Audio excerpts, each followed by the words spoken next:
Gang of misfits and dope addicts are here. Because not on this day. Well, on this Saturday. Over the weekend? Apparently, at the failed rally on Saturday, they played Tom Petty's I Won't Back Down. And Tom Petty's family members, none too happy about that. Here's what they had to say. We want to make it clear that we believe everyone is free to vote as they like and think as they like, but the Petty family doesn't stand for this. We believe in America, we believe in democracy, but Donald Trump is not representing those noble ideas of either. We would hate for fans that are marginalized by this administration to think we are complicit in its usage. Concurrently, we have issued an official cease and desist. Now, you said at the rally on Saturday. Which rally is it that you're referring to? I'm unclear about that. You just said rally. Can you be specific? Do you think people don't know? I mean, the statement mentioned the Trump family. The Trump I picked up on that finally. But when you just said the rally, I thought maybe it was something else. Now, how out of phase am I? I don't know. You mean visually? You guys seem to be like, it's internet fun again. Yeah, you sound fine. You want to do the trick? Do the test. Okay. I've got my eyes closed. All right. One. Yeah. See, you're right. And so tight. we're fine. Okay, yeah, it's you're just fine. It's just what I'm seeing is Gina is frozen. Here, I'll restart. Isn't this fun on a Monday morning? Well, at least. Well, I went out of town, as you know, on Friday, and I have some stories to tell you about that. It's a brave new world. It's funny. It's funny these days in that when you have people who are not where they usually are these days, you have to say, so and so is not here. They're fine. Everyone was worried about you, Bill. You have, Even have though to we follow said it multiple times, it was fine. They're fine. Because I had two people missing on Geek Show, and they're fine. Well, I didn't feel great, yeah, it's a weird world out there, and I'll tell you about it. Things are not as they once were. Yeah, I just made a couple of quick trips on Friday. We went to the Lowe's to get some tile and some stuff. Nobody wears masks at the home improvement store. And yeah, that's what I encountered. And the aisles are kind of small there, and it was just kind of nerve-wracking. But then we took a nice little drive out to the pig farm out there in Eagle Mountain to pick up, I think it was a quarter of a pig that we bought. Out at Christiansen's? Yeah, out at Christiansen's, and that was a nice little drive. As I passed through Eagle Mountain, I went, "Oh, this is where crazy lives." Just a general crazy, not one person. It's a general crazy. The nature does not care about coronavirus. No, nature, it's beautiful. Zion National Park is beautiful. What you can see of it. Because you can't drive up into it anymore. There are no shuttles. At the canyon part of Zion, now you have to take a shuttle up there, but you can't even do that. That's closed. No. So, but you can see a lot of it from the road, but there are people there wanting to recreate. And I don't know how to describe this. If you don't drive up into the canyon, we decided to go home the long way because it's scenic. So we went from La Verkin, where we were staying, La Verkin Hurricane area, and we went to Springdale, and then you drive up that windy road and go through the tunnels, and over to Highway 89. So that windy road that goes up, and then you can sort of look over and see Zion. But that whole road was lined with cars parked on the side of the road because they can't go into the canyon and they can't go anywhere. So I don't know. They're parking their cars and then just looking over the edge into Zion. Because we came all this way, we're going to see it. And It's it people was that didn't look into whether it was open or not before they headed down there, and yeah, so they're yep. trying to see it in some way. And it was terrible. It was terrible, and none of them are wearing masks, and they're all wandering around in the road, and it was just. I said to myself, well, I said to the car, to my wife, and when it's like talking to myself. She never listens. No, She's asleep right now. that's right. Yeah, I would never dare say anything like that around her because she does listen very carefully. But I just said I just have no desire to be around anybody at all. I don't want to be around these people at all. And I'll tell you about stopping, because you do have to stop and go to the bathroom when you're on a car trip. You just have to. And I'll tell you about that coming up as well. It's weird. Just a real quick site gag at x96.com/live, where you can watch us broadcasting from our homes, and Gina's in her guest room, and Bill's in the kitchen, the dining area. Dining room, yeah. I'm down in Dink Studios, and Katie is in the main studios in X96 in Salt Lake. Just a quick site gag for you. This is mostly for Gina, but here we go.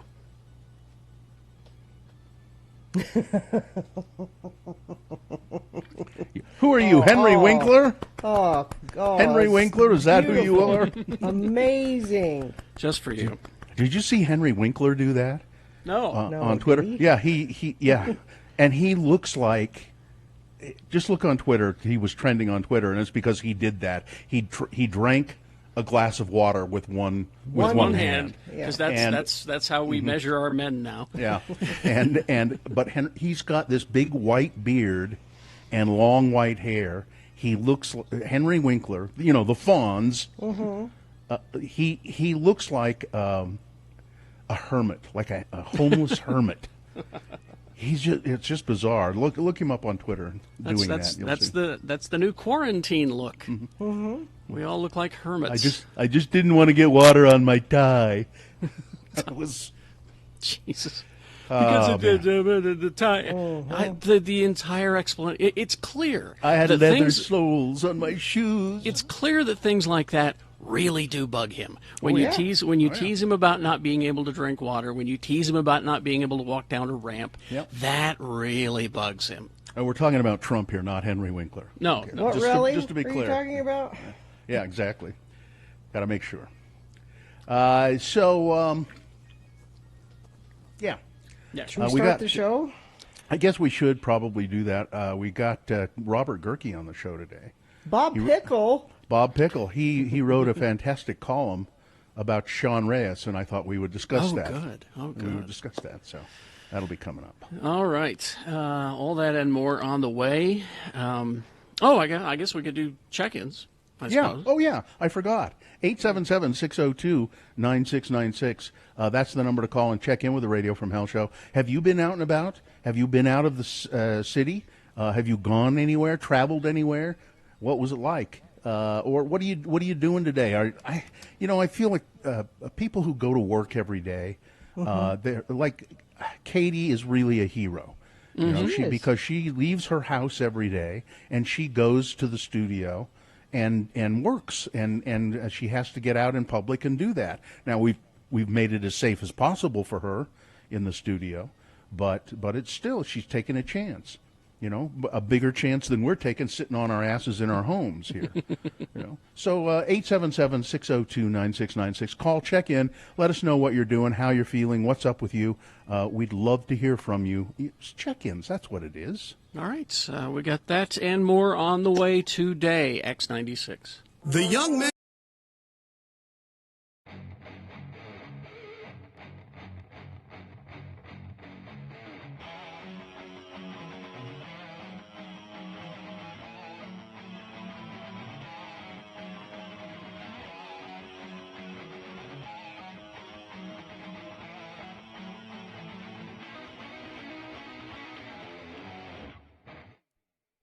Program, Carrie and Bill. And let's see, it's time to check out the answering machine. Have you... Yeah, go ahead and access it. We have an answering machine here at work because, well, we don't like personal calls at home.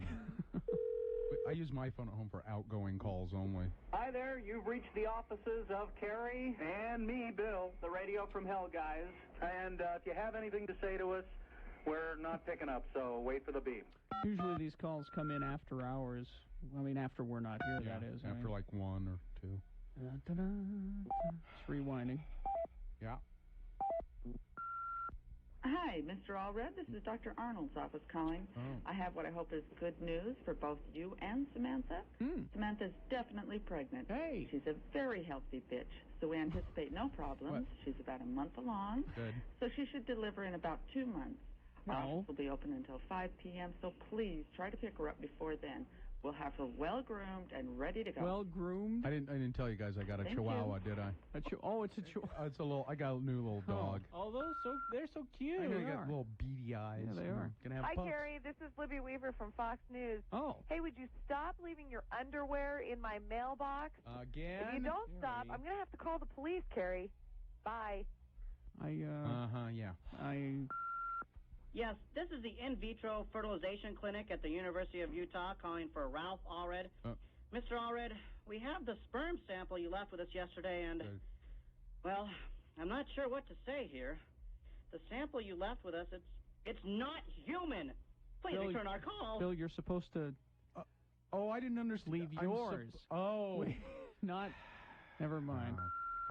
Hi, Carrie. This is Shauna Parsons from Fox News. Listen, you've got to stop leaving your underwear in my mailbox. This is getting absolutely turn this ridiculous. off? I have Number called two. the Salt Lake Police, Could we turn- and there is a restraining order against you, so wise up. Can we turn Bye. this off, please? Way to go, Carrie. None of any. Add it Bill?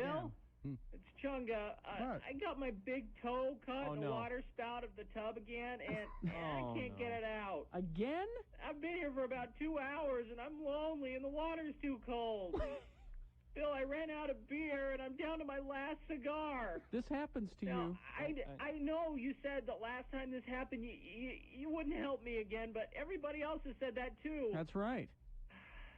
Can you come over? No.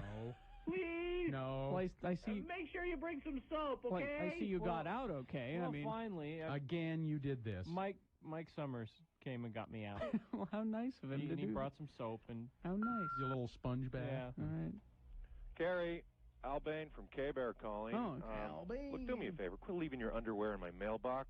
we And I turn- know they're yours because I don't know anybody else that wears Ren and Stimpy and Simpsons underwear. We So I turn know this they're off? yours. Wouldn't mind as much if they weren't soiled. But quit leaving them in there or I'm going to have to call the authorities. See ya. So the little problem is back, hey? I was wondering what that was in my mailbox, Carrie. Way to go. You're sick. Nightfall.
All right, 6:18 right now. Let's get this over with. All right. As soon as we begin the show, we'll go to your check-ins at 877-602-9696. The moon is a waxing crescent moon on its way to full.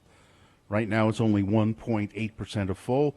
It'll rise today at 7:07 a.m., but I'm guessing you're not going to see it because it's just such a tiny sliver.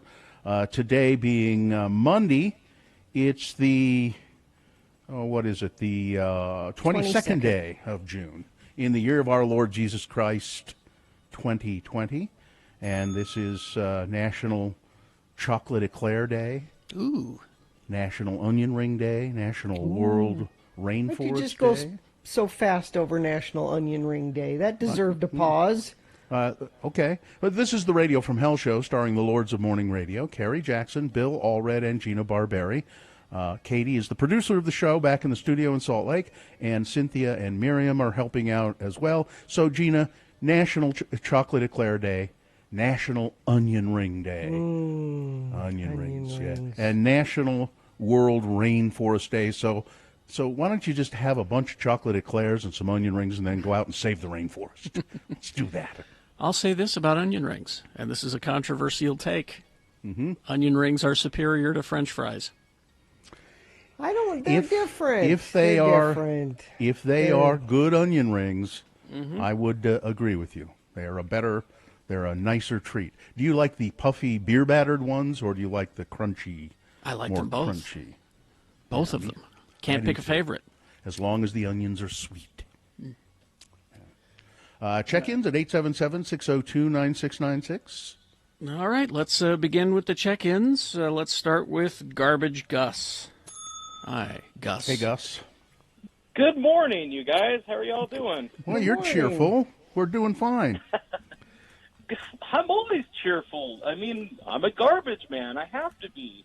Did I ever? Best job in the world. Did I ever tell you that my my grandfather's brother, so that what would he be, my great uncle? I think is what you'd call him. Yeah, I guess. Anyway, he had a garbage pickup business in Ogden for many years, Wheelwright Disposal Company, and I've heard of him. He was a garbage man, and he every once in a while he would stop by our house, and so he collected garbage from grocery stores and businesses and things like that. He wasn't a private, and so every once in a while he'd stop by our house and say, "Look at all these great sweet rolls I got." And I'd go, "Oh, great!" And my mother would say, "Oh, thank you, Howard," and take them in the house and throw them away immediately. Yeah, you don't want landfill sweet rolls. That's not no. He was always bringing us stuff like that. Well, I'm a little depressed today because I forgot my USB cord, and so after Radio from Hell, I can't listen to Geek Show and all the other podcasts and stuff. So I don't know. I'm just a little. Well, I need you guys to be 100% today because it's going to be a long day. Let me ask you this, Gus. You're driving around various locations around Salt Lake City? I'm actually in Ogden. I'm up north. Okay. So my guess is that you will be at some point you will be relatively near.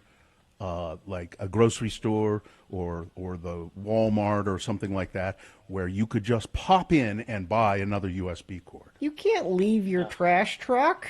You can't abandon your truck. Yes, you can. You can't.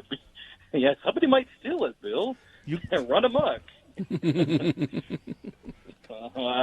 I could, Bill, but you know what? Maybe today it's just I need to listen to X96 the whole day. All right. You can't. Well, do it. Well, thank God for the wing then, right? Yeah. All right. Thanks. Yeah, right. See you, Gus. All right, Gus. Awfully cheerful garbage man, isn't he? Well, Tyler the trash man is checking in via text. Tyler says, I have to wear a mask whenever I'm out of my truck because I have too many coworkers who don't take this seriously. So all of our trash friends are checking in. All right. I have a lot of trash friends. All my trashy friends. 877-602-9696. Let's go to Alexander. Good morning. Alexander. Hello. This call is for Mr. Ralph Allred. Okay. Yes. Let me get him. Just a second. Yes, this is Ralph Allred. What can I do for you? My name is Alexander. I'm Hello, calling from Alexander. Hank's Internet and Worm Farm. How are you this morning? I'm doing well, thank you. The Worm Farm, you say? I understand you have some grievances with our service. Well, I like your worms, but your internet is for, you know. I've been meaning to call you for quite some time now. I was in Nebraska helping my mother. You were? Well, what a nice young man. Were the robots able to assist you while I was away? Some actual people from another internet company are going to assist me today, Hank. I'm sorry. Oh, no. Yes. Is there anything that we can do to keep your business? Please, we're desperate. I don't know. Maybe I'll keep your internet. Maybe I'll keep your internet if you give me a couple of dozen of those red wigglers. Yeah, absolutely. Red wigglers, earthworms, we got you covered, Bill. All right. Thank you. Thanks very much. What would happen if I pressed 1 during this call? I wonder. What would happen? I don't know. All right. Hey, thanks for calling, Hank. And Thank you, Hank. Say hi to your worms for us. Oh, Alexander from Thank you Hank's so Worm much, Farm. Alexander. I forgot Hank's Worm Farm and Internet Service. Well, you're saying goodbye to them today, aren't you? My internet service provider, yes. This will be the last day. 877-602-9696. Let's go to Adam. Hello, Adam. Good morning. Morning. Thanks for letting me listen. Geek you. Show says hey. Hey. And Gina, you haven't ruined the show yet. I'm trying. Give her time. They're trying. So I was going to talk about my fishing trip that I went on this Saturday, but you guys mentioned National Onion Ring Day, so I want to ask, where's the best place to get an onion ring? Boy, I don't know. Last time I had onion rings, I really liked them, and they were from, The place where they do the pastrami thing? hamburger, Crown Crown Burger. Yeah. Crown Burger. I was, and I have not. I don't like Crown Burger's French fries very well, so I usually will get the onion rings, and they're pretty good. But this last time I got them at Crown Burger, they were great. So They have a good one. I agree with Carrie. Lucky that 13 their has a good onion one. rings are better. Yeah, I prefer onion rings to French fries. I just like them in different settings, and sometimes I like the onion straws. You know, the really, really thin Ooh, yeah. onion. yeah, what about tots? How do you feel about tots? We're not talking tots. Well, they are a potato product, like an onion ring or like a French fry or a. You got to be careful with tots because Yeah. they can, if they're soggy, it's miserable. Yes, I They agree. need they That's need to be horrible. crispy. Tots. Yeah. Well, Carrie piqued my Lucky 13 interest because their burgers rock, so maybe I'll have to go there. They have a good onion ring. Yeah. And they have nice outdoor Well- dining there. Yes, that's true. Yes, they do. All right, well, great. Thanks. All right, Adam. Thank Thank See you later, Adam. Thank you so much. All right. Well, yeah, fried pickles. That's another discussion. All Yeah. right? I mean, I like a fried pickle, but we're sort of more in the burger accompaniment realm there. You could have a fried pickle with a burger. Why can't Well, you have yeah, a fried but, pickle with a burger? Diversion serves them.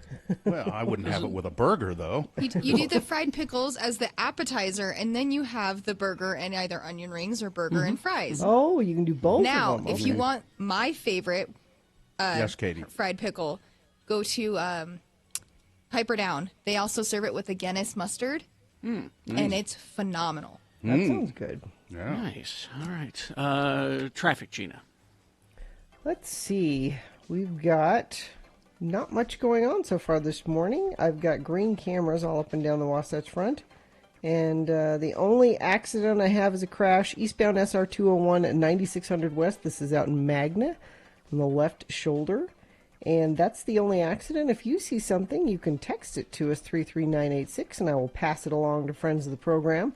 During the month of June, Scott Hale is offering a $59 AC tune-up. Call Scott Hale, 801-264-HALE. All right. We do have Big Boy News, Opinioendo, coming up. Stand by for all of that. Let's see. We also have Robert Gerke calling. We got Bill Frost telling us what's on TV. Geek News, all that, and more on the way. All right. You ready? 3, 2, 1. Salt Lake Film Society. Yeah, keep your PJs on, will you? Just stay home and watch movies. Salt Lake Film Society's new independent cinema releases every day on www.slfsathome.org. So visit that, sign up for weekly email to learn what's opening every week. Salt Lake Film Society, also nonprofit operators of the Broadway and the Tower, need everybody's help. They've been offered a lucrative challenge grant that depends on the community rallying and showing financial support. So give today at slfs.org. Watch a movie at the new slfsathome.org, and you can also make a donation while you pay for your ticket. You can even tack on any amount that you want when you go to slfs.org at home. It's really a great thing to do for the Salt Lake Film Society. This challenge grant will help SLFS open strong when they are able to, and they really need our help right now.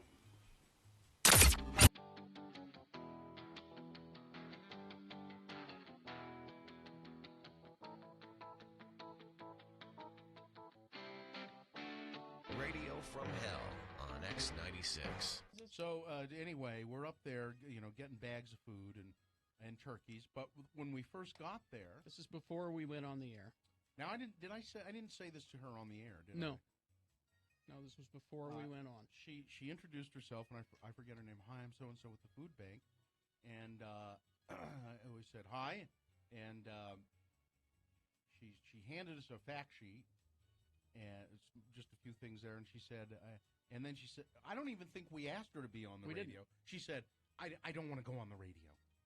And Carrie said, well, come on, we've got to want to talk to somebody from the food bank. Yeah. You're here. You're an expert. I believe every year we have spoken with them. Yeah, and I said, well, we need somebody from the food bank. We'd like somebody from the food bank to talk. And she said, well, what are you going to ask me? And it made me a little mad. It did, because it's kind of a... and I said, well, question. I'm going to ask you, what the velocity of a V1 rocket is, and how to build a diesel truck, and what is the composition of quartzite. Yeah. I said, I'm going to ask you stuff that you can answer about the food bank. The stuff that was on the sheet. Easy stuff. She disappeared, and never came back. Yeah. And no one else from the food bank. No. She was the representative that morning. And you could have handled that a little better. Yeah, I could have. And I think I did say, well, could you get us somebody who will talk? I think I said that. And that's when she said, well, what are you going to ask me? I think he was just trying to point out to her that that was kind of a silly question. You're here to represent the food bank. Tell us about hungry people. I was, but I kind of snapped at her. But people that never been on the radio or put in that position, it makes them nervous just right off the bat. Gina, I don't think, again, you really need, other than that seems to be your role, to apologize for this. I'm doing the apologizing. You don't need to. Once again, it's my turn to apologize. Stepping all over Bill's thing. Stop apologizing. I'm apologizing. You're always there to ruin the punchline, and now you're ruining the apology. And quit throwing your shoes at me. Wait, there's another one. So she really never said why she didn't want to be on the air, did she? No, but she was scared. She was nervous. She did the I don't want to be on the air. Maybe she had a real job and was supposed to be at work and didn't want anybody to hear her. No, but anyway, I feel bad about it. I'm sorry. I'd like to find out her name, and I'll send her an apology or.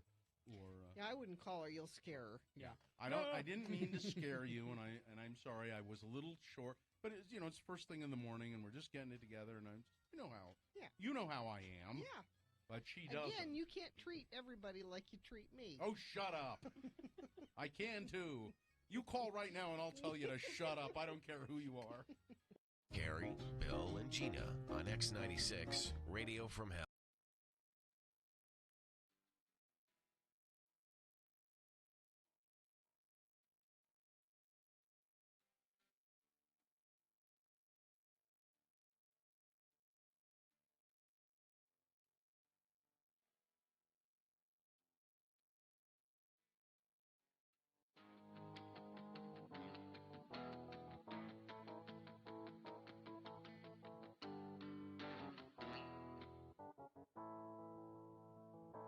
All right, it is 6:33 right now. We got Amy Donaldson with sports coming up here in a bit. But first, Big Boy News and Opinioendo, brought to you by... Salt Lake Downtown Farmers Market is now open Saturdays from 8 a.m. to 1 p.m. at Pioneer Park, recognized as an essential grocery service and economic lifeline for local farmers and producers. Learn more at slcfarmersmarket.org. Well, I know you're happy to learn that Katherine Schwarzenegger said that she's handling her pregnancy really, really well. Oh, good. I'm glad. And I know that's important to you. And her husband, Chris Pratt, well, he's been, quote, very understanding about the whole thing. This is all good news. She spoke in an Instagram live chat with her friend, Dr. Zelana Montminy, about her ongoing pregnancy, and she said, Chris Pratt has been very understanding. I'm lucky to be living in very close proximity to my family, which has been very helpful, and Chris is a wonderful husband. She added, it's been amazing having him home and also understanding about my need to sanitize everything and having everyone wear masks all the time. That's been very helpful, she said. Because politically he would be against that, but he's being nice for her. You would think, yeah. Also, having people like you who I text constantly about everything baby because I'm learning as I go, it's been an interesting time to be pregnant, she said. Isn't that nice? Lori Loughlin, not so happy. She's worried that she's going to get coronavirus in jail. Yeah. She's scared to death of catching COVID-19 as the virus is ravaging the federal prisons in California. An inside source told Us Weekly she's met with the official who's preparing her sentencing report, and the judge will which the judge will use for guidance as how long she'll have to serve. She and her husband, Massimo, recently pleaded guilty to the college admissions scandal. They faced allegations of paying $500,000 in bribes so their daughter, Olivia Jade, and Isabella Rose would be crew recruits for the University of Southern California. They had never rowed a day in their lives, of course. It was just a way to get into the school. Now she's so worried she's going to catch coronavirus. And, you know, the World Health Organization yesterday reported the largest single-day increase in coronavirus cases by its count at more than 183,000 new cases in the last 24-hour period. The UN Health Agency said Brazil led the way with 54,771 cases tallied. U.S. close behind, 36,617 cases.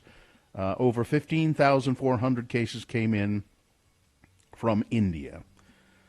Experts said rising case counts can reflect multiple factors, including more widespread testing as well as broader infection. Although, if you listen to Donald Trump, testing doesn't mean anything, but it means everything. We had a horrible weekend here. Yeah, coronavirus in Utah. 3 more Utahns died from COVID-19, the Utah Department of Health reported on Sunday. And for the first time in 2 days, case counts didn't set a new one-day high, but over the past few weeks, Utah has seen steady and unsustainable increases in cases. We're getting close to, no more beds in the hospital stage.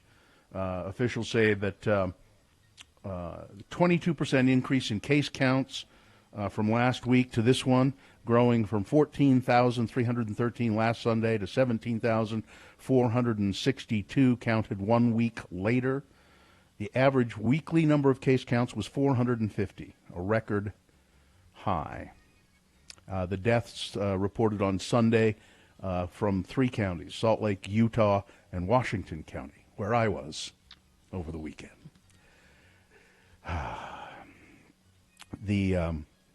All of the people who died were, well, a Salt Lake County resident was a woman between the ages of 45 and 64. The Utah County resident was an older person between 65 and 84. And the Navajo Nation still not doing well. 4 more cases, 4 more deaths, and 69 new cases of coronavirus on the Navajo Nation. 6,963 positive COVID-19 cases, 334 deaths in the Navajo Nation. The president, Donald Trump, went to Oklahoma, and he and his staff members stood backstage and gazed at the empty Bank of Oklahoma Center, the Box Center, in horror. Mr. Trump and Vice President Mike Pence had canceled plans at the last minute to speak at an outdoor overflow rally because there was none. There was no one there, and so they tore down the stage pretty quickly, dismantled the whole thing outside. Because it was embarrassing. Yes, it was. Inside was embarrassing, too. Yes, the entire, 6,000 people, the fire department estimated about 6,000 people were there. Now, 6,000 people at a presidential rally, that's a pretty good number. But that arena holds, what was it? 19,000. Is it 19,000? And there were only 6,000, and they said they were going to fill it to the brim, and it just didn't happen. The president is very depressed and very upset about it. He had been warned when he was on Air Force One that the crowds at the arena were smaller than expected. He was stunned, and he yelled at aides backstage while looking at the endless rows of empty blue seats in the stadium. He yelled at them because that would put more people in the seats. Yeah. You were supposed to hire more people to be in the seats. I'm president, and you're not. Well, they said that they had nearly 1 million. Now, the tickets were free, but they asked people to get a ticket. It was a way of getting campaign information so that they could, ask them for money, really, is what they were doing. But they said they thought that now, I don't think they expected to get 880,000 or whatever it was people there, but they certainly expected they were going to fill up that arena based on the number of people who applied for those tickets. And they tried to blame it on, the protesters were kidding. There was no evidence of that. There was hardly any protest going on. It was pretty quiet. But there's some very bad people out there right now. No, there weren't. So why didn't more people show up? And what about these 800,000 tickets? Well, there is some indication that TikTok users and fans of K-pop music registered potentially hundreds of thousands of tickets for Mr. Trump's campaign rally as a prank. I actually have a video of this on my phone right now. It's true. They went up and they were like, it's a shame if you do this and this and this, and walk you through the entire way of doing it. I was reading about it weeks before the rally that this was happening, and I thought, well, how much effect could they possibly have? But there you go. Pretty good one. Apparently, a lot of kids up in Park City did this. Steve Schmidt, who is one of the Lincoln Project guys, Republican operative, although I think I heard him interviewed, he maybe is leaving the Republican Party. I think he said he was, but he was campaign manager he's run big Romney, campaigns, right? And I think, was it Romney? I want to say it was Romney's campaign, yeah. I saw a tweet from him that said his kids and a bunch of kids in Park City, so he must have I think he has a home up there. He said they were among those that did this TikTok thing and just pumped. But it's incorrect to say that they took tickets away from Trump voters that would have gone. There was unlimited tickets, and anyone, they just did not show up. No, people just didn't show up. Well, 6,000 people showed up. That's a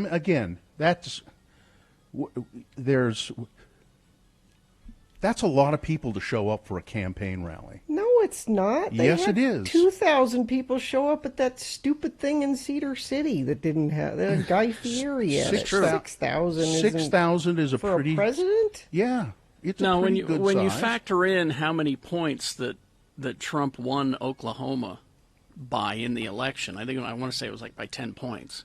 Yeah, when you at factor least. in that kind of enthusiasm for Trump, and then you look at this turnout.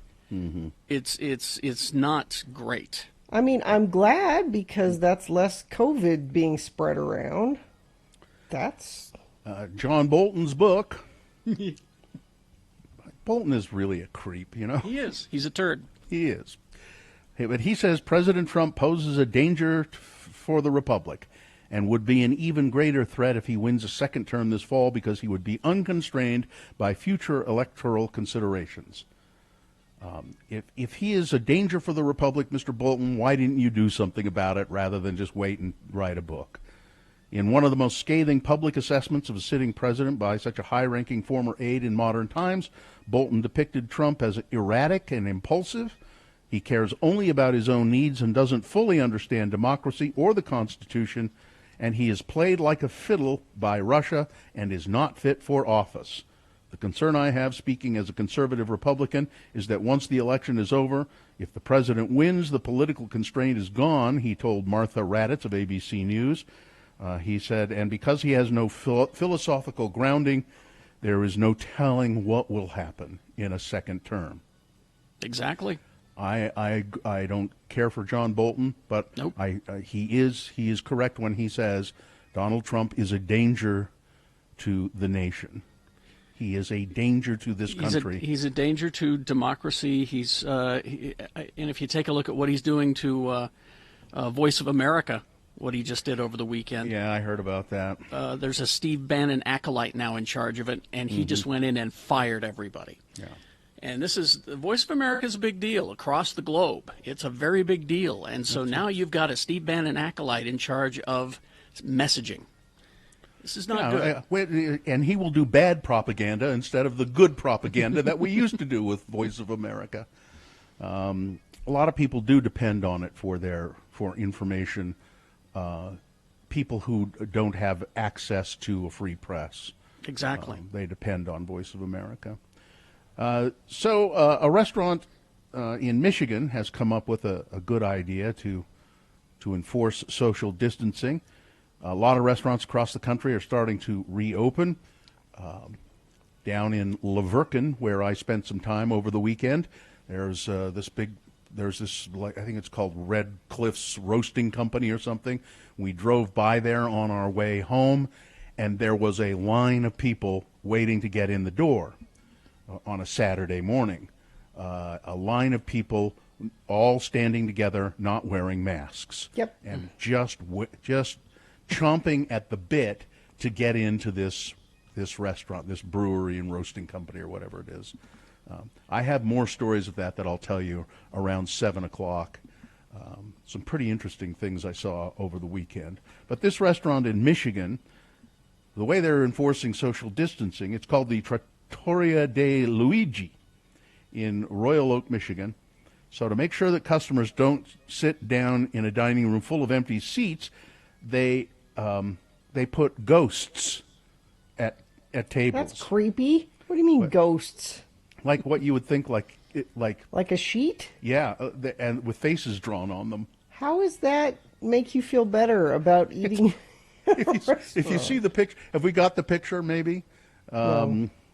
The ghosts aren't permanent. Luigi Cataro said some may be kept to remind. The ghosts aren't permanent. No, you can take them out. You can take them out.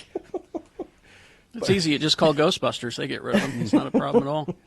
He says it's put a smile on people's faces.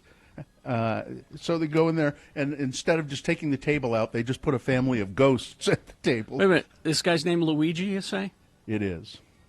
Okay. There's a game called Luigi's Mansion that I'm reminded of, and part of the deal is that, right, Katie, you catch ghosts in it, or you get rid of ghosts. Why. So maybe it's thematic. I don't know. I don't know if that's why he did it.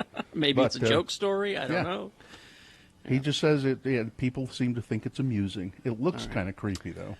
Weather, traffic.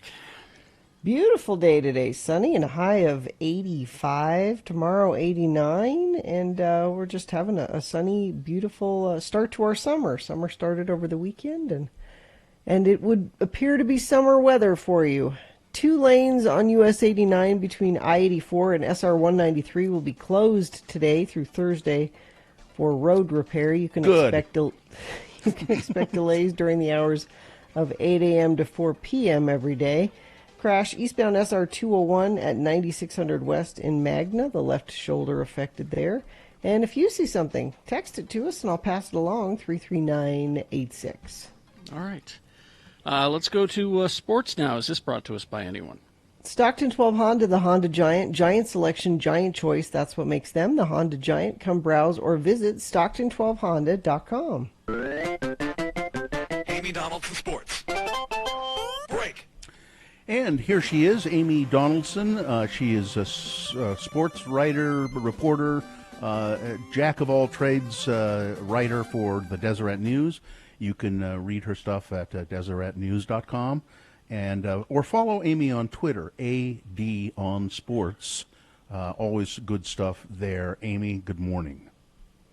Good morning.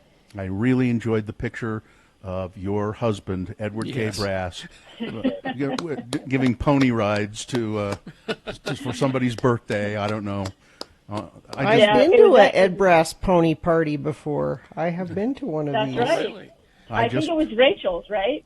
It was when Aiden was, yeah. Okay, so that was a 25, 23 years ago. Yep. Wow. I just retweeted it, and I just said at RFH Bill, I wish that EKB was my dad. Aww. You would love, for many reasons, some of which I can't say on the radio. You would love having Ed as a dad. So. Well, and he saw my tweet and did promise me a pony party next year. So. Hey, yeah, but that was our granddaughter's, a picture from our granddaughter's pony party. But there's a lot of little girls who've had their first pony rides with Ed leading the horse. So nice. Rain or shine, those were our favorite things. So That's funny. But yeah, there's actually a lot going on in sports. Some of it's athletic related, some of it is politically related. This weekend yesterday, a noose found in Bubba Watson, who petitioned the NASCAR to get rid of the Confederate flag, and a couple days later they outlawed the Confederate flag at all their events. He found a noose hanging in his garage stall. One of my boner candidates coming up. Yep. Yeah, every driver has a garage stall assigned to them that has limited access, and as some very clever Twitter person pointed out, the call is coming from inside the house. Yeah. So This is an inside job, and hopefully they can figure out who's behind it and punish them, fire them at least. But to his credit, he's saying, this is just going to energize us to do more. But it is scary, and especially when you hear reports of black men being found. So far they've mostly been ruled suicides, but 5 I think are at last count, hanging in various places in the country. It gets a little bit unnerving. So and then we had locally somebody defaced the mural, and Donovan Mitchell spoke out about it. He's been taking a lot of heat, and in fairness, he's had a lot of support from local fans as well. But I know our sports writers are getting beat up right now for, yours are also on the radio, your radio guys, for even retweeting or talking about the stuff Donovan Mitchell's speaking out about. And so it's an interesting time, and I would pay attention to it if you can. There's a pretty compelling video. I retweeted it. I did too. ESPN. I passed it along. Yeah, it's pretty moving. And I would like to point out, Donovan actually spoke out and said, we got to remember the women in this movement and the women who've been victims of this, of police brutality. But I'd like to point out that it was actually the Minnesota Lynx who were the first to wear the I Can't Breathe T-shirt after Eric Garner's death. So that actually originated in and they had 4 off-duty Minnesota police officers who walked off the job. And then they were told basically by the WNBA, we don't want you to keep doing this. And in fact, they had white players who wore those shirts, which I don't know that I've seen in the NBA yet. Someone, I'm sure, will correct me if I'm wrong. But one of the things Donovan actually asked was that his white counterparts start using their voices to talk about real change and seeing what they can make happen if if everybody who wants positive change kind of combines and speaks together. So, but yeah, their season's supposed to restart July 31st could be interesting. So, meanwhile, college football, or college sports actually has attempted to have these voluntary workouts. Mm-hmm. And that ain't going so good. College football in particular been hit pretty hard by the COVID virus. Those practices began June 1st. Let me just run through this. Louisiana State University, the defending national champion, at least 30 confirmed cases. They're in quarantine now. You had 28 players, confirmed cases, 23 of those on the football team. So you have some in other sports. And then you have 10 in Texas, at University of Texas at Austin. And those are not the only ones. Those are just the ones that had like a large number of cases. And the majority of those are football players. So I guess I would say this. If you have a political opposition to wearing a mask, if you want sports, get over it. Just wear a mask. Wow, really? If everyone wear a mask and try to keep their distance from one another, it would do more than the shutdown. It would be more effective than the shutdown. Yeah. So let's do it. And then lastly here, we had a champion crowned here in Salt Lake City, Monster Energy Kawasaki's Eli Tomac. He wins his first Monster Energy AMA Supercross title in Salt Lake City. They had all of the events here and not in front of a crowd. So I'm not sure how many people paid attention, but it was his first title and a real sports title. So, and then Kevin Love, he gets the 2020 Arthur Ashe Courage Award for sharing his mental health challenges. And, he did in his video, he did make mention of the current political strife and that people need to have courage. I don't know who that is. He's a NBA basketball player. Okay. So, but yeah, he won that. He just released. I shared the video, but he plays for Cleveland, and he's spoken out about his mental health challenges, and pretty candidly, I would say. But yeah, he won that award, but he just said, like, this is an opportunity. This is a reminder that, and he pointed out that he was greeted pretty warmly. People were pretty understanding and accepting of his speaking out, and a lot of the people are speaking out now on racial issues. Say, for example, Bubba Watson, not so much. Yeah. So maybe we could remember that sometimes speaking out, hint, hint, Colin Kaepernick, not such a, you don't always get a warm welcome. So, but yeah, it was a nice speech. Let's go back to the basketball thing. Now they're going to try and play. They're going to go forward with that. And what's the setup again? How are they arranging it? Well, there's 22 teams, and they're going to have like this mini league in a bubble. But I actually was talking to an NBA writer about this. They haven't even really determined how the bubble will operate, right? How will the officials be in a separate place? Will the players will they be separated by team? How will the bubble operate, right, when you're playing basketball? Because there's no way to social distance when you're playing basketball. You just can't. You're going to be in contact with one another. Yeah. So, and then the other issue is, as far as coverage goes, they're telling teams, well, you have to stay inside the bubble, and it costs like $500 a night to stay inside the bubble. And so I don't know if they're trying to make all their money off of the media or if they're trying to drive us all into bankruptcy. But, so they haven't released all the details about how it's going to operate, but everybody doesn't have the same comfort level. And so far, I don't know that every player has agreed. Like, I know Damian Lillard was like, unless you can make me feel comfortable with this, I'm not going to participate in an abbreviated season. And part of that is because then they're talking about, starting a season in late August, early September. So, well, and isn't there this thing that they're trying to do too? There are several teams that just they would have no chance of being in any kind of playoff situation anyway. So they're saying, why should we even participate? Mm-hmm. Yeah. Well, when you're talking 22 teams, right? Yeah. So I think what they're trying to do is figure out who might have been close to the playoffs, and they're including a couple of those teams that were on the bubble, and then they're going to play some games, whittle it down, play some games, and then have a mini playoff. And a lot of it is for TV. I mean, they're trying to sell. They want live sports on TV, and I understand that. But the logistics of it are, I don't know too many people who are comfortable with it yet. And I've asked, I have a friend who works for the AP, the national basketball writer. They haven't even given them clear details about how this will work and how it will, how it will keep people safe, and B, how it will work athletically. Like, what's the format? Amy, we have to. We got a break. Thank you. Okay. Stay safe. Best to your husband and your family, and we'll talk to you next week. Thank Talk you. to you later. All right.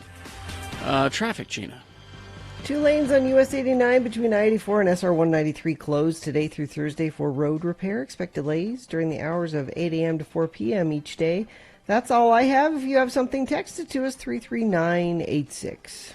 All right, we got round one of your boners and big boy news coming up in this next hour. We are broadcasting live from our homes. You can watch us do that at x96.com/live. Let's take a quick break now. Gina, homie.com, HOMIE.com. Yeah, speaking of homes, I've been talking about Homie for a while now. They're a tech-based real estate company. They want to help you save thousands, but they're good-hearted people too, and they're committed to helping people stay in their homes during this difficult time. So I'm happy to be telling you about Homie. Here's what they have going on. Homie's committing up to $100,000 to the United Way by establishing the Homie Fund. Now, this will go to assist people impacted by COVID-19 to avoid home foreclosure, pay rent, utility bills, that kind of thing. For every home bought with Homie over the next 90 days, they will donate $500 to the fund. Homie's first priority is to keep our community safe. Homie makes it safe and easy to buy or sell your home. Your dedicated Homie agent can show you a home right from your couch through a live video chat. To learn more, you can text Gina, that's Gina, to 88588 to buy or sell with Homie. Stay safe and save thousands. Excellent.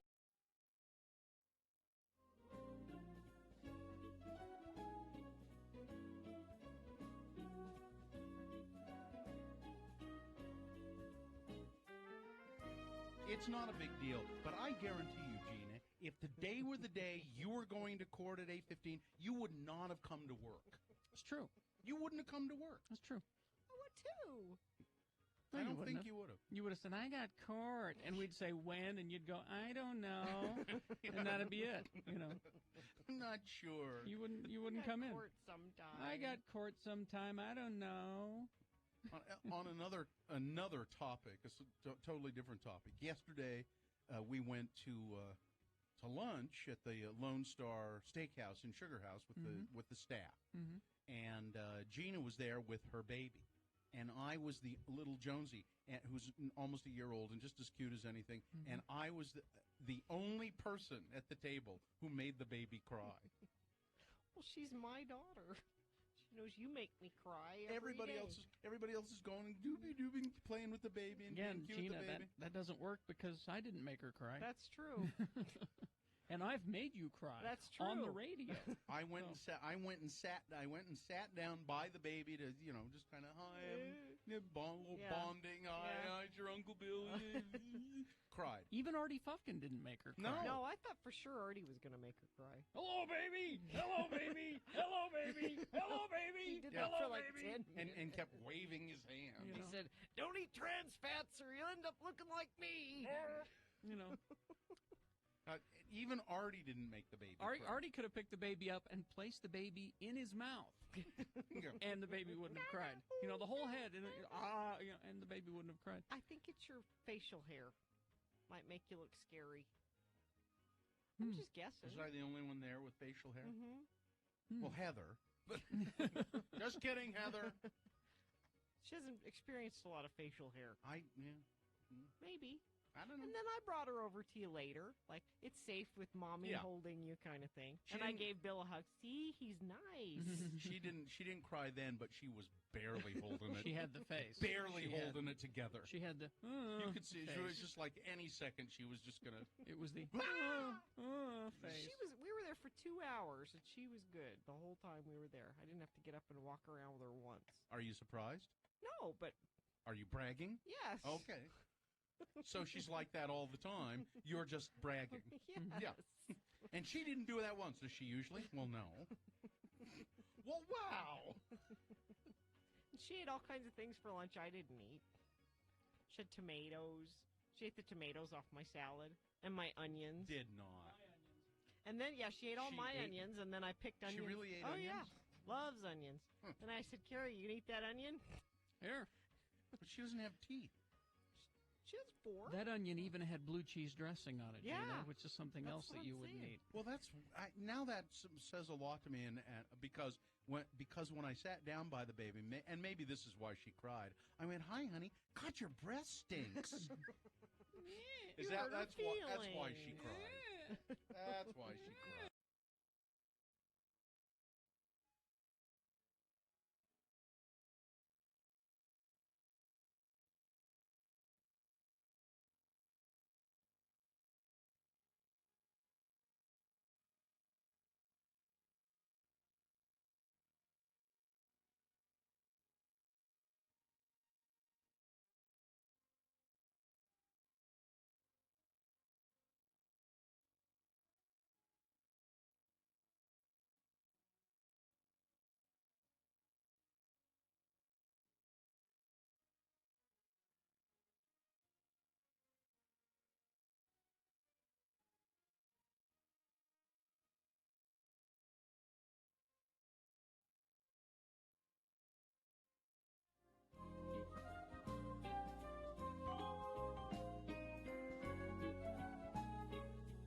Live right now. We got round one of your boners coming up. Stand by for that. I went to Southern Utah on. We left on Thursday. It's mainly for my wife's birthday. She said, "I'm going stir crazy. I need to get out of town. I need to go somewhere." So we just kind of looked around, found this nice little home, a nice Airbnb in Laverton, Utah, which is in Washington County. It's just about 20 minutes from St. George, I think. Hurricane and Laverton, that area. And so it was nice. Bill? Have I gone? No, you're back now. Oh. Don't know what that was. Huh. I don't either. But at any rate, so nice. It's a brand new home, had a pool in the backyard, and it was very quiet, nobody around. And so we just went, made our own food, and did all of that kind of stuff. But on the way down, I didn't want to stop for a bathroom break, but you had to. So it's before you get to Fillmore and Beaver, I think. It's a place called Kanosh. Mm-hmm. The Kanosh, and there was a Conoco there, so we went there. Kanosh, by the way, named for Chief Kanosh, one of the Ute Indians, who was I think we have a picture of him at x96.com/live. Chief Kanosh was now that's him wearing his sort of Western clothing. He became very friendly with the Mormons and converted to the Mormon Church, as a matter of fact. And said, my band of Ute Indians, we're going to become farmers, and we're going to grow crops and things like that. And so, he liked the idea of polygamy too. So he got baptized into the Church of Jesus Christ of Latter-day Saints, Chief Kanosh. But so you go to there's a Conoco there, and that's about all. I don't even know what the town of Kanosh is like, but right off the freeway, and there were people all over in the parking lot and in the store, in the little convenience store. But I had to go to the bathroom. I felt like I was an alien from another world. And my family. family, wearing a mask? we were aliens from another world. Now, a lot of these people are tourists, I think, stopping there just like us. They weren't the locals. But you go inside, and the people running the place, they're locals. Nobody wearing a mask. Not one single person working there. Not even the people working were wearing them. Nope. Big rack of MAGA hats, Make America Great Again hats. There in the corner that I could have bought one, if I wanted one. Klan hoods over there in the corner. Yeah, probably. and it was just, and people looked at us like we were crazy. We were literally, the four of us, the only people wearing masks at that whole. There must have been 40 or 50 people around, and somebody going. Now, are you making that up? No, or they were no, like. No, not making. Now, were it they up. doing that at you, or were they just coughing? No, there was just somebody coughing, which made me very uncomfortable. Because I could see them doing that too. And then you have to go into the bathroom, and you're at a standing at a urinal, and then somebody comes in and stands next to you, and you just can't get away from it. You cannot get away from it. And so I go wash my hands, and it was just yeah. But then we get to Laverkin. Do you ever wonder what the name Laverkin is? Not really, but it's just fun to say. I know. Laverkin, it means the Verkin. The Verkin. No, it's they think. I looked it up. I said, so what the hell is Laverkin? What does that mean? And they think it's a corruption of the Spanish. The Virgin River is there, and it was La Virgen is how you would say virgin, I think, in Spanish. Virgen, something like that. So it's a corruption of that. German. Or it could be. Yeah, it says La Virgen, Virgen, and or they say it could be somebody misheard the word beaver skin. I don't understand that. Beaver, what'd you say? I got beaver skin here. You say Laverkin? That doesn't work for me somehow. But I looked it up, and you remember the town of Laverkin in 2009? The town council voted to be a UN-free zone. Mm-hmm. Remember that? Yeah, I remember. Yep. So that's the kind of place you're hanging out in. Yeah. But fortunately, really not around anybody in Laverkin. Although when we left, we thought, well, let's grab some breakfast at a drive-through. Down to Hurricane, down the road in Hurricane, there's a McDonald's, but the McDonald's was like. There was a line. It was too busy, so we went to the Wendy's. And the people working in the Wendy's were wearing masks, but none of them had their noses covered. So it was just over their mouth. Well, they're close, but no cigar. Yeah. Other places we went, we didn't go in very. I think we went in.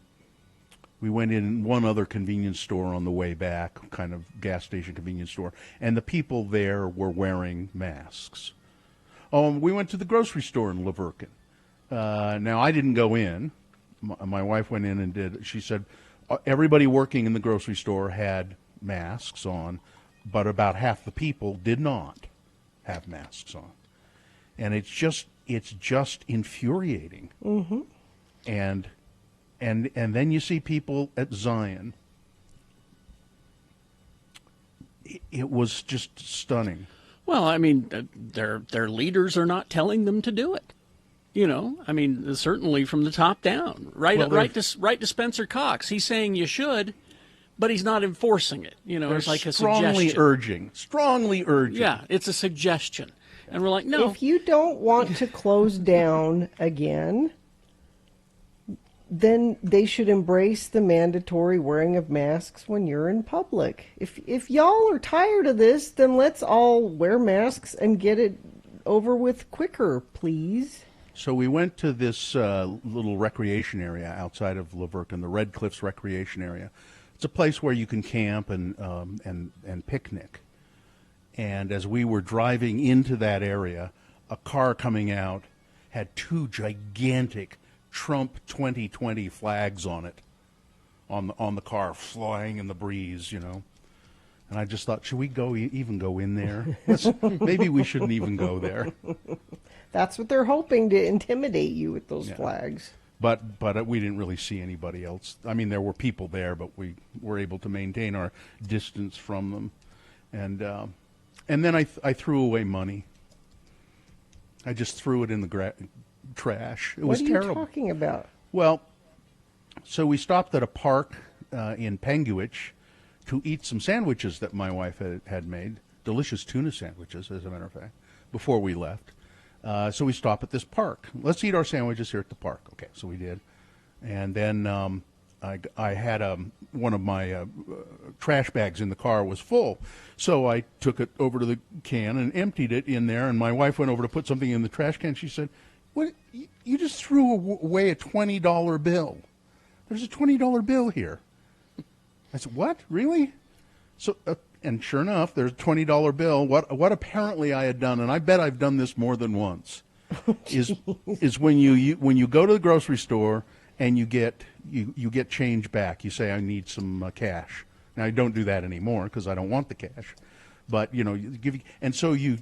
give you the cash and they give you the receipt, and I have the tendency to just fold the receipt and the cash together and stick it in my pocket. So I'm sure what I did was I was going through my pockets and I went, "Oh, here's a receipt. This is trash," and I put it in the trash bag, not really remembering or knowing that there was a $20 bill wrapped up in it. And I bet I've done that more than once. Jeez.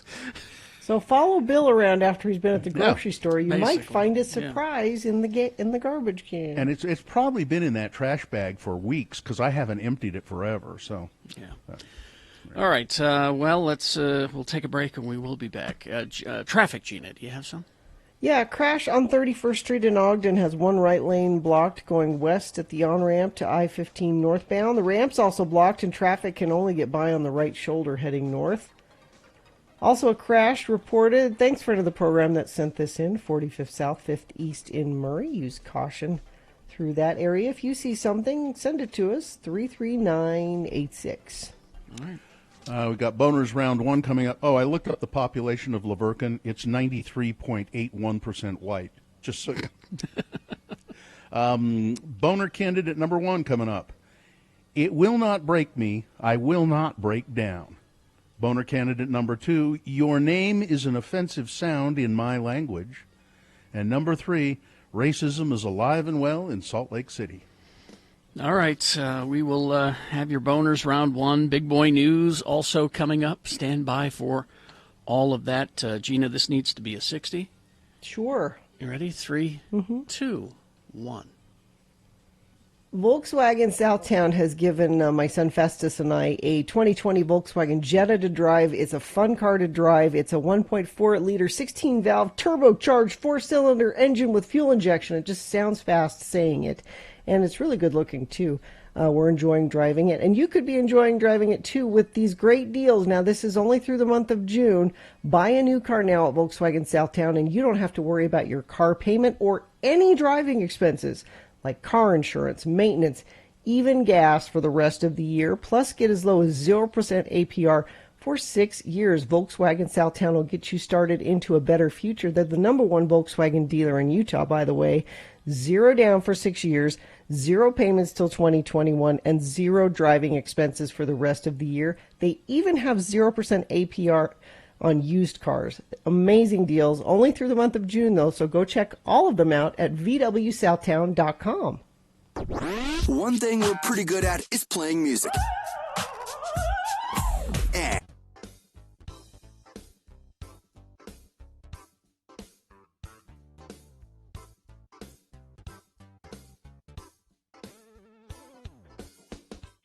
So, I realize I haven't talked a lot about food on the trail, and I'll try to send you some pictures. I've actually taken some pictures of plates of food that I've been eating, but it's really interesting. All the places we stop at tea houses for food, and lunch and dinner, and generally we'll have hot black tea. And then you can order. There are a variety of things on the menu, and they're all kind of the same. You can get spaghetti with meat sauce, spaghetti with tomato sauce, spaghetti with a fried egg on top, and then there are also various local things that you can have. For instance, tonight I'm having Sherpa stew with vegetables. And if I want to, I could have Sherpa stew with vegetables and meat, and that would probably be buffalo meat. I decided I could have a steak. It's a buffalo steak. I'd have thought, I don't think I want a buffalo steak. So there are all kinds of things you can eat. And the service is really pretty good. It's not very crowded up here at this time of the year, and so the service is pretty fast, and they bring stuff out. But it's, I don't know how to describe. It sounds like normal food, but it isn't.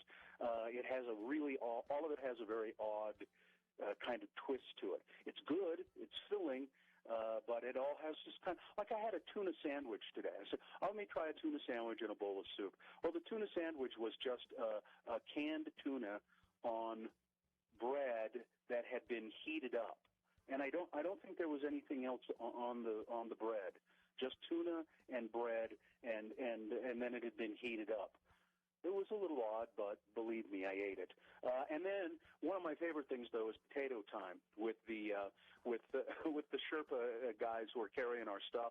A great crew of guys carrying our stuff, and they all gather around and have potato time. There's a big plate of like red potatoes, so back home, small red potatoes, and they bake them up and they take them in their hands and they rub the skin off of them, and then they dip the potato in this kind of hot, spicy pepper.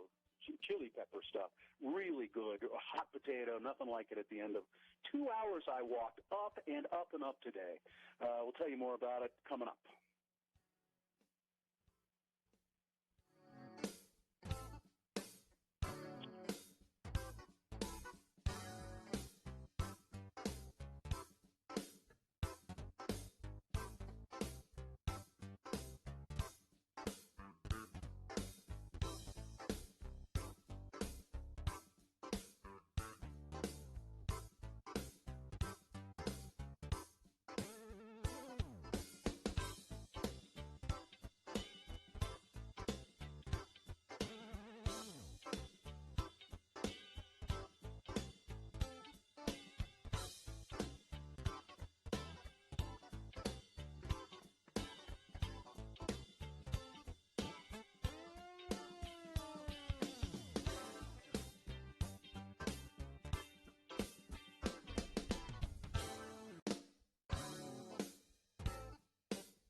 Go forward to Boner Fight and possibly become Boner of the Day. If it wins here, it'll go up against the winner of Round 2's voting. Round 2 happens at 8:20, three different candidates. We get the winner there.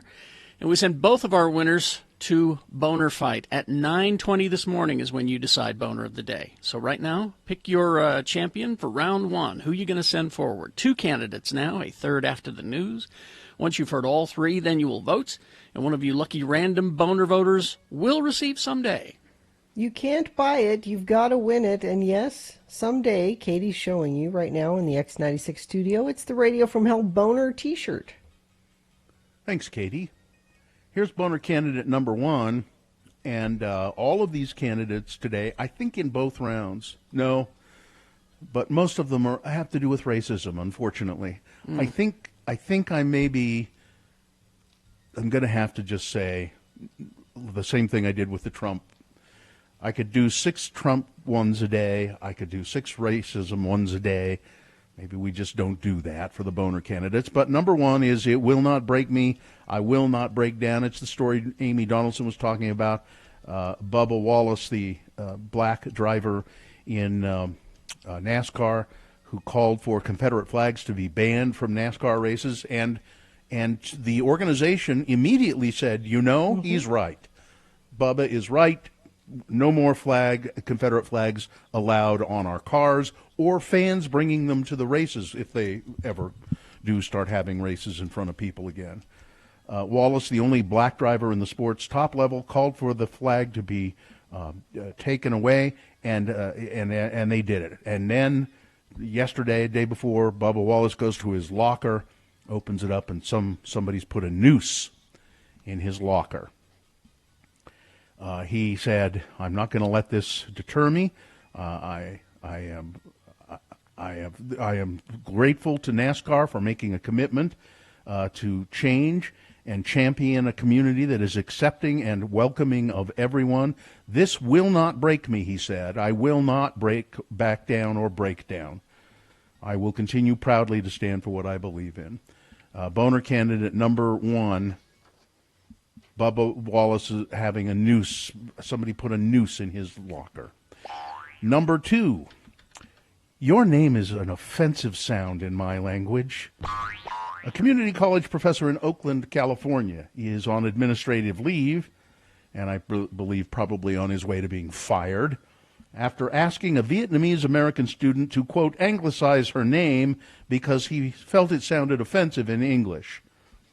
In a Wednesday night email exchange that was quickly shared to tens of thousands on social media, Matthew Hubbard, a professor in the Laney College Mathematics Department, repeatedly asked the student, Phuc Bien Diem Nguyen, to anglicize her name because it sounds like an insult in English.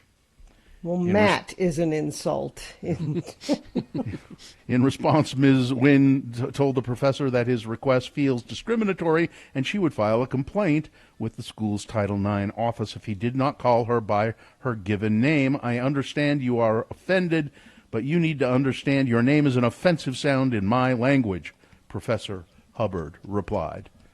The name Phuc, that's offensive to him in English. It's her name. Yeah. She said yeah. She said I used to go by the name May because I was embarrassed or ashamed of my name, and I decided that was not right. Oh, that's your name. And I'm not going to do it. Boner candidate number 2, your name is an offensive sound in my language. Coming up in a moment, Boner candidate number 3, racism is alive and well in Salt Lake City. Yep. Okay, we got Boner candidate number 3 for round 1 coming up after this. Big Boy News and Opinnuendo, brought to you by. During the month of June, Scott Hale is offering a $59 AC tune-up. Call Scott Hale, 801-264-HALE. I don't know what's wrong with Post Malone. Malone? Utah's really, own Post Malone? He thinks skeletons are so cool, and I do too, but he had a giant skull tattooed on the side of his head. This is a new tattoo he's showing off. Now, his hair will cover it a lot when it grows in, but he shared a picture of his new ink on Sunday. I don't know, maybe it's the Father's Day gift that his dad wanted to give him. What else? He's worth millions of dollars, but his dad's... You can get a tattoo of a skull on your skull, son. I have cut my hair even shorter. Also, skeletons are cool. Spread your heart as much as you can. A little love goes farther than you think. Stay strong. Keep kicking ass. Love, Austin, he wrote. Getting a head tattoo. I don't know. Look at him. I can't tell whether he's a good-looking kid or not. Because he's just got so much ink on his face. Yeah. All right. So Prince's Blue Angel Cloud guitar was up for auction, and it sold $563,500 for Prince's Blue Angel Do Cloud we know who 2 bought guitar. Or was it anonymous? I don't know. Doesn't say here, I believe. And but that's chump change compared to Kurt Cobain's MTV Unplugged guitar. It sold at I don't know if it was the same auction, $6 million. No, that was a couple weeks ago. Was it? We talked about it then, yeah. That's a lot of money for a guitar. Yeah, but they touched it. You could Yeah. have something that they touched. Yeah. It's almost like they're there. Wow. Yeah. So I saw this. I thought it was pretty interesting. 18 beliefs that people once had about coronavirus that aren't true. The myth was that summer weather will kill off the virus. Turns out it's not true. I would stop before you go any further. I wouldn't say myths. I would say these are things, because we're evolving what we learn about it. These are things that people still believe. That's why they're calling them myths. Okay. You're in the clear if you've already had COVID-19. That's not true. Not true. Face masks are useless. Not true. Not true. Face masks are a surefire way to prevent contracting the virus. Also not true. Mm-mm. The virus was made in a laboratory. Absolutely not true. Packages are spreading the virus. Not true. They say that you get your packages from Amazon or wherever. It's very, very, very tiny. It's infinitesimal, small amount of risk. Ingesting bleach will kill the virus. Not true. Never believed But that the president said children are fine, or they can't even get the virus. No, that's not true. Our pets are spreading the virus. Mm-mm. Not true. Ibuprofen can worsen symptoms. Not true. If you don't have any symptoms, you're coronavirus free. Not true. Now this one, I think this is wrong. Drinking alcohol can protect you from the virus. I believe that is true. Yes. I think that's true. It says here it's that's a myth. why you do it, right? But yeah. Thermal scanners can detect the virus. Thermometers, no. No. They can tell you if you have a fever, but they can't tell you what's causing the fever. Exactly.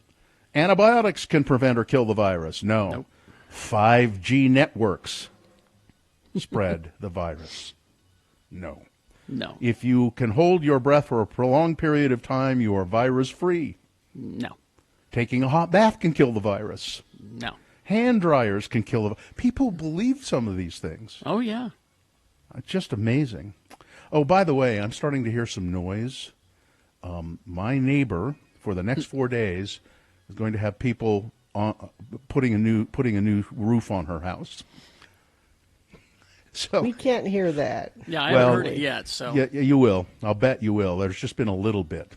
I think Okay. it's going to ramp up. So if you start hearing noise, that's what it is. All right. Hundreds of people gathered in downtown Salt Lake to support the police, and they met with other protesters. There were two groups with conflicting messages. The group Utah Business Revival, which was formed in response to COVID-19 related closures. It's the Eric Mustos group. Yeah. They were protesting, supporting the police. And then there were people in a group that were there to protest police violence. Fortunately, things stayed relatively calm. I think there was a little shouting back and forth, and that was about it. The statue of Brigham Young on the BYU campus has been vandalized. Police are looking for whoever did it. They've splashed it with red paint. The statue of Brigham Young, the second prophet and president of the Church of Jesus Christ of Latter-day Saints, had red latex paint dumped on it along with the word racist spray painted at the base of the statue. In the sign in front of the Abraham O. Smoot Administration Building was also defaced and spray painted with a red X. You know, it's interesting, as I remember my Mormon history, I believe Joseph Smith, the founder of the Church of Jesus Christ of Latter-day Saints, he ran for president. And he ran for president on an abolitionist platform, of a platform of being against slavery. This was not the case for Brigham Young, however. Brigham Young was not against slavery. There And are quotes. There are. Some say that he actively supported it and thought it was a great idea. So there is a university in Virginia, Southern Virginia University. It's a school that was purchased by the LDS Church, I believe. so it had been it had been a university, and then it was sold, a private university, and they the LDS Church bought it, and it now caters to Latter-day Saint students in Virginia. And they there's a place there called Durham Hall, and Mr. Durham was a horrible racist, apparently. And so Southern University swiftly apologized and removed the name on its main academic building this month after administrators learned that, indeed, Mr. Durham was a horrible, explicit, public, proactive advocacy of white supremacy. He even wrote a book about it. SVU, Southern Virginia University, inherited Durham Hall and the rest of the Southern Seminary campus in Buena Vista, Virginia, when its board of directors purchased the school in 1996 and turned it into an independent, private university catering to members of the Church of Jesus Christ of Latter-day Saints. So the academic building was named for Robert Lee Durham when it was completed in 1940 while he was president of the Southern Seminary. And he wrote a book called, what was it called? White Power, I think. It was that blatant? It was that explicit? Yeah. But now the people who run the university now said, we really didn't know. A student pointed it out. And said, they took action then when they found out, so that's good. Yeah, they said we never really looked into the history of Mr. Durham. We knew sort of vaguely who he was. But, we say it's disrespectful to have a building named for a person who actually supported white supremacy. And he went to his grave with being an unrepentant segregationist. And President Trump's attempt to revive his re-election campaign sputtered badly Saturday as he traveled to Tulsa for his first mass rally in months and found a far smaller crowd than his aides had promised him. He delivered a disjointed speech that did not address any of the many crises facing our country right now. Don't quit expecting Donald Trump to not be Donald Trump. He's always Donald Trump. Gina, are you chastising me as though I think that Donald Trump is going to be something other than Donald Trump? Is that what you think I think? Well, it's saying he didn't mention maybe this time. Maybe this time he'll say, I know what we need to do about coronavirus. I know. Maybe this time. Yeah, you're right. I shouldn't think that. But I do. I sit there and I'm hopeful every time he opens his mouth that suddenly he's going to say something smart. Any longer. I shouldn't be so naive. Okay. All right, that's the news. Weather, traffic.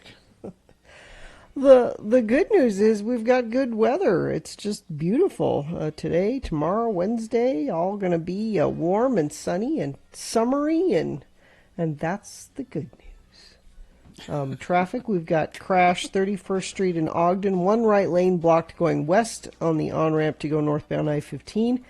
The ramp is also blocked, and traffic can only get by on the right shoulder heading north. And I'll check our message stream, see if friends of the program... Nope, they're just complaining about things mostly. That's all right. You can do that. 33986. All right. Here's boner candidate number 3. Racism is alive and well in Salt Lake. A mural depicting a portrait of George Floyd defaced early Sunday with tar. This is the second time that this has happened, one of the artists said, and Salt Lake City police are investigating, according to a police spokesman, Greg Wilking. The mural, which features Mr. Floyd, who was killed by Minneapolis police, also Bernardo Palacios Carbajal, who was fatally shot by Salt Lake City police on May 23rd, and 4 other people killed by police in Utah, was painted on a building at 300 West, 8 South in Salt Lake. And interestingly enough, that building is a place where Salt Lake City stores its fleet of vehicles, including the police and fire department vehicles. But they've said, yeah, go ahead, paint murals on the side of the building. That's fine. Black goo was spattered on the painting of George Floyd, concealing one of Floyd's eyes and dripping down the length of his face. It looks like I think it was tar that somebody spread on the portrait of George Floyd. Boner candidate number 3, racism is alive and well in Salt Lake. All right, let's review the first 2 and vote. Boner candidate number 1, it will not break me, I will not, it should be back down. That's the noose found in the garage used by NASCAR's Bubba Wallace, the only black NASCAR driver on the main circuit. Boner candidate number 2, your name is an offensive sound in my language. It's the professor who asked a student to anglicize her name because it sounded offensive to him. And boner candidate number 3, racism is alive and well in Salt Lake. Pick your racism. Okay, you've got to decide of these 3 candidates which one is the worst, which one deserves to go forward to boner fight and quite possibly become boner of the day. If it wins here, it'll go up against the winner of round 2's voting. Round 2 happens at 8:20. We'll have 3 different candidates. Getting a winner there, we'll take both of our winners and put them against each other at 9:20 this morning, and that's when you decide boner of the day. Right now, you are picking the champion of round 1. Send one forward. 1, 2, or 3. Remember your candidate number, the one that you think should win. And put that number, that single digit, in the message of a text, and then text that to 33986. That's one way that you can vote. Another way is to call 877-602-9696. They'll take your voice vote. Or go to x96.com, look for the box that says Boner Voting June 22, 2020, and vote there. You have until the end of these messages to vote. Let's go. This is round 1.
All right, 7:43, and it is time now to award round one of your boners. Well, let's do it then. Brought to you in part by this delicious oatmeal raisin cookie that my daughter made me for Father's Day. Oh, I mean, she didn't make me just one cookie. She made a whole batch of them. But nobody likes, I mean, she doesn't like oatmeal raisin cookies, so she'll never make them, except it's Father's Day, so she did. Oh, that's nice. And craving a delicious, juicy burger, visit Diversion Eatery and try the Gorg Burger, bacon, gorgonzola, sautéed onion, lettuce, tomato, chipotle mayo, located at 535 North 3rd West. See their menu at diversioneatery.com. Boner candidate number one, it will not break me, I will not back down. A noose found in garage used by NASCAR's only black driver, the guy who said, let's get rid of the Confederate flags in NASCAR, Bubba Wallace. Boner candidate number two, your name is an offensive sound in my language. A professor who asked a student to anglicize her name because it sounded nasty to him. And boner candidate number three, racism is alive and well in Salt Lake City. The George Floyd mural in Salt Lake vandalized for a second time. Christian won a boner T-shirt, and the winner was boner candidate number one, the Bubba Wallace noose. Really? Yeah. I thought number three was going to win, but there you go. That's why we don't vote or choose. Although somebody just said you made it impossible to choose a boner winner in this round. There were lots of votes for all of them. Yeah, but actually, that's hard. Number three came in last. Really? Okay. Yeah. Well, there you go. That's the winner of round one. It now goes forward to Boner Fight. It might be Boner of the Day. Round two coming up at 8:20. Three more, three different candidates. We'll get a winner there. We'll take both of the winners and put them against each other. You'll decide who Boner of the Day is with Boner Fight at 9:20 this morning. That's when you will vote and make that happen. We are broadcasting live from our homes until further notice. And if you want to watch us, you can see us at x96.com/live. You can see us in our various Want to see my cookie? There's my cookie. Kitchens and all of that. Katie is in the main. What is that? That's not lipstick, is it, Gina? No, it's tinted lip balm. We've had this conversation not before. lipstick. Yeah. Okay, all right. Let's talk to Robert Gerke. Yeah, let's get Gerke on the phone here. He's here. Hi, Robert. How are you? Good morning, guys. I'm doing well. Robert Gerke, or Bob Pickle, as he's affectionately now known. Is that my new nickname? Yeah, columnist for the Salt Lake Tribune. You wrote a great column about Sean Reyes. When did that come out? Saturday, Friday? When was it? That was late last week. I think that was on Thursday. So So we saw this. We saw Sean Reyes, the Attorney General of the state of Utah, rapping at that concert down in southern Utah, down outside of Cedar City. And you make really good case for, well, you talk about what a crappy rapper he is, but but wasn't great. No. Yeah, and then but you have some great reasons why he should be ousted from his office. Why don't you talk about some of those? For instance, Banjo. Talk about that a little. Well, if you guys remember Banjo, it was this company that was said it would go out and scoop up all of this public data and then have access to all of this private state data, and it would put it together, and it would be able to detect crimes almost as instantly as they happen. And they bragged that they were able to, they sounded the alarm on the Las Vegas shooting, for example, based on public information within seconds. And the one at the concert that killed all those people, and so the state jumped on board with them for an opioid dashboard that they were going to track opioid use, and then they expanded the contract, and it got. Once the legislature kind of found out about it, it got some pushback from the legislature. They resisted on the funding of it. Then we come to find out that the founder of the company, back in his late teens, was involved in an attack on a Jewish synagogue, and he's part of a neo-Nazi group. And so the company, the state quickly backed away from the company, put a pause on all of the contracts, and the company founder was pushed out. but my point on this was, it was sort of Sean Reyes who was tip of the spear on this. He was leading the charge on it. And, it was something that never really got much discussion about whether or not we should even be doing this, whether this was an intrusion into people's privacy, and whether the technology they were using actually worked. And so, I was glad that they paused the program or got rid of it. But, I think Sean Reyes was the guy who was pushing for this harder than just about anyone, and it was a bad idea in my opinion in the first place. So, Gerke, though, how is it that Reyes has had the power, the ability, the whatever to just sort of unilaterally say, well, let's spend all this money and get this banjo program? How does he have that kind of power? Well, I mean, the way it started was that the legislature appropriated some money to combat opioid use, right? And so he decided, I guess in conjunction with the DEA, that they wanted to use it for this banjo opioid tracking platform that they had been promised would be effective in figuring out, where you had hotspots. And they awarded a no-bid contract to Banjo. And, there were emails early on that said, we need to be able to justify this. How is this different than what other people are doing? And so that's sort of where the camel's nose got under the tent, if you will. Yeah. So from there, it just sort of took off. But now they're not going to be the last company to offer this technology, and so we need to have a discussion in the state about whether or not this is something a path that we want to go down. Yeah. Talk about. I want to get a bunch of stuff in here. So, how about Sean Reyes, the Attorney General, snuggling up to the Kingston polygamous clan through Washakie Energy? Yeah, there's a lot of his fundraising practices, and the Washakie one is pretty egregious. He got $50,000 from the Kingston polygamous clan through Washakie, and if you remember, Washakie was this company that was scamming taxpayers out of these renewable energy credits. They would just basically buy the energy and then resell it, and then collect the credits. They collected about $500 million worth of these before the feds shut them down. And when they were under investigation, and then when the feds raided their offices, we asked Reyes, well, what are you going to do with this money? And his campaign manager said at the time, well, we've set it aside, we put it in escrow, nobody's going to touch a cent. And then when they were, charged and eventually, later pled guilty, they eventually said, oh, well, we already spent the money. Sorry, we can't do anything about it. And so he kept the money. But, he's one of the largest recipients of opioid manufacturer money in the country on a per capita basis. And, this is at a time when the legislature had to push him to sue the opioid companies. And he came into office, if you remember, on the heels of the John Swallow scandal. Right. I was pretty encouraged. He was saying the right things. That he was going to clean up the office and put things right. And then, this is what we've seen is these sorts of fundraising practices.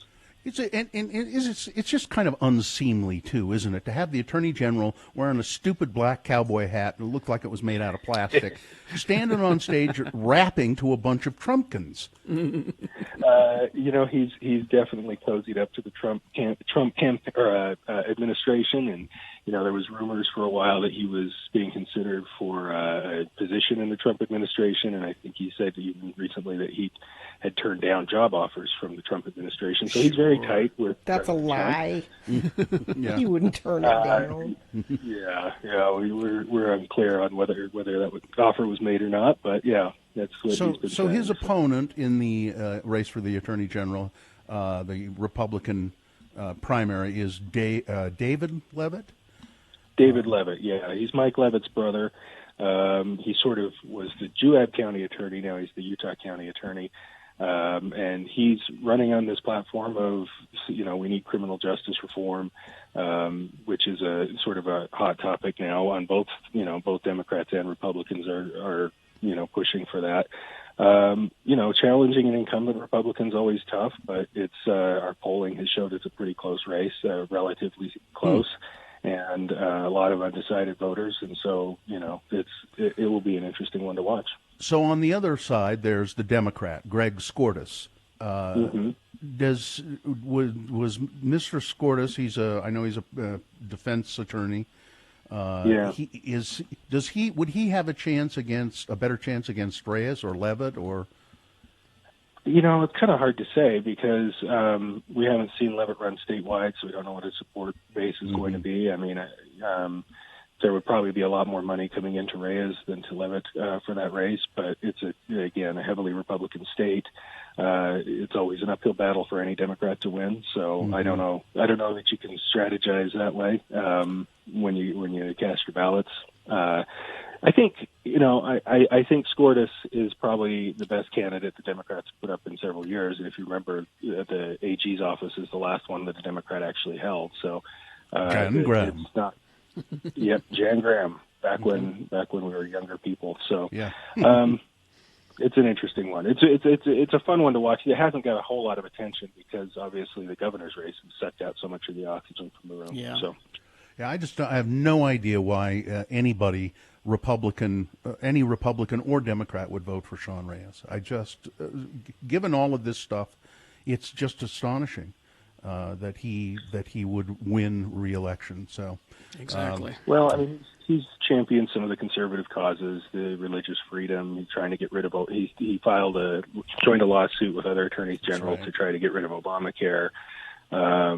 Stuff like that. He was part of the lawsuit to try to prevent LGBTQ rights for federal protections for LGBTQ individuals. And so, he's kind of let out on some of those conservative right-wing viewpoints. And so maybe that's gets him some supporters. And he does it. I don't think he's ideologically that conservative. I think he just does it to get votes. There's the Republican Association of Attorneys, or Republican Attorneys General Association, has given him an awful lot of money, probably about $600,000 over the years, and so I think he is a team player in that regard. Joins his fellow attorneys general when it comes time to make these stances. Robert Gehrke, columnist for the Salt Lake Tribune. Nice to talk to you. We will chat again sometime in the near future. Thanks a lot. Have a day and. Yeah. Be safe and kind to others. All right. Thank you, Bob. Thank you very much. All right. Well, we'll talk to you later. Traffic, Gina. Do you have any of that? I don't, but maybe you have some you want to share, and you do that by texting it to us, 33986. Everything I can see on the U.dot cameras appears to be moving smoothly. I see no slowage anywhere. If you see slowage, please share it with us, and I will pass it along. All right. Thank you very much. All right. We will take a break. We will be back. Bill Frost will be here to tell us what's on TV this week. Stand by for that. X96. The young men.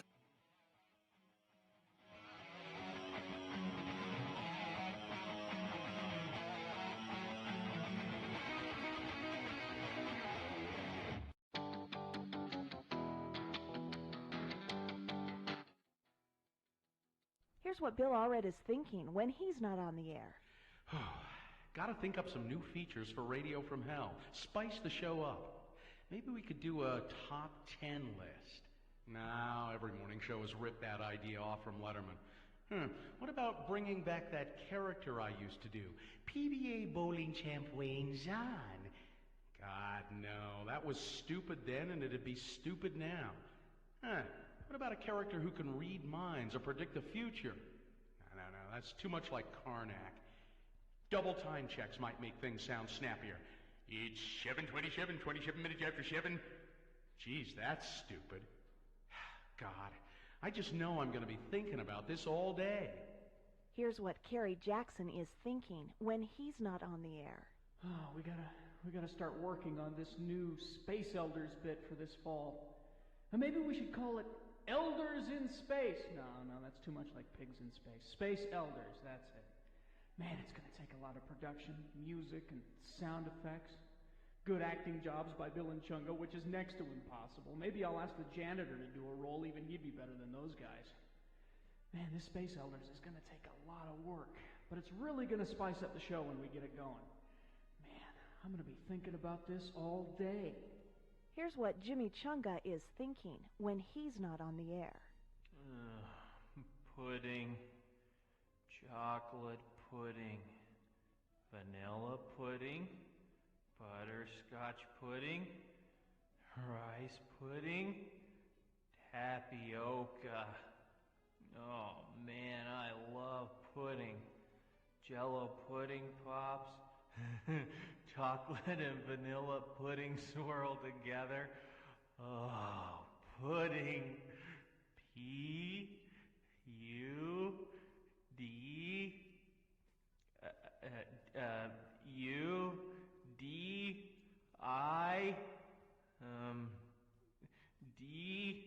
Oh, pudding.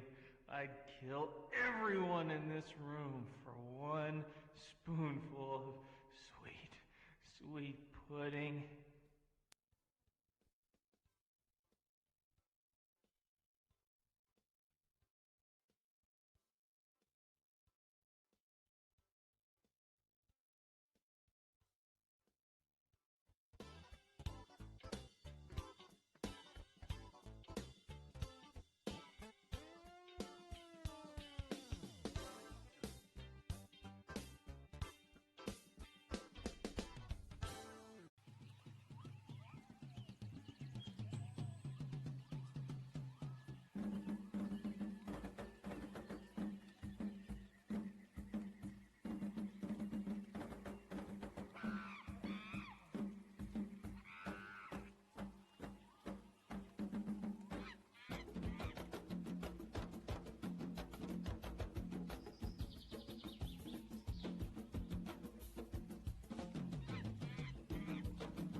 Okay, it is 8:01 right now. Gina, do we have a contest here?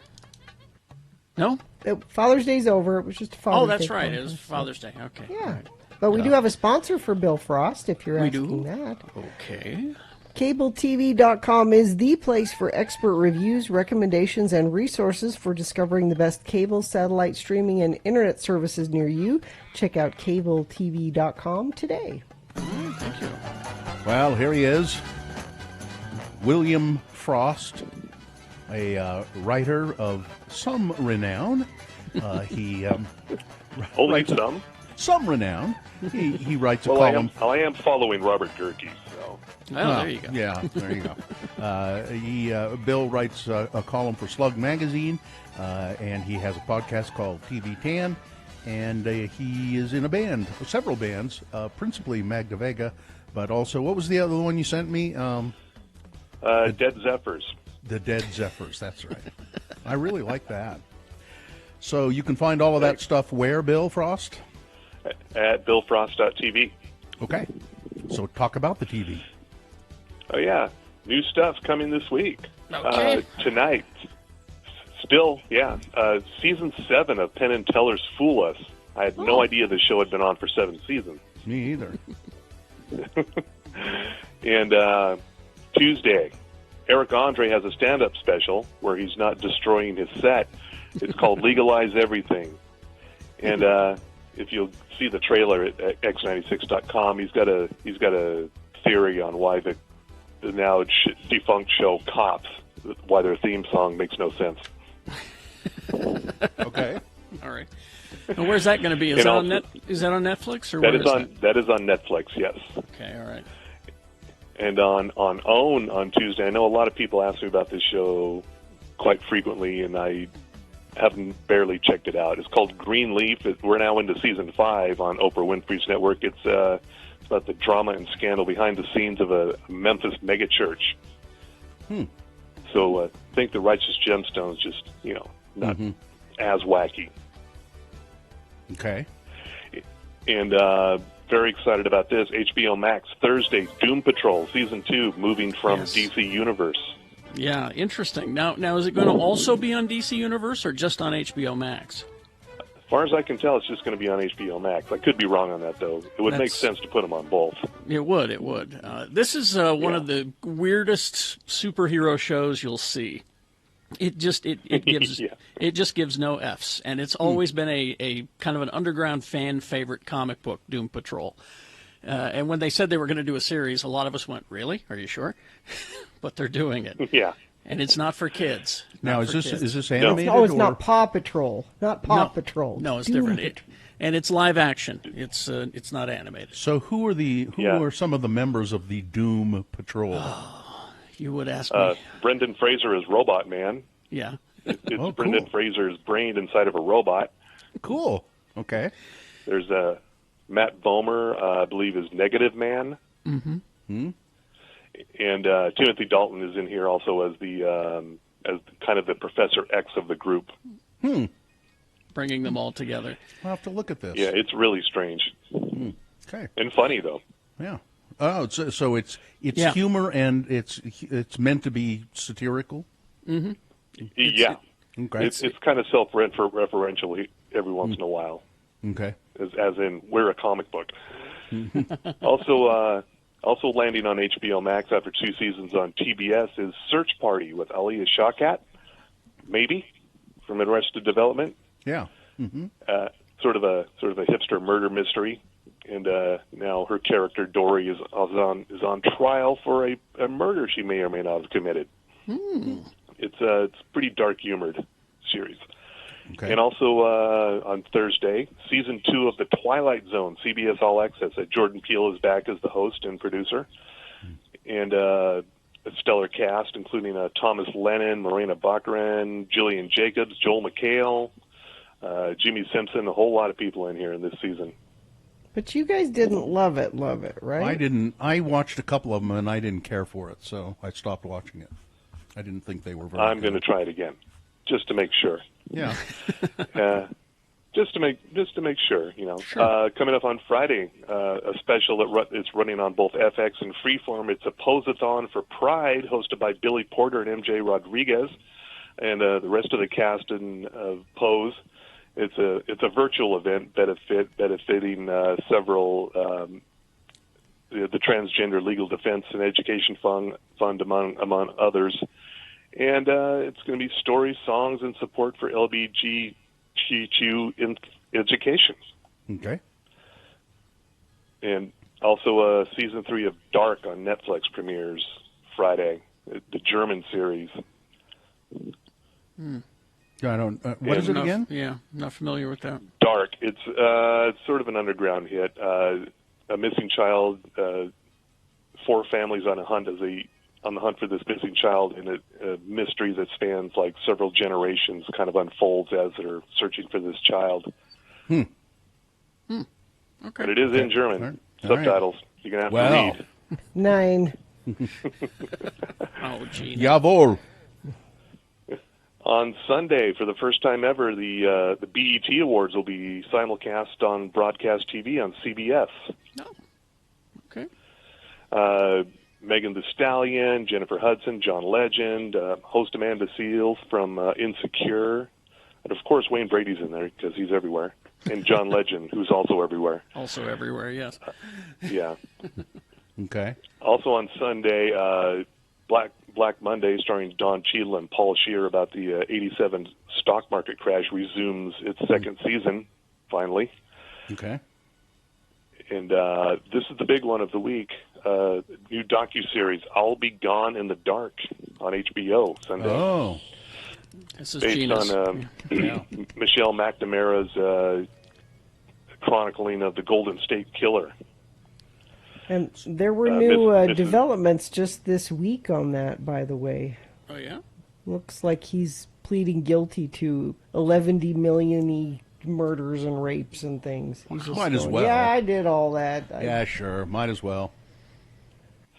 Yeah, this is as much a documentary about her as it is about the Golden State Killer. It's kind of a dual documentary covering both sides here. It's a 6-part series.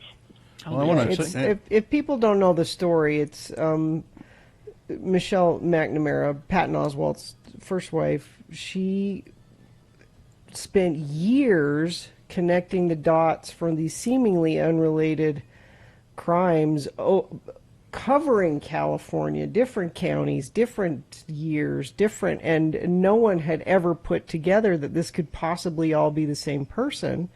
And she was writing this book and died before she finished. She had some undiagnosed heart condition. Died before she finished it. She was working on it with a few other people who finished it for her, but her research directly led to police departments reinvestigating some of these cases, and they used some DNA, like Ancestry.com or one of those DNA profiles to find this guy, and found him. It's a fascinating story. He was a former cop, right? Mm-hmm. Yeah. Do you know why he was let go of being a cop? Don't point that pen at me. No, I don't. So he how he got into houses that had dogs. Mm-hmm. He would get dog spray, away spray like that mailmen have and stuff. He stole some from a store because he didn't want a record of buying it, and they caught him shoplifting. So that's how he lost his job being a cop. Well, if you've learned nothing, you want to commit crimes, don't shoplift. I mean, No. on top of it. You always get picked up for the petty crimes. And so. make sure that both of your taillights are working. But yeah, I am looking forward to that. Yeah, it's the little things. Bill, I have to not thank you, but curse you for getting me hooked on this show, Barkskins. Oh. My God. I mean, it is a David Toulis festival. It's just wonderful. Yes. He's just great. And it's actually not a bad series. And I guess it's based on a book by Annie Proulx called Barkskins. There's several books in the series. They could do this for several seasons if they wanted to. Yeah, and apparently my wife has read a lot of her books. She's a very good writer, apparently. And this is Barkskins. It's on Hulu, and it's only about 8 episodes, so you're not going to be suffering for much longer. Yeah, there's only the one season. So far, yeah. There's no decision on a second season yet. Okay, all right, because it's pretty good. It's pretty good.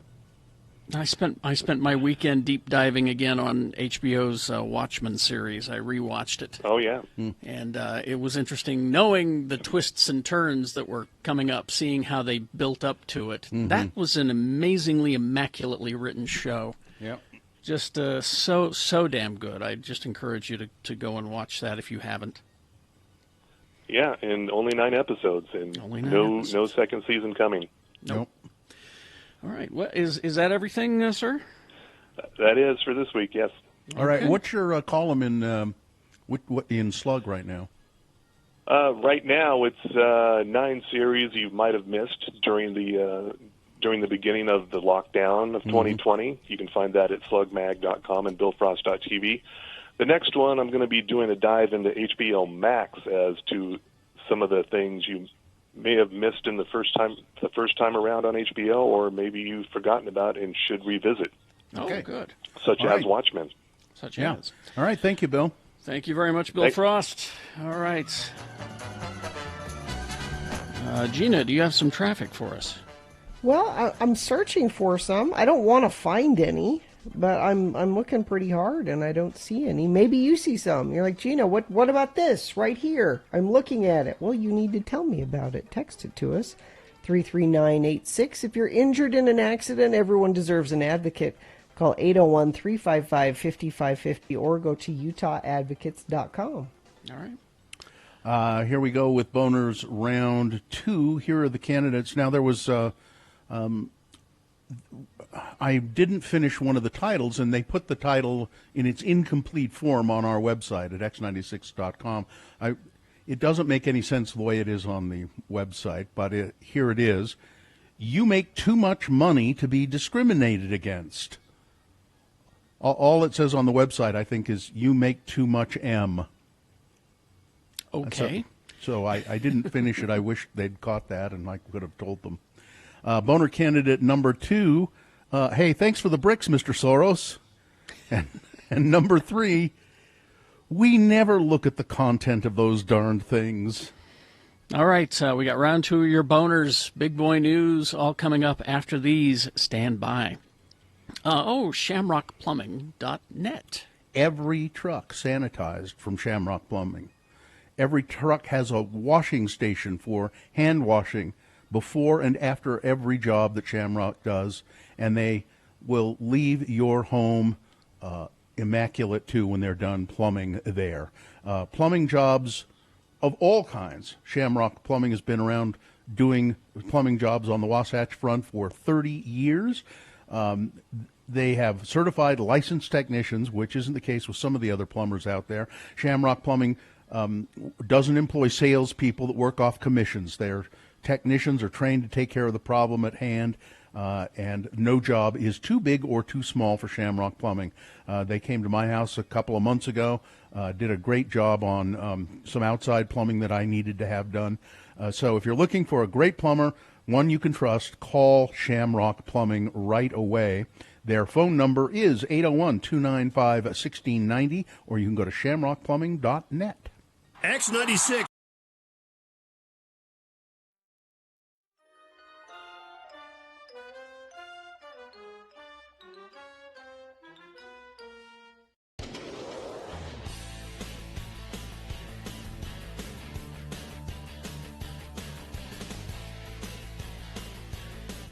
Senior. Spell it with me now. Senior. Senior. And now we'll use it in some dialogue featuring our 2 Utah friends, Elder LeGrand Ardun Jr. and his trailer-dwelling pal, LeVar. Imagine, if you will, LeVar and LeGrand enjoying a lazy Saturday afternoon of TV watching in LeVar's trailer home at the Restful View Mobile Home Park. Again, the word is senior. Yeah, sure is fun sitting around on a lazy day watching reruns ahead of the class with you, LeGrand. Glad you could come over. Well, I had to get out of the house. I mean, for heck's sakes, Midge had a list of honey-dos for me as long as that hair on her mother's chin. I snuck out before she could put me to work. You don't mind if I drink me some beer while Head to the Class is on, do you, LeGrand? I've long ago given up trying to change your sinful ways, LeVar. You know I think that drinking beer is wrong, but I'm not going to say anything more about it. Hey, what happened to the rest of the beer in this can I was working on? I know I didn't finish it. I don't know. You must have drunk it. I'll get you another can of beer from the Frigidaire. Head of the Class. This is a really funny show. Reminds me of our school days, LeGrand. You remember me out in the parking lot and you over to the seminary building? We had some choice times, didn't we? Sure did. Now, I'm proud to say I got my high school diploma and my seminary diploma. I don't believe you managed either one, did you? Never mind. Boy, that redhead on Head of the Class sure reminds me of my old high school sweetheart. Hey, you remember Franny Hayes? God, I sure loved her. I seen your old flame a couple of days ago, by the way. I seen your Franny Hayes at the Quick Stop. What happened between you two? I dumped her. She got pregnant, so I dumped her. Got pregnant right here in this here trailer. How's she doing? She's probably got like 20 kids and not a pot to piss in, right? Married a rich guy. She was driving a fancy Lexi or a Affinity or something like that, covered in diamonds. She looked good. I don't care. I don't care for her no more. Oh, come on, LeVar. You care. I seen your face fall when I told you. I seen your emotions fly to the surface. Shut up and pass me another beer. Hey, you know what? This Alpo don't taste half bad when it's fried up like this.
Okay, it is 8:20 right now, and it is time for round 2 of your boners. Presenting to you now 3 news stories. These are examples of bad, stupid, funny human behavior, and you will decide with your votes of these 3 candidates which one is the worst, which one deserves to go forward to Boner Fight and possibly become Boner of the Day. If it wins here, it is not Boner of the Day.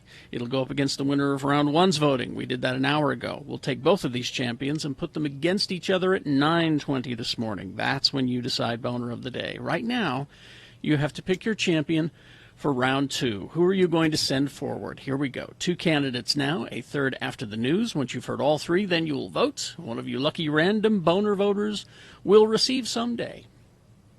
Not someday, today.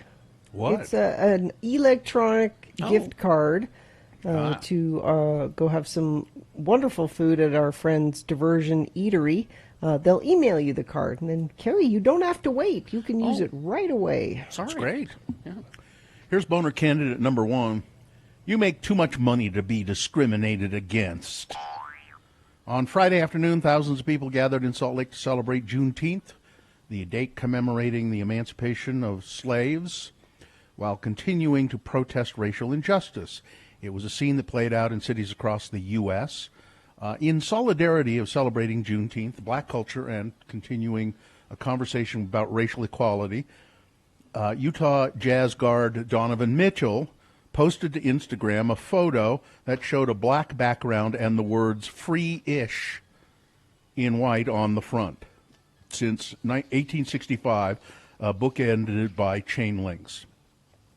The image, which was widely shared throughout social media on Friday, is often seen on the fronts of T-shirts and hoodies in many variances, references the Juneteenth emancipation of date of 1865, and the ish, of course, points to the fact that even though declared legally free, there are still many problems. So you're free-ish.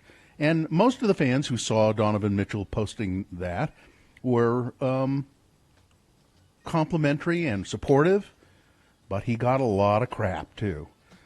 Many called Mitchell delusional, foolish, and ungrateful. Even more denied the suggestion of the original post, saying that because of Donovan Mitchell's wealth, he's more free than other people. There was even a suggestion that people aren't enjoying their rights in the United States, well, then they should go back to Africa or to Brazil, it said. Some people said that after years of being a fan of Donovan Mitchell since his arrival in Utah, his post was the last straw for them, and they would no longer support him as a player. I just Why don't don't you go back to where you came from? Where was it? None of us, except for Southern Native Utah? American people, we all should go back to where we came. I'm not going back to Provo. Boner candidate number 1, you make too much money to be discriminated against. Boner candidate number 2, hey, thanks for the bricks, Mr. Soros. They say he hires protesters and rents buses to transport them. Some say he has people stash piles of bricks to be hurled into glass storefronts or at the police. George Soros, the billionaire investor and philanthropist who has long been a target of conspiracy theories, is now being falsely accused of orchestrating and funding the protests over the police killings of black people that have roiled the United States, amplified by a growing number of people on the far right, including some Republican leaders. Online posts about George Soros have skyrocketed in recent weeks.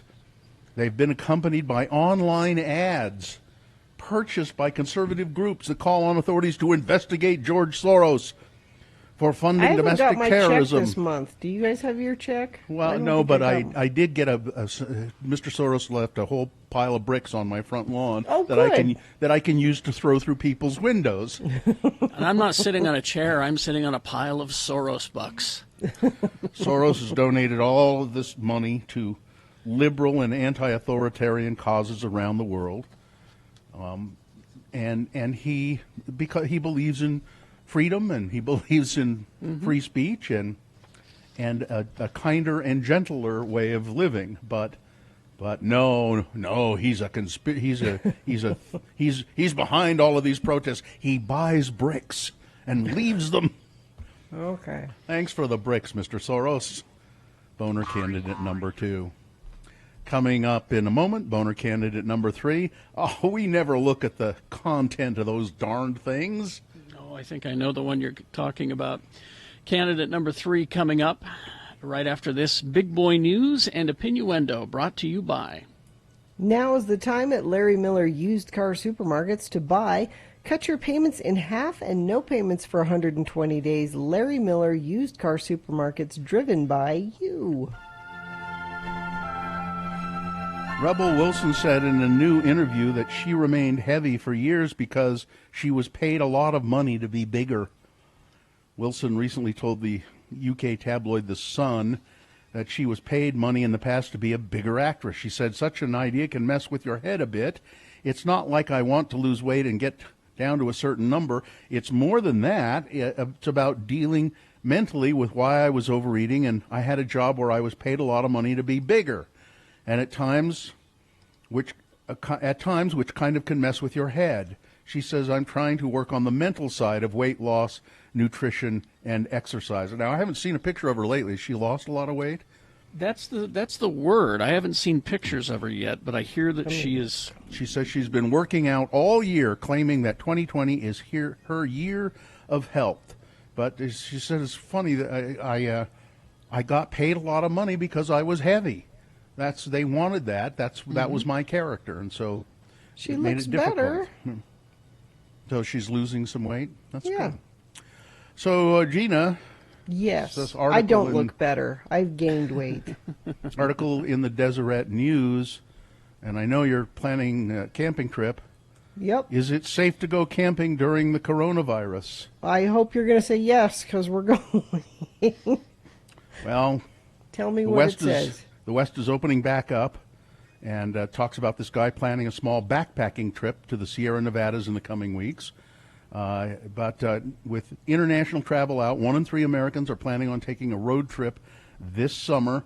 And according to one survey, 24% of them will be headed to national parks. Now, while there's usually plenty of room for social distancing when hiking a trail, traveling through the gateway communities presents a greater risk. So you'll be going through towns and you'll be stopping there, and that's where you'll run into most of the risk.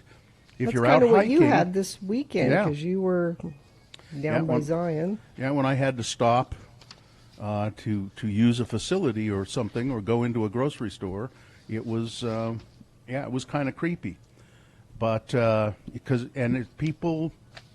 people are not caring anymore about social distancing, a lot of them, and so you'll be okay if you're out hiking, but just remember you're going to have to stop. No, well, And see, that's where the it's nice tough. thing is we have a trailer that has a bathroom in it. So I don't have... This is part of why I'm okay doing this trip at all, is we're taking our bathroom with us. Well, I'm going to start. I'm just going to start hauling a toilet on a trailer. Everywhere you go. Yeah, just everywhere I go, all the time. I think that's the best thing. Yeah, but I would be lying if I didn't say what I was nervous about is getting to and from. Once we're at our camp spot in Montana, I think we can relax, because it's kind of far out and not a lot of people around there. But getting from here to there is like a 2-day. You don't deal, think the camp spot's and- going to be crowded? Well, my dear husband reserved 3 spots, so we can have empty spots on either side of us. He said nearly, that's $50 well spent, and I would agree. Well, nearly half of all states are reporting a rise in new cases of coronavirus. Some continue to break records in their daily reported cases. In the South, officials say more young people are testing positive, and across the U.S., experts continue to repeat warnings and highlighting the need for social distancing and facial covering. It is very, very important, more important than ever, even if you live in southern Utah, okay? God, you people, man. Over the past few weeks, Utah has recorded some of its highest coronavirus daily cases. The state continues to reopen, but the projected death count has risen by hundreds. Utah could have more than 600 COVID-related deaths by the 1st of October and 282 by the 1st of August, according to new projections from the University of Washington. The model has been used by the White House to predict the country's coronavirus death toll. The demand for ICU beds, invasive ventilators, and other resources is also expected to increase, as the infection rate is expected to be up to nearly 2,000 cases per day in Utah by October 1st. Bunch of sheeple. People tell you to wear a mask and you wear it. Sheeple. Aren't you a sheeple if you are not wearing a mask because other people are telling you not wear a mask? Isn't that a sheeple on the other side? I'd expect someone who's paid by Soros to say that. I'd expect that. So George Soros, buy that mask for you, lady. Just 8 percentage points separate first and third place in the Republican race for governor in Utah, according to a new survey of likely primary voters. The UtahPolicy.com Channel 2 News survey conducted by Y2 Analytics finds Lieutenant Governor Spencer Cox in the lead with 34% support among likely Republican voters. Former Governor John Huntsman gets 30%, Greg Hughes at 26%, Thomas Wright behind with 10%. Let's see. So the where is that story I want to do? He referred to the disease caused by the novel coronavirus as the Kung Flu. He called racial justice demonstrators thugs. He attacked efforts to take down Confederate statues as an assault on our heritage. And in an ominous hypothetical, he described a very tough hombre breaking into a young woman's home while her husband was away. What was that? It's a tough hombre. That's code Yes, for it is. Mexican.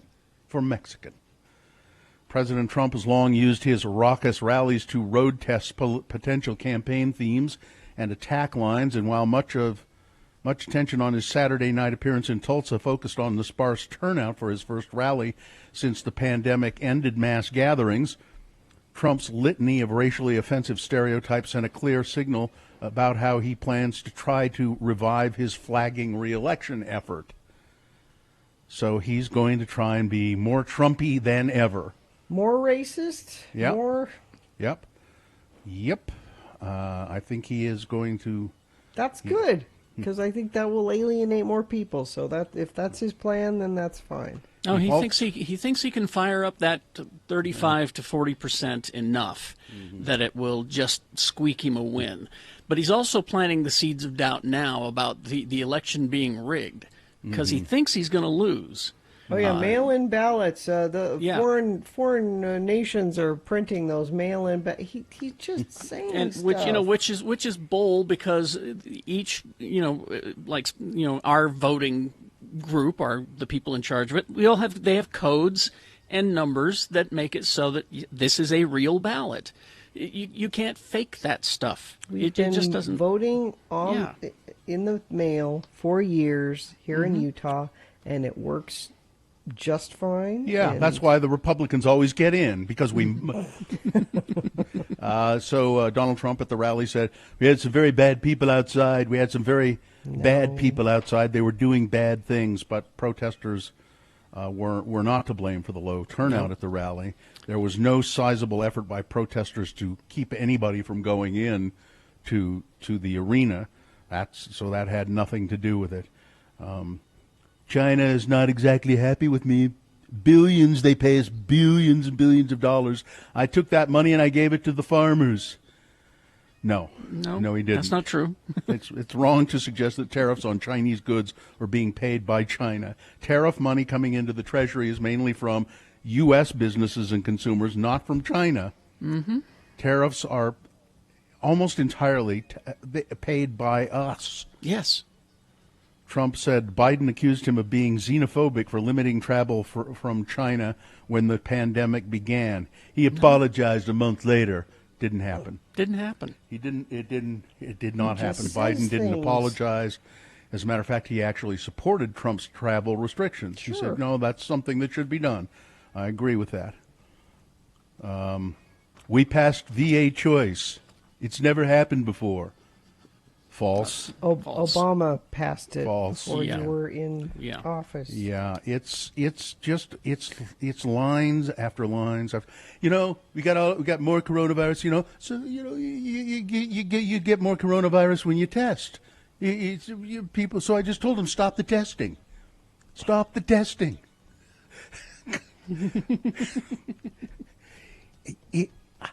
Just don't even try. Don't even try. I am stunned Why are you trying? I'm stunned that when people can listen to these things that he says and not realize that he's essentially an idiot. Yes, very much. I'm president and you're not. They don't care. Well, I think they don't know. They must not know that he's an idiot. It's probably 50-50. They know and they don't care, or they have been told differently by a media outlet that lies to them. It's time that somebody was in charge to put you eggheads down. They've been able to look the other way, so they get the things that they want. And that has worked, Mitch McConnell. They've deregulated. They've got their judges. They've gotten us out of the Iran deal. This has been a very successful... They were willing to put up with this moron. He's distracting over here with his crazy... While all of these things that the Republican Party has wanted have happened. This has been a very successful presidency for them. Yep, exactly. They don't care how it looks. They care haven't what they've been able to get done. They haven't gotten rid of that damn Obamacare. They haven't got rid of that. Oh, they're trying. They're in court right now trying to do it. Well, they're not trying hard enough. Well, they're taking it to court. I'd say that's a good effort. Sports, weather, traffic. We had professional sports in Utah. And they have completed. We have a winner. It's kind of the first time that's happened in any major sport. We've got Eli Tomac becoming the oldest rider in Supercross history to win his first championship in the Premier 450 division at the 2020 season finale on Sunday. Tomac is 27. That's the oldest rider in Supercross history. It is really a young man's game because it's hard on you. He clinched the title with a fifth-place finish that snapped the streak of 7 consecutive podiums at the Monster Energy AMA Supercross, and that happened right across the street here at Rice-Eccles Stadium. So we had some sports. Weather is just beautiful. It's very summery, sunny, 80s. I'm looking through the week. There's a slight chance of showers maybe on Thursday, but other than that, we've got sunny skies and 80s all week long. Traffic, we've got... Let's see if we have anything to tell you about. It's been fairly light this morning. I'm going to check our message stream. Nope, we are good to go. Even somebody said, yeah, they've been driving 106 South up to Kaysville. Have not had any traffic, so things are moving smoothly. That's good news for you commuters. But if you see something you want to share, please text it to us, 33986. Injured in an accident? Everyone deserves an advocate. Call 801-355-5550 or go to utahadvocates.com. Here's boner candidate number 3. Oh, we never look at the content of those darn things. A Tennessee newspaper in Nashville is investigating how it came to publish a full-page ad on Sunday by a biblical prophecy group claiming that Islam would detonate a bomb in the city. The ad, which included a photo collage of President Trump, Pope Francis, and burning American flags, urged readers to visit a website offering more details. The ad was credited to the group Ministry of Future for America, which says its mission is to proclaim the final warning message from the Bible, addressed to dear citizens of Nashville. The 8-paragraph ad, full page, spanned the entire length of the newspaper and discussed Russian President Vladimir Putin, the Democratic Party, on September 11th. It claimed Trump's presidency was part of a prophecy, warned of another civil war, and said Islam is going to detonate a nuclear device in Nashville. Clearly, there was a breakdown in normal processes which call for careful scrutiny of our advertising content, said Michael A. Anastasi, the newspaper's vice president and editor, in the paper's news coverage of the ad. This ad is horrific. It is full fully indefensible in all circumstances. It is wrong. It should never have been in our paper, he said. How did it get there? Oh, we never look at the content of those darn things. Boner candidate number 3. Oh, yeah, I read that thing, and I just sat and read it, and I'm just like, they printed this? Yep. All right. Let's review the first 2 and vote. Boner candidate number 1.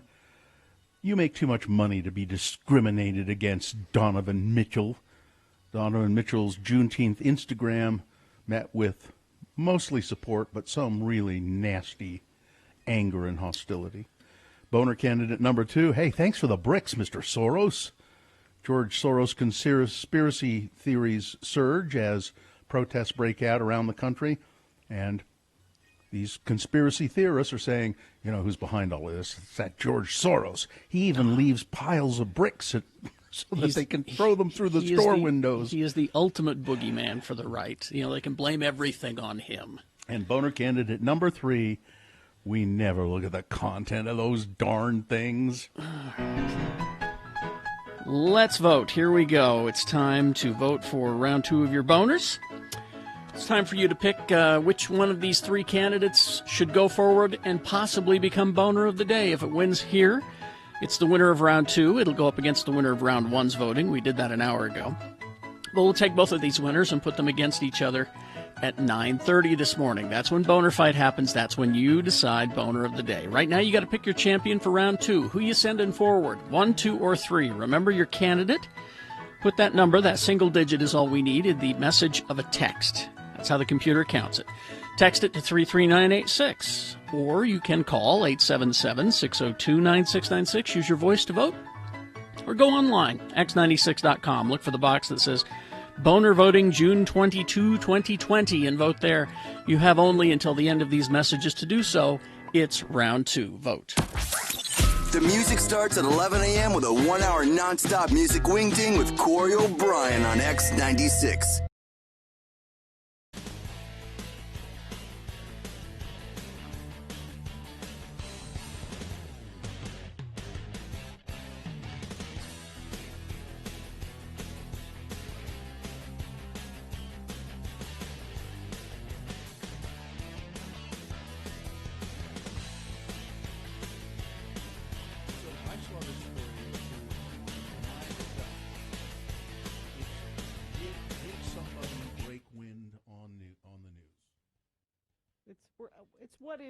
What is that sound? Is what we're playing. It's a game. So see if it sounds like that to you.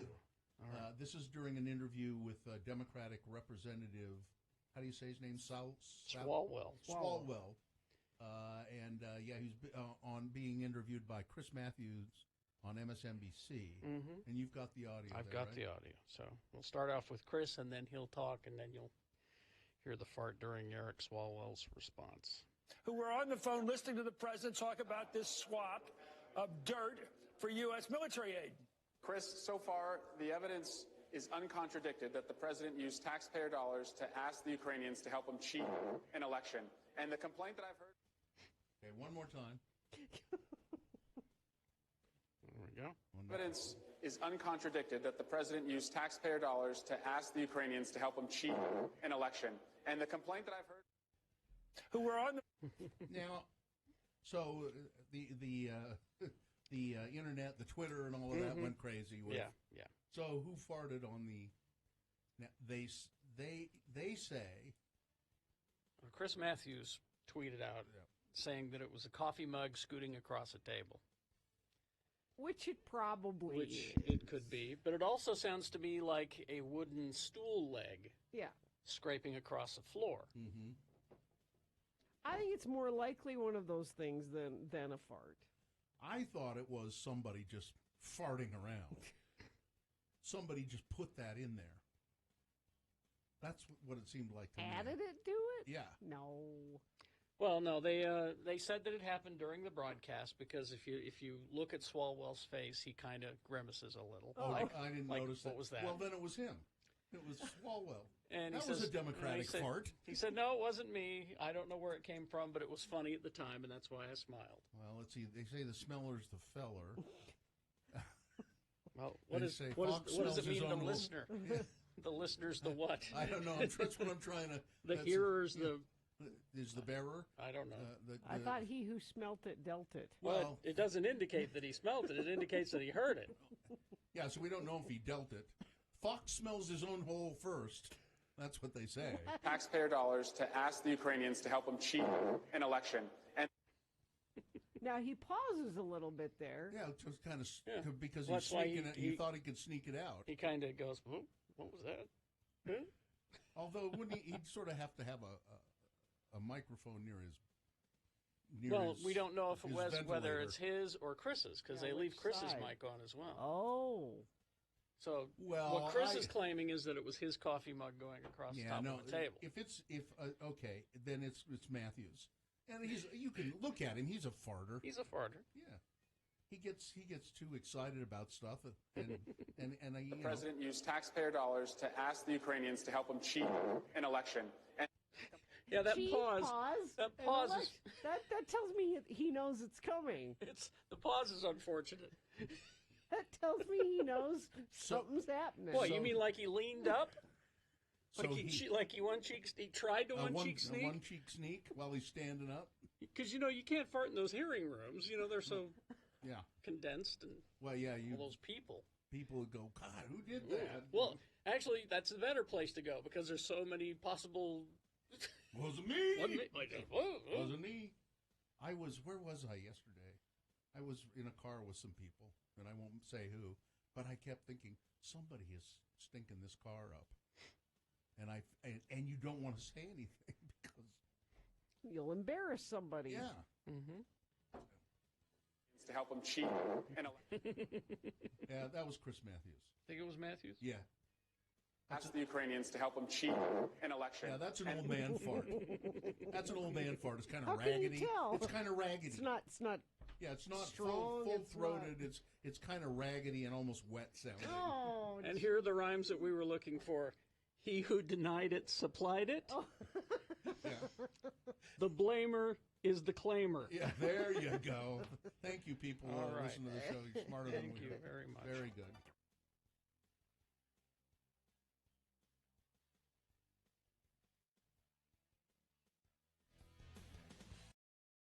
First, we got to award round 2 of your boners. Boner candidate. No, it's brought to you in part by. How about this delicious tuna fish sandwich I'm eating here?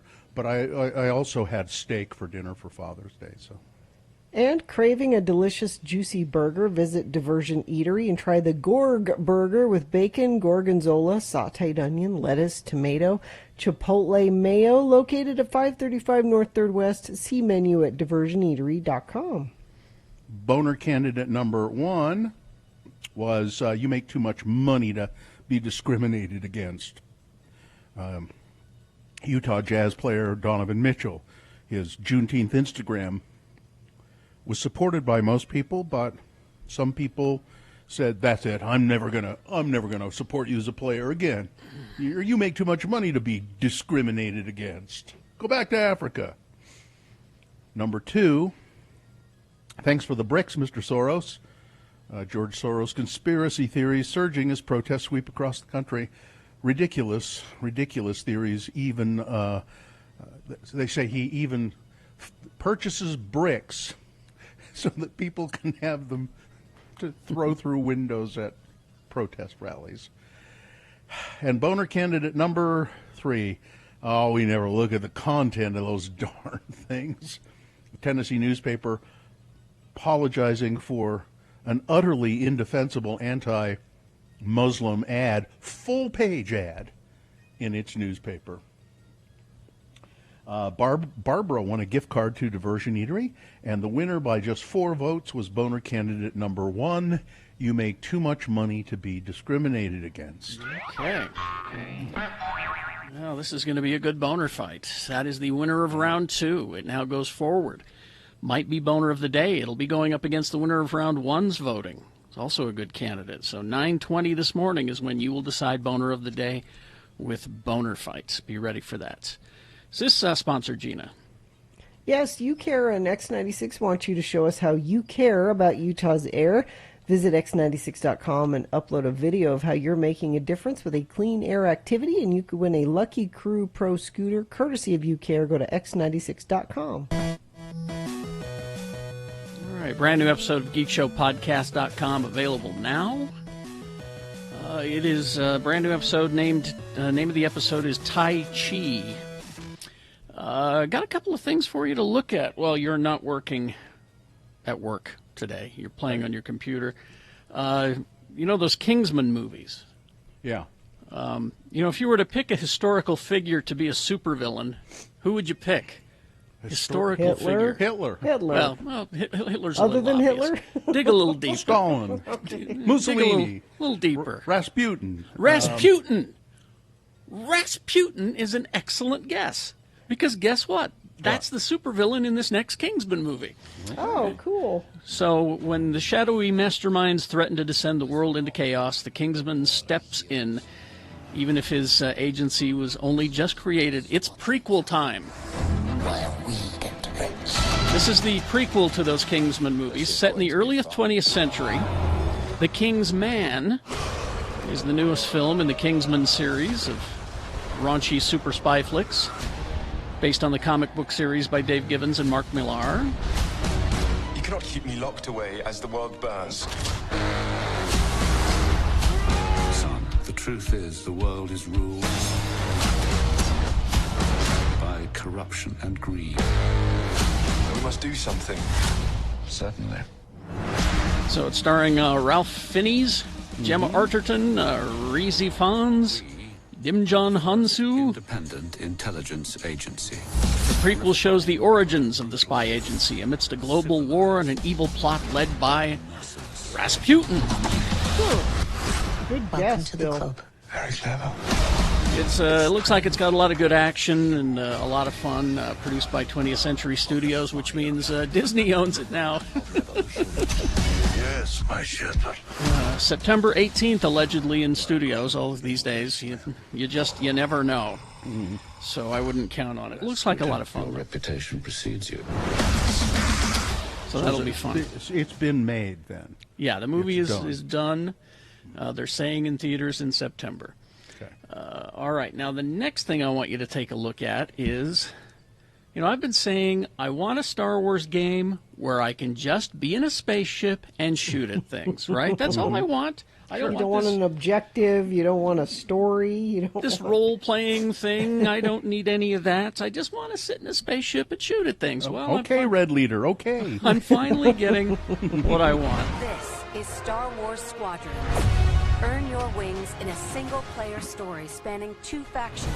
All stations, fire on that ship! Now, what's really cool about this game Multiplayer battles as a squadron of 5. With the option is that the game starts out, it is a multiplayer game, but before you can play multiplayer, you have to learn how to fly, I think it's 8 different ships, 4 on each side, the Empire and the Rebellion. Okay. And so you have to learn how to fly all of these ships before you're allowed to go into multiplayer. So that's what I'll do. I'll just do those missions and call it good. It really looks great. The instrumentation in front of you provides critical feedback about power management, targeting, and shields. But there's a whole breakdown on Kotaku about how the game will work, what you'll do, what the objective is, the ships that are available, squadrons, and again, I've got the single player and the multiplayer if you want. And so it's going to be available June 18th. That's pretty quick on PC, Xbox One, PlayStation 4. Or no, October 2nd, excuse me, October 2nd. They're doing a live event June 18th to debut it. Okay, that's what my story says. All right, so October 2nd is when the game is coming. Something to look forward to. All right, now since San Diego Comic-Con is canceled this year, Warner Brothers has got a lot of stuff that they want to show you and no place to show it. So what do? Well, they're going to do an online fan event. It's going to be called DC Fandome. and it'll be available online for 22 hours for free. Listen up, Comic-Con. For free? For free, because San Diego Comic-Con is still trying to figure out a way to do some sort of con events and charge you for it. But Warner Brothers is going to stream this for free August 22nd, beginning at 10 a.m. Pacific time. It will be available online for 24 hours. Now, what you're going to get a look at, is I'm sure they'll have some footage from the new Batman movie, which shut down production in March but has started up production again. I'm sure you're going to get scenes from James Gunn's Suicide Squad movie, because that's all put together and ready to go. The studio will also use the event to show you more stuff from Wonder Woman 1984, which is allegedly due out October 2nd. You're also going to get some looks at Black, not footage, but some looks at what they have in mind for Black Adam, The Flash, Zack Snyder's Justice League, the next Aquaman and Shazam movies, as well as the TV stuff, Black Lightning, Legends of Tomorrow, Stargirl, Doom Patrol, Harley Quinn, Lucifer, all of that stuff. So they are going to be doing this online for free on August 22nd, beginning at 10 a.m. DCFandom.com is the website to go to. And, Hulu has renewed Crossing Swords and Solar Opposites for one more season each. So you have that to look forward to, which is always nice to have things to look forward to. All right, thank you. All right, traffic, Gina. Yeah, we have had such a great morning traffic-wise. It's a great morning all-wise, actually. Don't want to just say it's the traffic that makes it great. I've had 0 accidents reported. I'm looking at the UDOT website right now. I see absolutely nothing, and nobody sent anything in via text. So we have good news as far as your commute goes. If you do see something, though, please text it to us, 33986. I will pass it along. All right, thank you. We will take a break. We will be back, and we'll have for you your boner fights, reasonable amount of news, all of that stuff, all on the way. GinaHomie.com, HOMIE.com. Yeah, they're a tech-based real estate company, and you've heard me talking about them for a while, and I'm happy to do it because I like what they do and how they do it. Helping you buy and sell homes, but they're also trying to help people stay in their homes during COVID-19, and so I'm super proud to endorse Homie. Here's what they have going on. Homie is committing up to $100,000 to the United Way by establishing the Homie Fund to assist those impacted by COVID-19, avoid home foreclosure, pay rent, utility bills, all that kind of stuff, trying to help folks out. For every home bought with Homie over the next 90 days, they're going to donate $500 to this United Way fund. Homie's first priority is to keep our community safe. Homie makes it safe and easy to buy or sell your home. Your dedicated Homie agent can show you a home right from your couch through a live video chat. Text Gina to find out more. That's GINA to 88588 to buy or sell with Homie. Stay safe and save thousands. The young men and women who become United States Marines come from our home.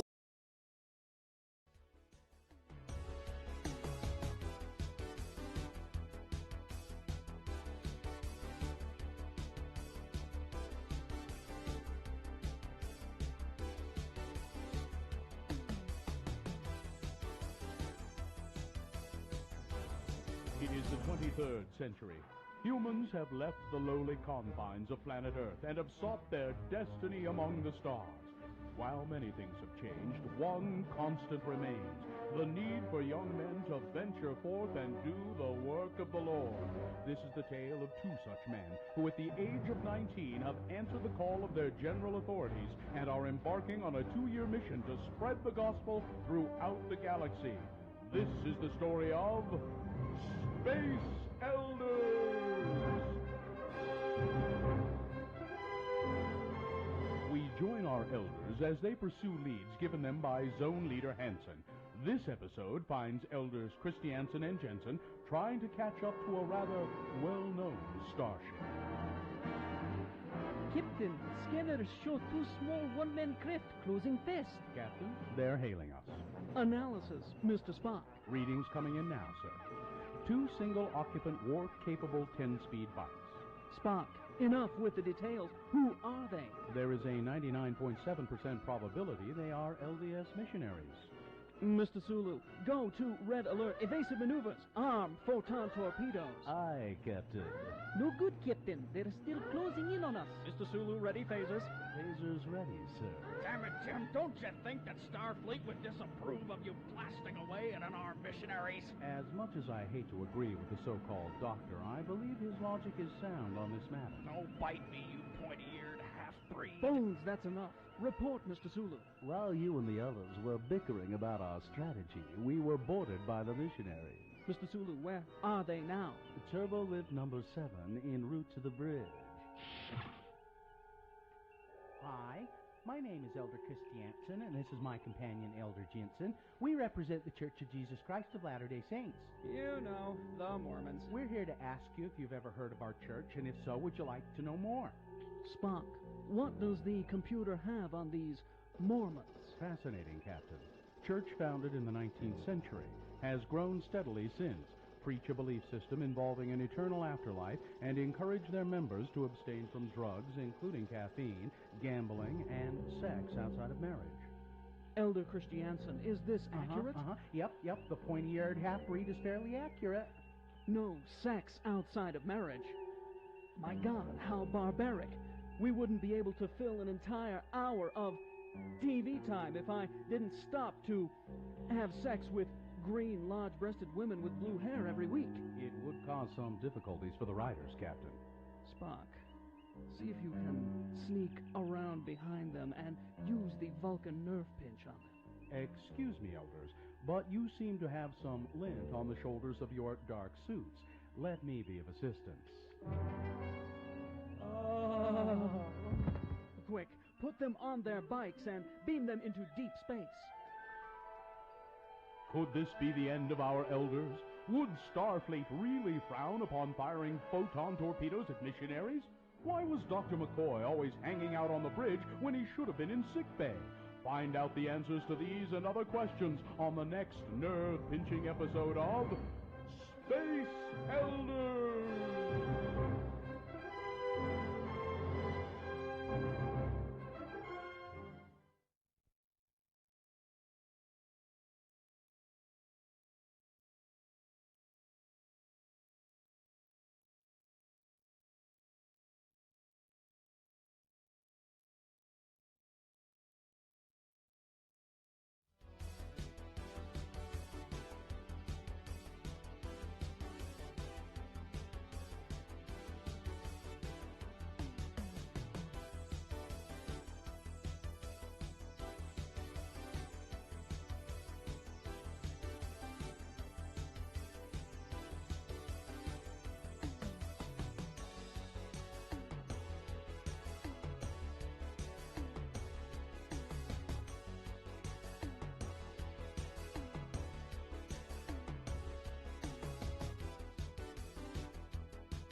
Yes. May I help you? Carrie Jackson and Bill Allred here to see Mr. Acme? Carrie Jackson and Bill Allred? And this is regarding... Well, we work for Mr. Acme, and he wanted to see us today. I see. And you work for him in which one of his businesses? Radio. You know, we do a morning radio show at his radio station. Oh, yes. Mr. Acme is involved with some little broadcast facility somewhere, isn't he? Let me call him. He's having his daily rub-down right now. Mr. Acme? What the hell do you want? You know I don't like to be disturbed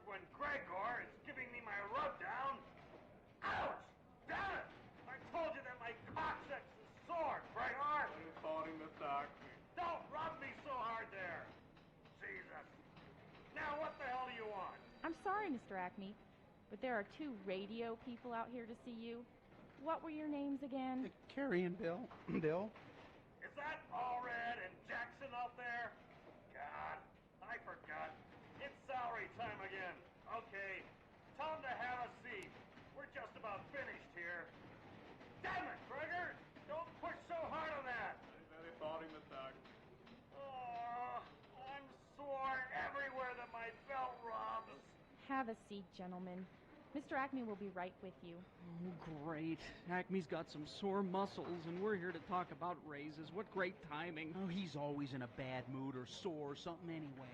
I don't see where one day is any better than another when it comes to talking about money. For hell's sakes, Gary. I mean, last year during our job evaluation meeting, he jumped across the restaurant table and jabbed the dinner fork into my upper thigh. I bled like a pig. I remember. He must have stuck that thing in about 3 inches. Yeah, thanks for closing me up. I don't know if I've ever told you enough how grateful I was. Don't worry about it. It was nothing. I was just glad I had that little staple gun in my backpack.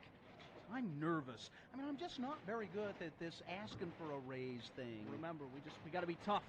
We got to stand our ground. I mean, sure, we're asking for a lot, but, we work hard at the radio station. I don't think that 15 every 2 weeks is too much to ask. But, Carrie, 15 every 2 weeks adds up to $30 a month. I'm telling you, it's too much. He'll never go for it. I think you're right. We got to get out of here. Oh, okay. Here's what we do. What? I'll pretend that I'm sick, and then you pretend to rush me to the hospital, okay? Okay. Ma'am, will you tell Mr. Acme we'll be back some other time? I've got to rush my partner to the hospital. I think it's his ovaries or something. His uvula or something. You're going to be okay, partner.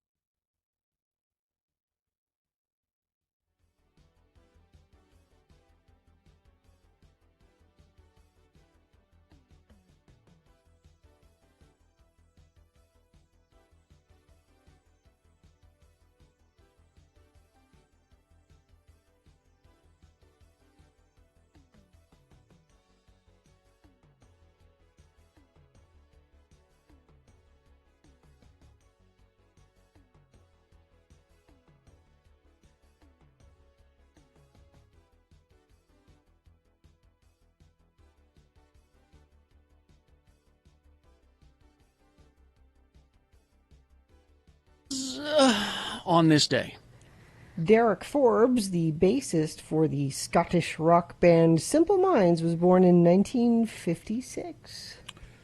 That was the second single from their 7th studio album. 7th album they had done in 1986. Really? That's pretty amazing. Because it feels like they just kind of came on the scene.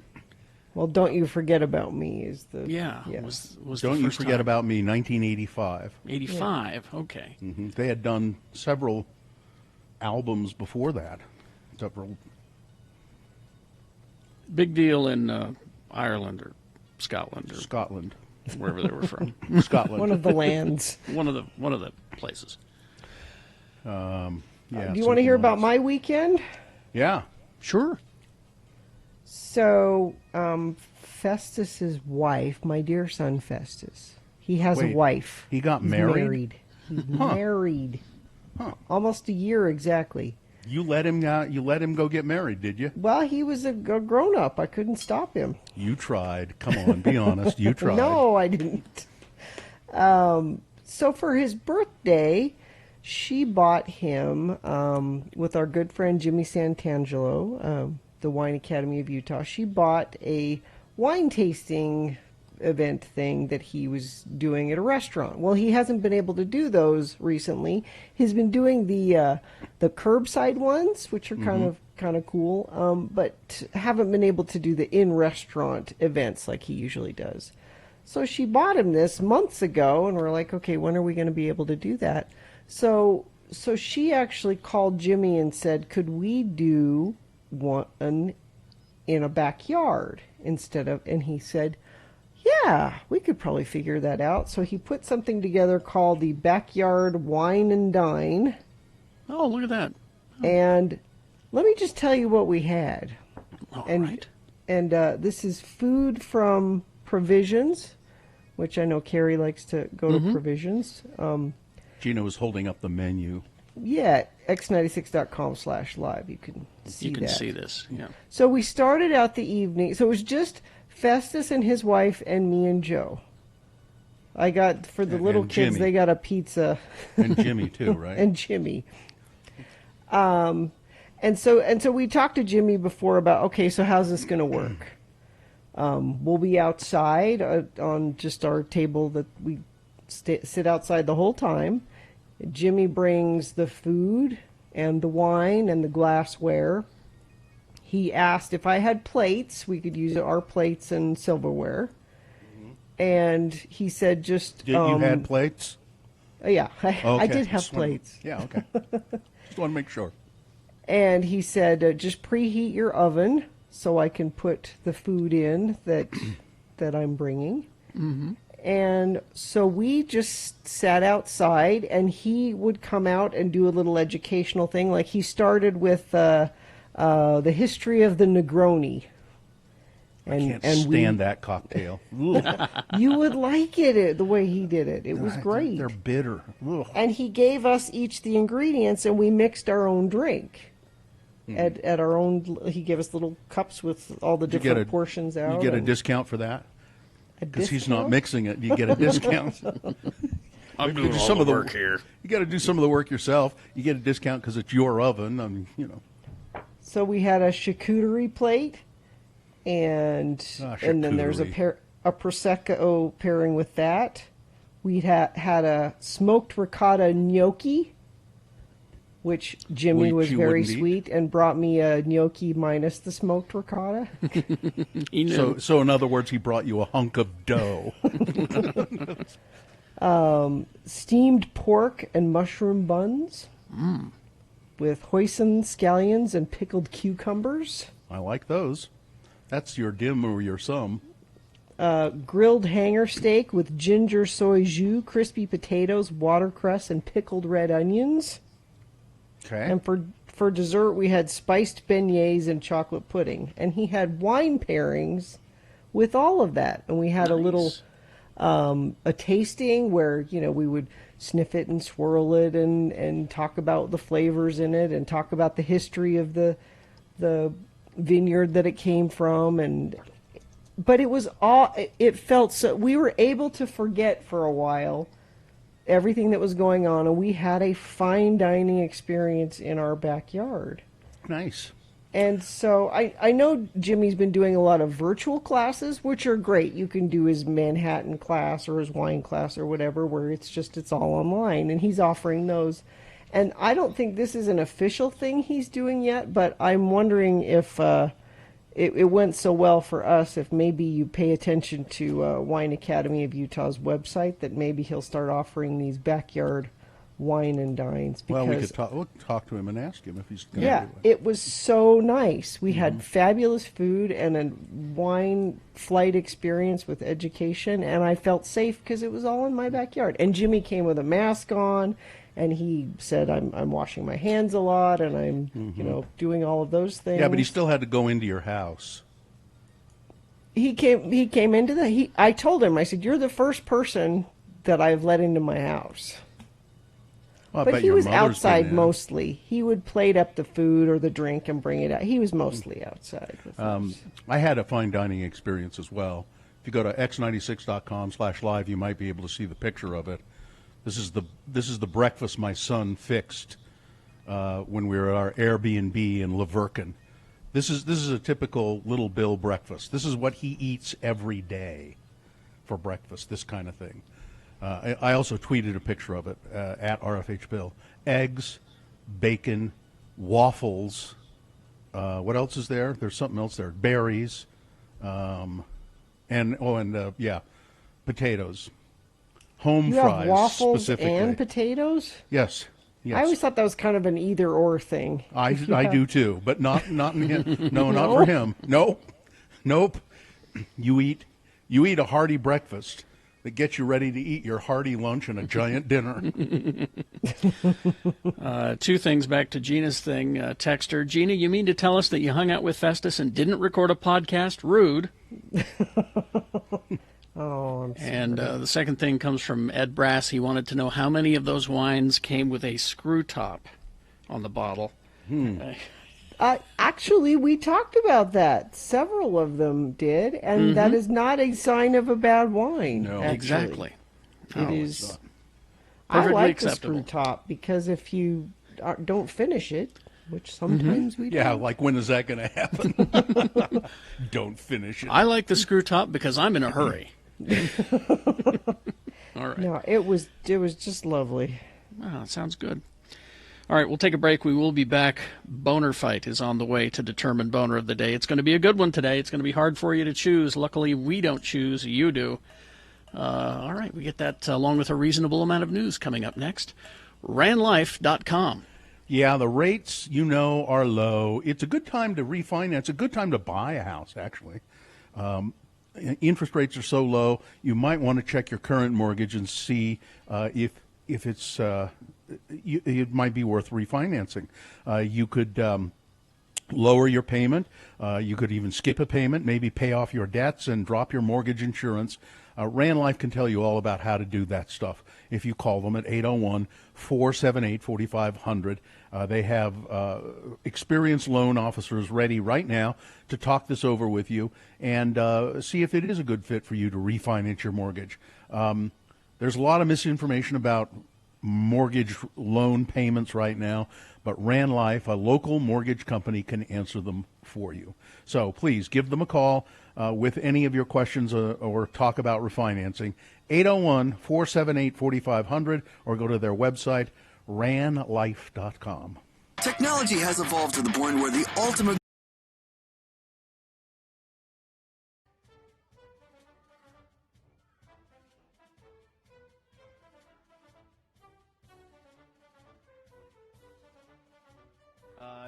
The mayor of Salt Lake has joined us here. It's Ralph Becker, and there's bad blood here, Mayor Becker. I can see that. Yeah.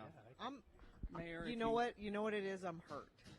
It's bad blood I'm here. hurt. The worst thing you can do is when you accept a gift from a woman, not use it. When I'm visiting with her. Yeah, Yes, especially. exactly. Yeah. Hell hath no fury like a Barbary scorned. I went all the way to Dillard's and bought you a tie. All the way to Dillard's. All the way to Dillard's and bought you a tie. That's a good, mile, too, from your house, right? I know what deep trouble is, and here I am. And, but I do want you to know, I have been wearing your tie regularly and proudly and advertising where I got it. Yeah, See right. this? See this? Gina Barbera. Is it getting deeper? Easy to say. Now, Mayor Becker, our producer, Richie, says he sent, I thought he had called you, but apparently he sent an email to your office saying, you may want to wear the tie when you come to see. See, you didn't get it. Mayor Becker going, I have an email address? What the?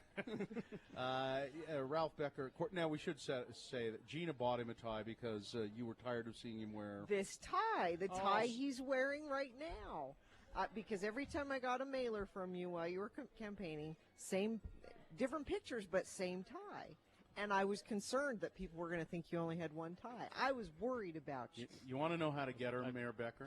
You want to know how to get her? Yeah, Look at her very advice. seriously and say, this tie was given to me by my dead mother. Something like that. Or the thing is that this is a Jerry Garcia tie, and I don't think my mother knows Jerry Garcia or knew him.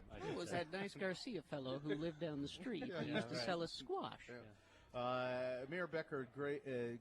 How's it going? I mean, are you enjoying being the mayor? Made the transition and everything? I'm having a great time. I've got great people around me working. The city's been so responsive. Everyone's jumping in to do things we need to do. So I'm feeling great.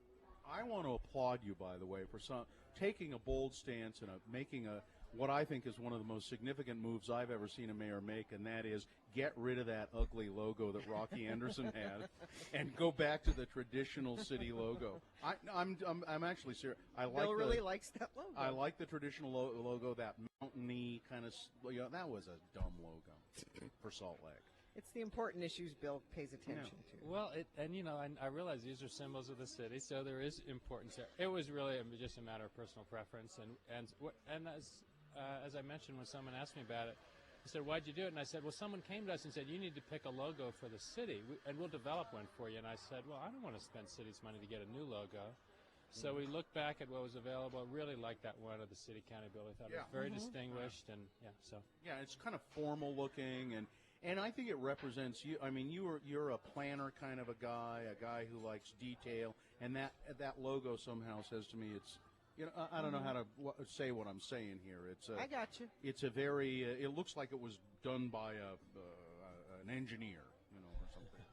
Well, I don't know. I think it looks good, and obviously represents the city. So.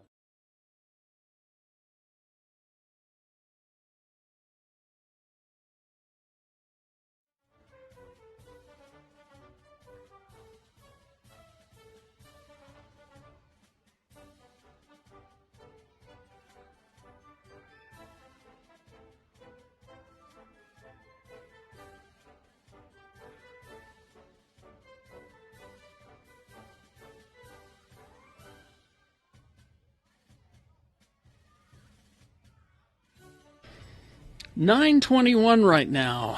Okay, we got Boner Fight coming up here in about 7 or so minutes. So before that, a reasonable amount of news brought to you by X96 welcomes Utah Motorsports Campus presented by NASCAR, and there's actually racing around the track live, not virtually, June 27th. Head to x96.com all week long for your chance to win tickets to the race. Get more details and your ticketing link at x96.com.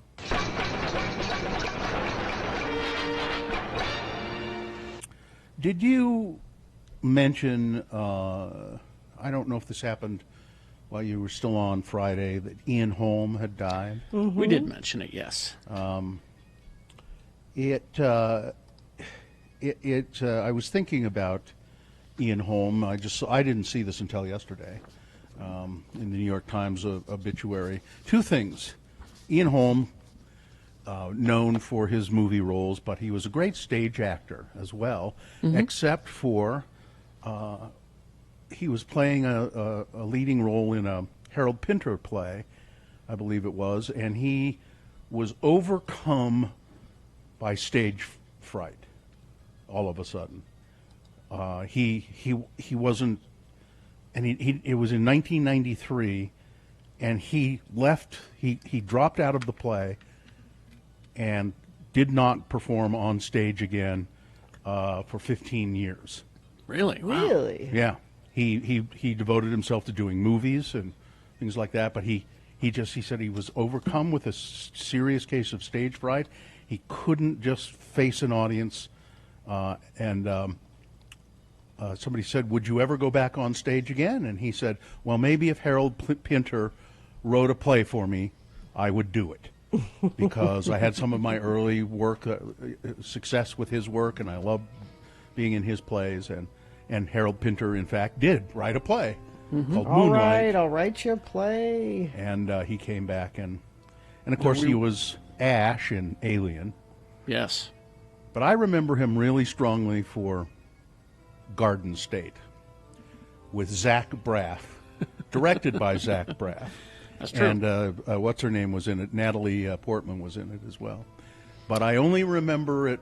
Remember him, and I only remember Garden State for the last scene of the movie where he is immobile. Ian Holm is immobile. He's dying, near death, in bed, and he doesn't move or talk. And Zach Braff is there playing his son, and Zach Braff is talking and acting and talking to him, and Ian Holm is better not moving and not saying a word than Zach Braff is. He acts circles around him without doing anything. Well, we ran down a list of genre stuff that he did for Geek Show, and you forget that he did so many sci-fi things. He was the second time he played Napoleon was in Time Bandits. Right. Yeah. Also, Brazil. Remember that movie? Really good. Fifth Element. He was in The Fifth Element, and of course, well, that's too bad. Lord of the Rings and and Ash. So when he was old Bilbo, he was just fantastic. Especially when there was that scene where he'd been away from the ring for years and years and years, and Frodo has it, and Ian Holm sees it and goes, and just kind of, Yeah, and scary. it just scares the hell out of you. Oh yeah. Ansel Elgort is claiming he had a consensual relationship with a 17-year-old back in 2014, denying her allegation that he sexually assaulted her. The young woman detailed in a since-deleted tweet on Friday her experience with the actor, who she says she connected with via social media 5 years ago. I was sexually assaulted a couple of days after I turned 17, she tweeted, according to screenshots captured by something called Pop Crave. I was only 17 and he was in his 20s. He knew what he was doing, she added. So when it happened, instead of asking me if I wanted to stop having sex, knowing it was my first time and I was sobbing and didn't want to do it, the only thing that came out of his mouth were, "We need to break you in." Oh, that's lovely. Elgort responded on Saturday with his version of the events in a post. I was distressed to see this. I cannot claim to understand her feelings, but her description of the events is simply not what happened. I have never and would never assault anyone. Coronavirus in Utah. 3 more Utahns have died from COVID-19. The Utah Department of Health reported on Sunday, and for the first time in 2 days, case counts didn't set a new one-day high, but over the past few weeks, Utah has seen a steady and unsustainable increase in cases. Unsustainable meaning we're getting close to being overwhelming the hospital beds. Yep. So that's not good news. That's the danger. A sheriff in Phoenix who has been just an anti-mask wearing guy, Republican sheriff, says he would not enforce the state's emergency coronavirus orders. Social distancing is nonsense. His name is Sheriff Mark Lamb, and he has tested positive for coronavirus. I'm shocked. Likely from attending a campaign event on last Saturday. He said he found out when he was called on Tuesday to meet with President Trump in the White House and was screened for the virus. Unfortunately, as law enforcement official and elected leader, we don't have the luxury of staying home. This line of work is inherently dangerous, and that is a risk we take when we sign up for the job. Today, that risk is the COVID-19 virus. On Saturday, I held a campaign event where it is likely I came into contact with an infected individual. Were you wearing a mask? No, of course not. No. And I've heard from some of these people who have been anti-mask, come down with COVID, and they are still anti-mask after they come down with COVID. They are it is still a political thing for them. That's what people do. People who don't want to learn or, admit that they're wrong, that's what they do. They double down. Based on a timeline laid out in a newly unsealed affidavit for the arrest of Chad Daybell, his first wife was still alive when remains of Lori Vallow Daybell's children are thought to have been buried on the Daybell property. Ah.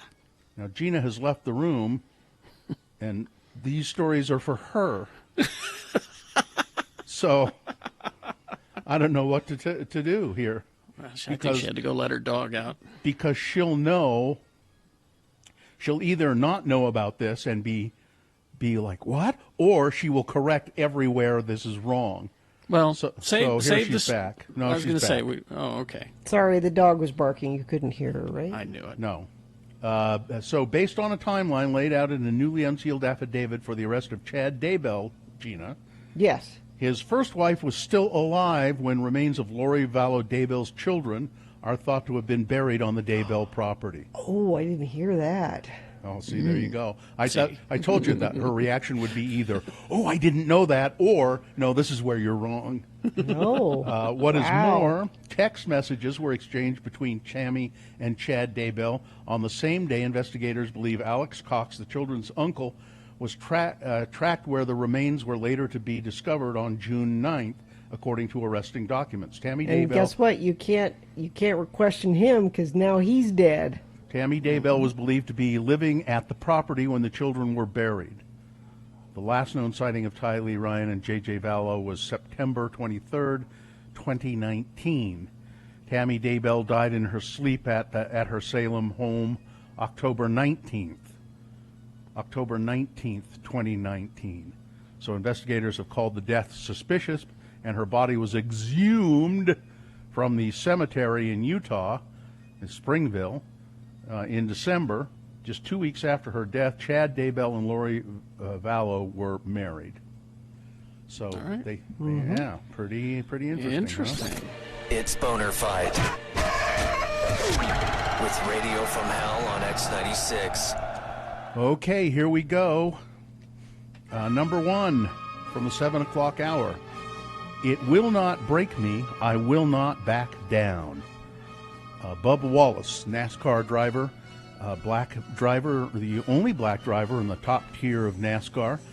He's the guy who said these Confederate flags at NASCAR events are demeaning. They're awful. They really should go. And NASCAR, to its great credit, said, you know, you're right, and you can't have them on cars anymore, and fans will not be allowed into C races if they have Confederate flags.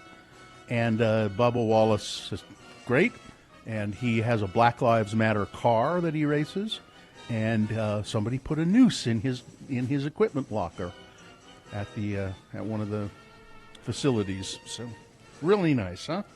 And boner candidate number 2. You make too much money to be discriminated against. Jazz player Donovan Mitchell. Interesting, both of these are from the world of sports. Donovan Mitchell, jazz player, did a Juneteenth Instagram post, and most people were supportive, but there were some people who said horrible things to him via social media, like, go back to Africa, or, you make too much money to be discriminated against. You make so much money, you're free.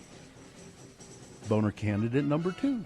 All right, you've got to decide between these two candidates which one is the worst. Tough, I know. Which one deserves to be boner of the day? I'm glad I'm not voting. I'm glad it's up to you. You've got to decide 1 or 2. Remember your candidate number, the one that you think should win. Put that number, that single digit, in the message of a text. That's all we need in the message of the text. It's just that number. Text it to 33986. Or you can call 877-602-9696. Use your voice to vote. Go online, x96.com. As soon as you get there, refresh the browser so it will appear. Look for the box that says Boner Fight June 22, 2020, and vote there. You have until the end of these messages to do so. This is Boner of the Day. As soon as Radio from Hell ends at 11, we will...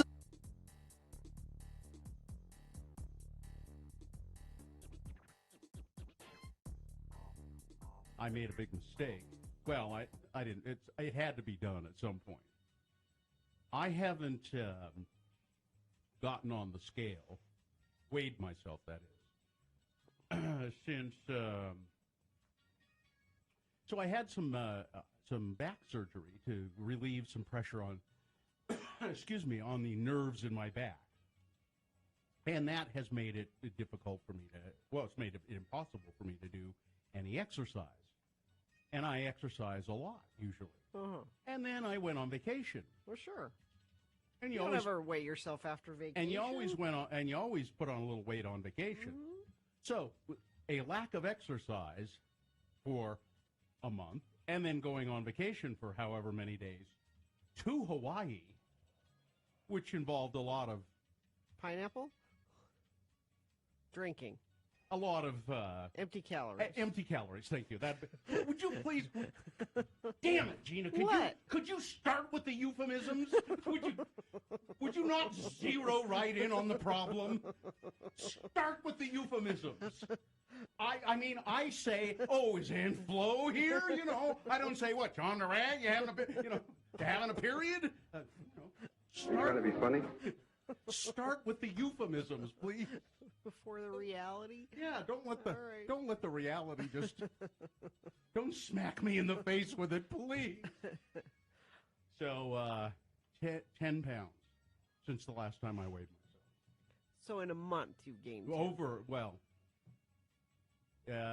I think I'd have to look and see when that surgery You don't was. look like you've gained 10 pounds. Oh, I sure feel like it. And I don't. Really?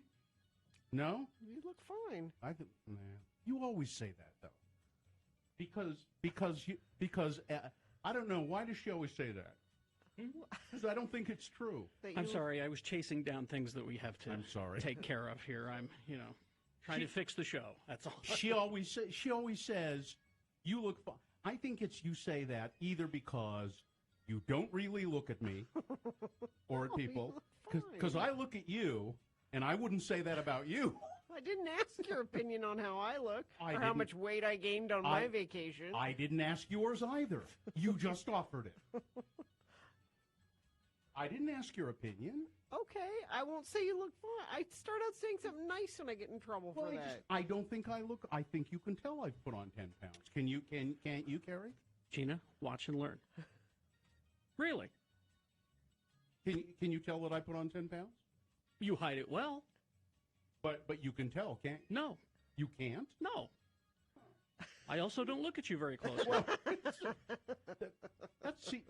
I believe that. It's true. I don't look at anybody very closely. I know. I keep my head down. I do my job. I get out. I look at people too closely. Yeah, would you quit looking at me so closely? I'm sorry, how's your eye? It's better. Is it really? It doesn't. That's what you said. That's what you said when it wasn't. But now it's just crusty, not puffy. What did your husband say now that he's seen you? Did he, when he got home and looked at it, did he go, "My God, why didn't you go to the doctor?" No, he's still saying it's fine, so it's fine. It's scabby. I think that if you had FaceTimed him, yeah, he would have looked at it and went, "Oh God, yeah, Boots, no, get he in was, there." He was with me all weekend, and it was fine. But so again, he doesn't look at you very closely. He just keeps his head down and does his job when he's with you. Which I'm glad that he doesn't notice I've gained weight. No, so he just keeps his head down and does his job.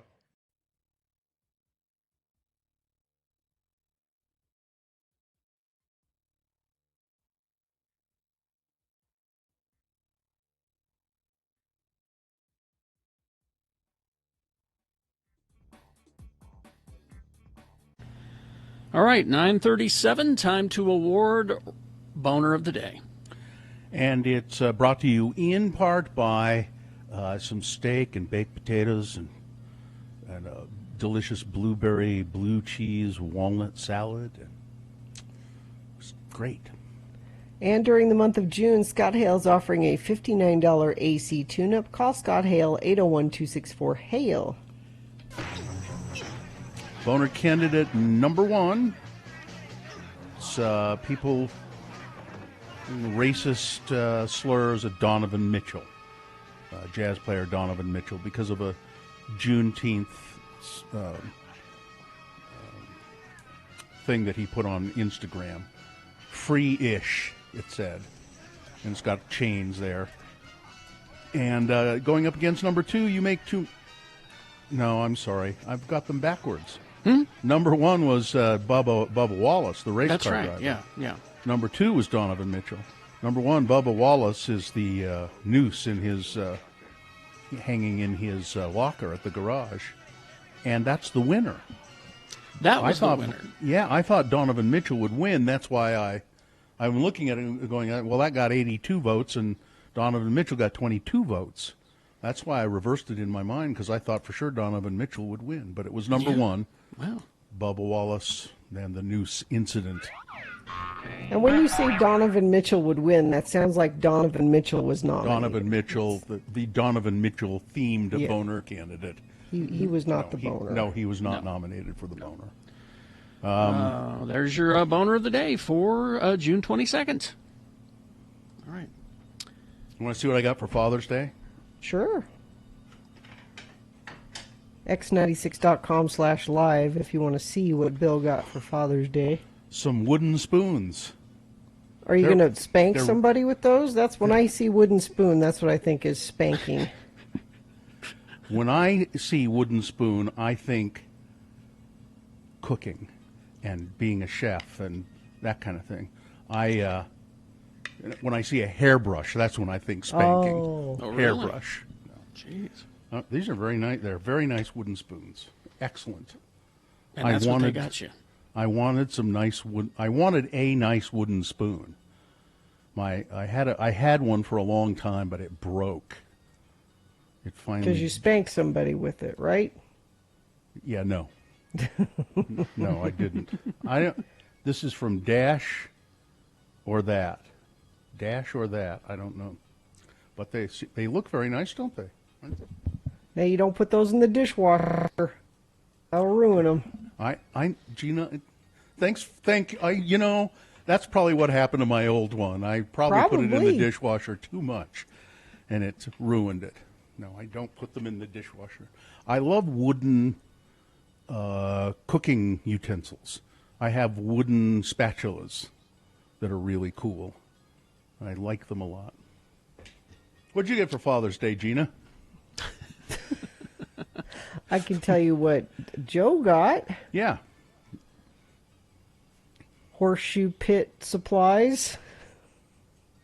Horseshoe pits. Now, horseshoe pit supplies would be horseshoes. Yeah. But if I just said horseshoes, you'd think, well, why are you giving them horseshoes? Because it's a kit to put together a horseshoe pit. A horseshoe pit kit. Yeah. And where now? See, you have to have, to do it the right way, you have to have stakes driven into the ground with sand around them. Did you get the sand? I didn't, and when I made a joke about the sand, he said, oh, no, it's not sand. You need clay. Clay is what the proper horseshoe pit has, and I didn't know that. I'm glad I didn't buy sand. Yeah. I thought it was sand. Horseshoes was my dad's game, So now where are you going to put it? In the yard. Well, it's not that. Is it big enough? You don't need much. Well, they're going to. He's not very good at it, so they're going to be 3 feet apart. I was going to say, is it regulation? It'll be a regulation pit. Yeah, it'll be. What's the length for regulation for horseshoes? I don't know. Should I look up what a regulation? Well, you're the one who bought the kit. Yeah, does he know? Yeah, he knows, I'm sure. Regulation horseshoe pit. Let's see. So now here you go, honey. Now you have to do all of the work putting it in. 40 feet apart? That's kind of big, isn't it? I was going to say, I don't think you. Yeah. I don't think you have room for a regulation one back there. I don't either. In a regulation pit, horseshoe pit dimensions require the stakes be exactly 40 feet apart. Mm-hmm. Those stakes should sit within a box that's 31 by 43 inches. Yeah. This is a big area. Yeah. Mm-hmm. Yeah. I found a Bob Vila how to build a horseshoe pit website. Oh, Bob Vila. Well. Yeah. This old house. That's what he wanted. This old pit. That's what he. So he must know that he's not very good at it, and it's only going to be 20 feet apart, right? My arms they're heavy. I like playing horseshoes. You don't play horseshoes. You pitch. You don't? No, you pitch horseshoes. Well, as Guy in the chat room reminds us, horseshoes is dead. Cornhole is what it's all about now. Yeah. The kids are playing cornhole. I think it's really funny that that's mentioned because for my father's birthday, he got a cornhole kit because they play that when they're camping. Mm-hmm. For Father's Day, my brother got him a score counter, but it holds beer, has a beer bottle opener, or it holds a bottle of wine and 2 glasses. I think it's awesome. You mean supplies. Yeah. It holds supplies. Yeah, exactly. Yeah, they're showing cornhole on ESPN. They're not showing horseshoes. Yep. So there you go. And that's the only thing that it close only counts. You can cornhole anywhere. You can't pitch horseshoes anywhere. You can cornhole you got to have anywhere. a dedicated pit. Yeah, you can cornhole any place. 40 feet. 40 feet. Got to be 40 feet. I wonder if he knows it has to be 40 I don't know. feet. Look up and see if Bob Vila has anything about building cornhole. No, cornhole's portable. You can move it anywhere. Well, what you gotta build a cornhole board or whatever they're called. I don't know what they're called, but I'm sure it has a name. It's the cornhole hole. The hole. Next Father's Day, I'll get him cornhole. Yeah, I mean, you know, the romance of horseshoes from days gone by, yes, but cornhole is on ESPN. That's where it's at. I think that's probably why he likes it, because it's like old-timey activity. I think I'm sure that's why he did. Yeah. The American Cornhole Association requires platforms be 48 by 24 rectangle made from half-inch plywood. The front of the platform stands 2.5 to 4 inches tall, and the back of the platform sits 12 inches off the ground. Here's how to build your regulation cornhole set. I'm just hoping that croquet makes a comeback. Yes. Oh, man, I used to love croquet. Or lawn darts. Yeah. That'll never come back. Never come back? Okay. No. All right, we will take a break. We will be back after these. Stand by. This one needs to be a 60, please. You ready? 3, 2, 1. The state of Utah is reminding you that the primary election is upon us. Now, to help with public safety this year, voting will be conducted by mail. Your ballot has to be postmarked by June 30th. Utah's 2020 primary election, no voting booths. Your porch is your voting booth, and your mailbox is your ballot box. So don't forget, your ballot has to be postmarked by Tuesday, June 30th. Unlike the general election in November, not all registered voters will automatically receive a ballot for the primary election. You can learn more about the options for voters with disabilities. See the candidates and track your ballot at vote.utah.gov. That's vote.utah.gov. Make sure you post your ballot by Tuesday, June 30th. Vote.utah.gov.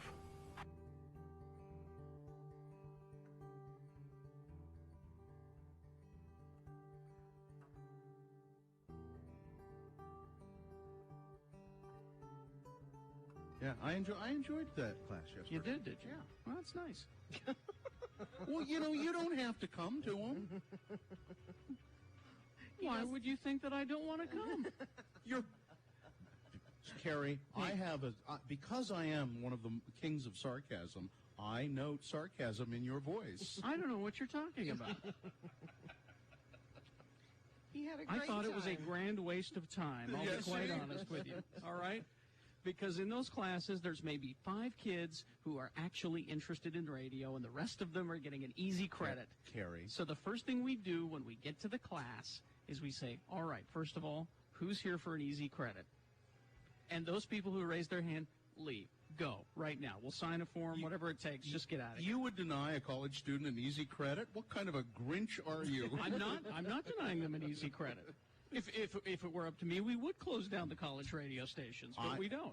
That's an easy credit. They can do that. Carrie, While I'm there, I don't want to deal with people who just don't want to be there. That's why I don't speak to schools. That's why I hate that stuff. Now, be honest. You don't speak to schools because you're not allowed. There's usually. that true. That's true. Speak to schools. See the basis of education. And by the way, the kids that want to be there, they just sit there like lumps anyway. No, there were a couple of them in the back talking. One who arrived 20 minutes late, and then he sat in the back talking with his buddy. I didn't see that. When he came in late, I almost said to him, why are you bothering? Why don't you just leave? You know, and he's sitting in the back talking with one of his friends, and I'm like, You should have said something. I didn't notice that. I didn't either. I nearly did, but then he shut up because I started staring him down. If you can just touch one child. I don't need. all. Look, I don't want him touching any children. I don't. That's why that's he's true. not allowed. Well, I don't need to understand education. I'm not trying to take away their breeze through their, college degree. I'm there for an hour. That's all. 5 students who are interested, that's great. Everybody else take off. We'll sit and have a chat with 5 people. I'll touch those 5. That's good. all right. Especially that Heidi from yesterday. She was really cute. But anyway. See again why he's not allowed. She was very interested in what we were doing. She was wanted very to interested. learn. And I heard her on the radio, on the college radio station. She's very good. I think someday we'll be working with her. Maybe not now that you said that. No, I'm not as. I don't want to work with those guys. Not her partner Pickle, of course, but It was Pickle and the turd bag. What was the other guy? Pickle, Turd, and Carl. Heidi, I think is what it was. Oh yeah, Carl. His name's Carl. Apparently, we made Carl cry. Really? Is what Yeah, I I was heard told. he was laying on the floor of the break room. You know, so and again, if we can discourage someone from getting into radio, that's also Your we see- job is done. Particularly you, Carl. Already, we started with Carl. He's done. He will not be in radio anymore. So mission So some accomplished at good Cedar has City. You know, happened. some good has happened. And you know, think of it this way too. Carl will go on to better things. He will be a professional clown that entertains at kids' parties. That's what he'll be good the at. creepy clown with the Cro-Magnon brow is what he will be.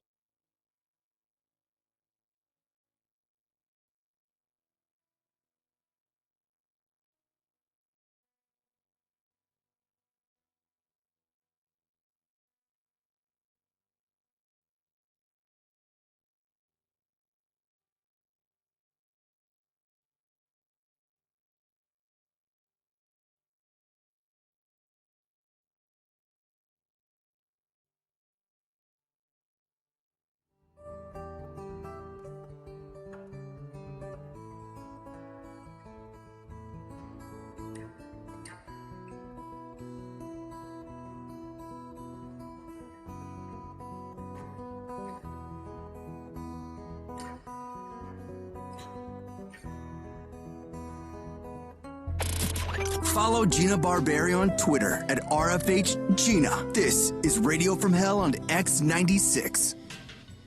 Okay, it's 9:51 right now. Sorry I keep getting up and down. I can't get the... It's so hot in here, but when I have my air on, it's loud, and I know that bugs you guys, so I turned Well, it doesn't bug us. Sure it it bugs does. the audience. Uh-oh. I bet it bugs you. It bugs Carrie, I bet. It doesn't bug me. I don't Bugs care. me a little. I don't really care. Turn it on. Go ahead. It bugs me a little till I start getting complaints from listeners saying, "Oh, somebody's got their fan on." I know. It's hot. It's warm. It's hot. It's warm. hot. Well, why don't you could go outside. Set No, your set that's your where kid the up warm outside. is outside. I'm trying to keep the outside warm at bay. See, this is why you need to be back in the studio. It is freezing in here right now. I'll bet. I have goosebumps. I am so cold. But whatever you do, don't touch the thermostat, because if you adjust it, then someone's it'll go bonkers and it'll be hot in there Oh, next yeah. time. I And don't touch it. Better if it's cold than hot Mm-hmm. in that studio. I would just suggest get a hoodie, put on a hoodie. That's what Carrie and I and Gina we all did when the studio get cold like that. I'm going to go get an ice pack. They're quiet. Well, it depends on how you use them, I suppose. Did you? Oh, I can't find it now. Did you guys discuss the last straw email? Straw. The last straw. I'm not going to be able to find it now. Damn it! Did we? Would have been on Friday. Oh, here it is. So it's we were talking about the red right hand and the red right hand files and Nick Cave and so forth.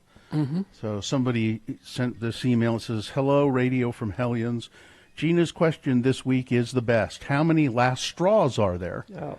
Here are some spin-offs from that question.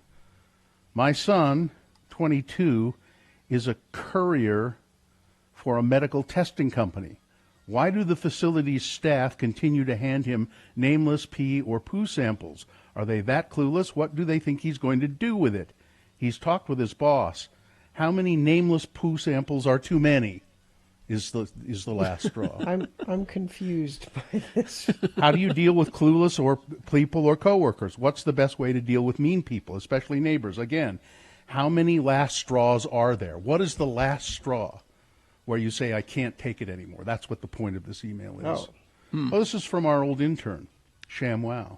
So you can see why it might be a little confusing at first, because she has a very interesting way of thinking. Mm-hmm. How do you is there a bad news loop? When I first heard about George Floyd, I thought it was an old story. And then I was stunned to realize it was more new tragic news. How many last straws are there? You see the point she's making? I see, yes. Why are conservatives so mean in 2020? Why do they get away with it?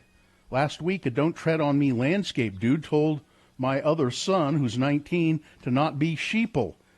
He was stupid to wear a mask and finally to get his head out of his ass. Why are they so aggressive, mean, and who hurt them? What do we do when we've grabbed the last straw? She writes. Oh, I see. No, You we vote. didn't see that. We didn't see that. You email. vote. You vote. And she says, why are there so few liberal progressive daytime radio shows?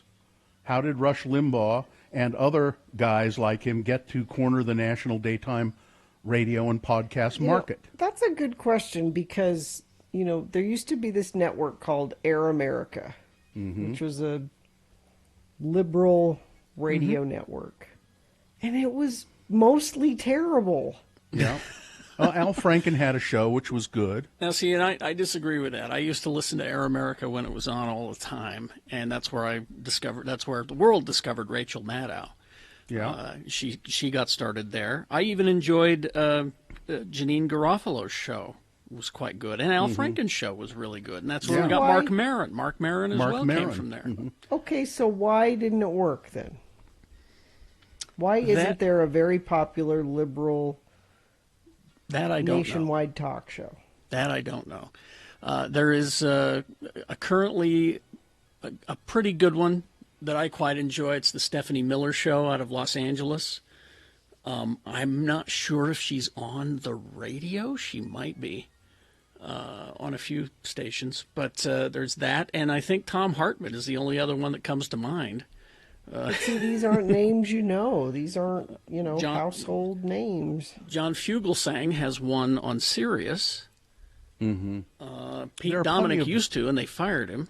There are plenty of liberal podcasts around. Mm-hmm. Yeah. But why don't they capture the national attention? Why? I don't know. And Rush and Hannity's audiences, I believe, are shrinking. So it's, I don't know, but I don't know why Air America There's no didn't equivalent. work. There's no liberal equivalent to what they're doing. That's the question. Why? Yeah. Why not? There was a documentary about Air America, and they blame it a lot on the guy who owned it and bad financing. Mm-hmm. But yeah, Her final question here is, and lastly, it's a make it so question. Why isn't Radio from Hell a nationally syndicated show? It would work, and it's needed. A great promotions director would turn your fantastic morning show and podcast into a national treasure and a pleasure to listen to. Treasure and a pleasure. Ever your fan and proud former intern, ShamWow. Thanks, ShamWow. No, I but you don't- answered your own question. Why isn't there a popular liberal nationwide show? Well, why would we be any different if we were? You know what I'm saying? Why? There isn't one now. Why would it be us that would be the thing that would break through? I don't know. Because we would. We always have. We always will. As long as we're here. Ivy says it's because Air America wasn't bombastic enough. Well, who's that guy that they had on in the morning? That our friend from New York was the producer. Sean Kensing? Yeah, Sean Kensing was the producer, and the guy. I thought Sean was Maddow's producer. He was Maddow. He did a little work for Rachel Maddow, but he produced the morning show. That guy who talked like this, and he was really terrible. He was a dry, terrible liberal. I don't know who talked like that. Well, who would listen to that? Well, that's part of what I'm talking about. I listened to that because it's Golden Delicious. That's who you're doing. That's the voice you're doing. It does sound sort of like him, doesn't it? There was a talk radio guy named Golden Delicious here in Salt Lake who talked like that. But I was on his show once. Golden Delicious? No, on this guy's show. That's how I met Sean Kensing. Oh. he had found our show just on the internet and said to this morning show host, "Are you looking for it, Gina? Is that what you're doing?" Yeah. And he said, "I think this, and then Sean Kinsing just called me and said, 'Would you be on this show?' And I said, 'I guess.' I don't even remember what I talked about. So maybe I killed Air America. Maybe it was me. Put that on your resume. Yeah, because the guy was, he just had that whiny kind of sound to his voice, and I can't remember who it was. I'll find out. Maybe Sean's listening and he could tell us. Yeah. No, and somebody points out we have the Daily Show. It's not Yeah. radio, but we do have that. Yeah. And NPR, you guys have NPR. That's where you get your liberal stuff. Yeah, I'm starting to see. NPR is not. It's not liberal enough for me. Well, they're not liberal. They No. they have taken. I think they used to be a bit more liberal than they were, but they have been so worried about losing their funding and being criticized for being liberal that they play everything so straight down the middle that it's almost, I can't stand it. Yeah, I agree. All right, we got to take a break. We will be back. Since we're doing our shows from home, these shows are going to 11. Not forever. Just giving you a heads up. If you enjoy the 10 to 11, enjoy it while you can. I'm saying that it's going to go away someday. It won't be that way forever. All right. Let's take a quick break. We will be back. X96.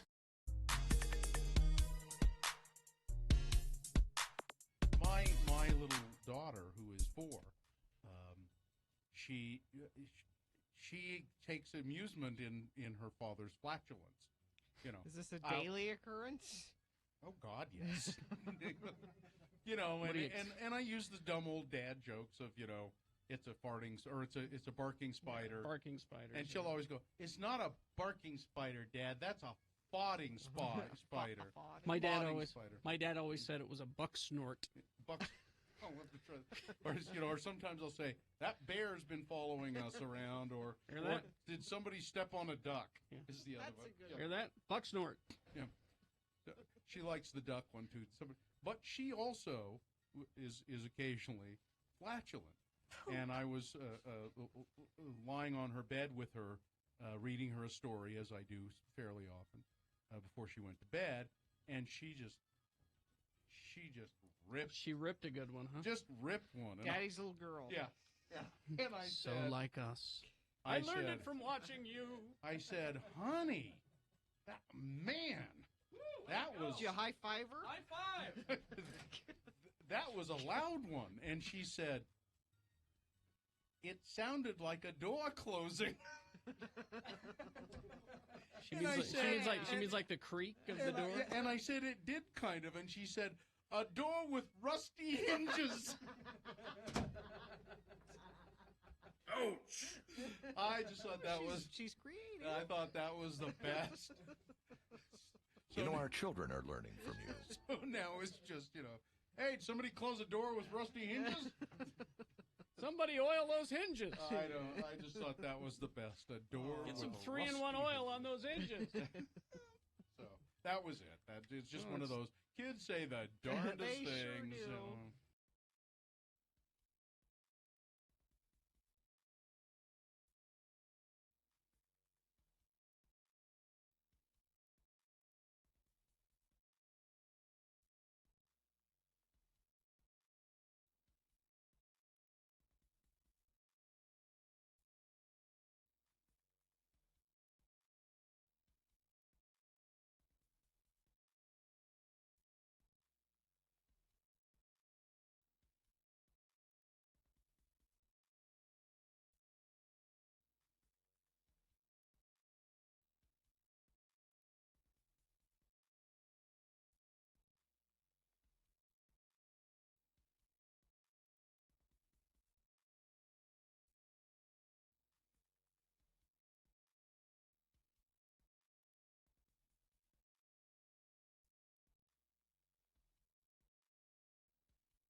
Bare Naked Ladies, because on this day, Stephen Page, guitar vocals with the Canadian rock band Bare Naked Ladies, was born on this day in 1970.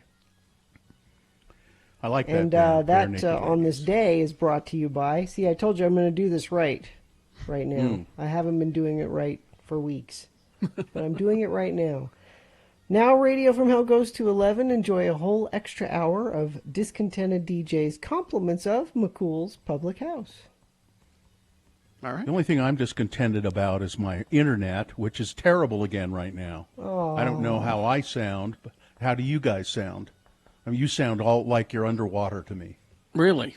No, Yeah. they sound fine. We sound fine Yeah. to us, and you sound Okay. mostly okay to us. Katie, how Okay. does it All sound? Okay. Yeah, she's I have not- new internet guy coming today. I'm getting rid of the Hank's Worm Farm and internet service that I have now, and the guy's coming sometime between 11 and 1. Yeah, no, and you this is guys going to be a sound- whole. Yes. You sound great here, so just a heads up. Okay. So it's going to be a whole new learning curve for me. New equipment, new everything. equipment? Oh, wow. Yeah. Well, I got to get a new. Well, you'll get a this- new this- router, yeah. No, he's But getting no, I'll his also service, get a new TV yeah. service and all that. Oh. Yeah. Oh, yeah. Well, The you're whole gonna- thing. You're going to enjoy it. Yeah, it's easy. You'll go, why did I wait so long to do this thing? And no more of this for you. No. No. So I asked the guy with the new service. I said, I haven't canceled my old service yet. He said, don't until this is installed. Then cancel it. And he said, I don't think you'll have any trouble canceling it. Based on the amount of money you're paying a month, I don't believe you're on any kind of a contract. They have a contract rate, and then they have, I think they call it daily A sucker rate? No, it's just the rate that, if you haven't agreed to enough, they all make you agree to a contract of, when you get started, and then sometimes they'll renew it but he said so I'll be paying about $100 less than I'm paying now. Wow, that's good. A month. Yeah. And he said, now at the end of 2 years your rate will go up. But I would advise you, when that 2 years comes up, call and start complaining. He didn't put it that way, but he said there are ways to renegotiate it so that he didn't really put it that way, but I remember years ago when I had Dish Network, and I'd had it for a long time, and I decided I wanted to switch to another satellite provider, and I called up the Dish people and said, I'm leaving you. And I swear to God, by the end of the phone call, the guy on the other end was crying. Please don't do this, please. They'll take it out on me if you do this. What if we do this? What if we do this? What if we do this? And it's back when Dish, and I don't know how they are now, but they were having lots of problems. With you'd turn on the TV and it would be Charlie, the owner of Dish Network, saying, "Well, I'm sorry you're not getting this channel right now, but here's what you have to do. You have to call the and I got tired of that, and so I switched. But he really was crying. You've been such a good customer. Please don't leave us. I'm sorry, it's done. Like it's a personal relationship that you're. It really was what it felt like, and I did feel bad about it, because Why would you feel bad about it? You're a customer. If they are not providing you the product that you require, that's nothing for you to feel bad about. And when you call today to cancel your service now, and they try to give you the hard sell, say, "I am unable to do my work from home with your service." No, this is different. This is different. I didn't need Dish Network to do my work from home, but this I need, and I won't feel bad about canceling it. But I know it's going to be the same. They're going to be like, "Oh no, sorry. What can I do?" And unfortunately, I'm one of those customers who pays his bills all the time. That makes it What worse do you mean? for them. Well, it'll make them try to guilt me into keeping it. If I was a deadbeat who didn't pay my bills, good riddance. Yeah, well, whatever. Sure. See you later, Mac. I tried that I'm going to break up with you thing with insurance, house and car insurance, a while back, because I'd been with this same person and company for 25 years, and I just felt like I was being treated unfairly with the price and everything, and so I tried the I'm going to break up with you, and they didn't budge. Would not budge. Sorry, this is out of our hands. This is out of our hands.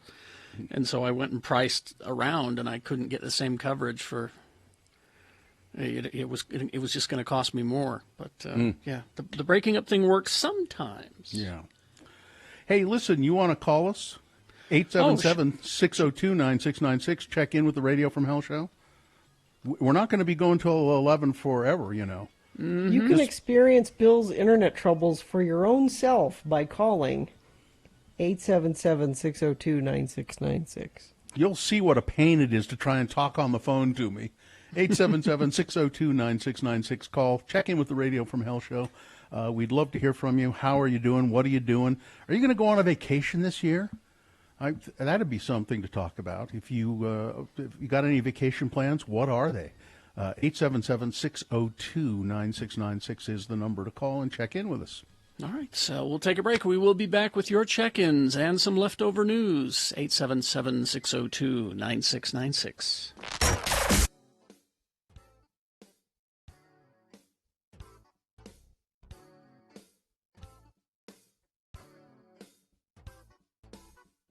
Now, I got this email from Marianne Daly. And it says, hi, Bill, longtime friend of the program. Listen and love the show. Nothing makes me my morning better. I work from home, so I always have the radio on, and more often than not, find myself laughing really, really, really, really, really hard out loud, of course. I identify with you most of the time of the three. So it says, anyway, Marianne goes on to say, I'm writing lately due to the interns. I really enjoyed the interview you did with Matt. What a smart, charming, and funny man. I didn't know I was on the webcam. She didn't say anything about the way you looked at this point. Smart, charming, and funny. Shows real interest in radio. He's one to keep around. Really? Keeper. Oh, and he brought you Patron Silver. He rocks. He also has that radio voice. Forget that Guthrie guy. Oh no, it says Gumthrie. Gumthrie? Yeah, forget Gumthrie. That's Guthrie's evil twin. Sorry, he just didn't do anything for me. And try to work it out so that Matt has some more radios on. Ooh. That would be sweet. Matt, you are so cute. Oh, I know. And funny. Thank you, Carrie. Thanks, Marianne. Wow. Now, I just wonder if this would change Marianne's opinion at all. This is an email that I got from Matt. From this Matt? Yeah. Wait, which? Oh, was this the one I sent on Monday? I suppose so. When you weren't here? Yeah. Today, says Matt, it says subject, hello, my name is Matt Timian, and I know how to offend the CEO of Simmons like no other. Today I wore a T-shirt that says Godweiser on the front, and This Blood's for You on the back. Of course it's a parody shirt. Of course. Oh, really? No. And it was meant to be serious and worn by Christians. I often find gems like these and wear them as a parody of a parody. Witty and original, I know. Anyway, the CEO of Simmons, I suppose he means Craig Hansen? Yes. It was Craig. Was walking by me in the hallway with another gentleman in a suit, and after walking past me, they both stopped, turned around, and looked at my shirt. I pretended not to notice. Looked at the ceiling. I then heard them say, we have some really interesting people working here. They continued to mumble about how interesting I am, and then walked up the stairs. You're making it sound a lot more positive than it really was. Yes, I'm not taking it as positive at all. Yes, I know how to make an impression. Now I'm certain to get a job. Matt Timian. So, Marianne, there's just more evidence. It's probably making her more hot for him. Probably is. Well, Here's Mary Ann's email, Matt, if you'd like to thank you. contact her. That would be great. Maybe she could help you with the crock pots and the little smokies. Appreciate you. All right, thank you. Thank you. Yeah. Matt Timian, Oh, our intern. him and Marianne. Matt and Marianne. How nice. I don't know. He's 2 divorces down already. I don't. Well, if I could counsel Matt on anything, I'd just say don't do it again. Don't get married again. Date all you want. Date all you want, have a girlfriend, but don't marry again. I don't trust Matt as far as I can throw him. Really? I think you should try to throw him. I can't throw him. I can throw him an inch. That's how much I trust him. Oh, I'm sure you can do more than an inch. 2 inches, maybe. I just can't. I'm kind of weak. You should know that about me. I'm weak. I just thought you meant moral.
Okay, 10:18 right now, and let's see if folks want to check in.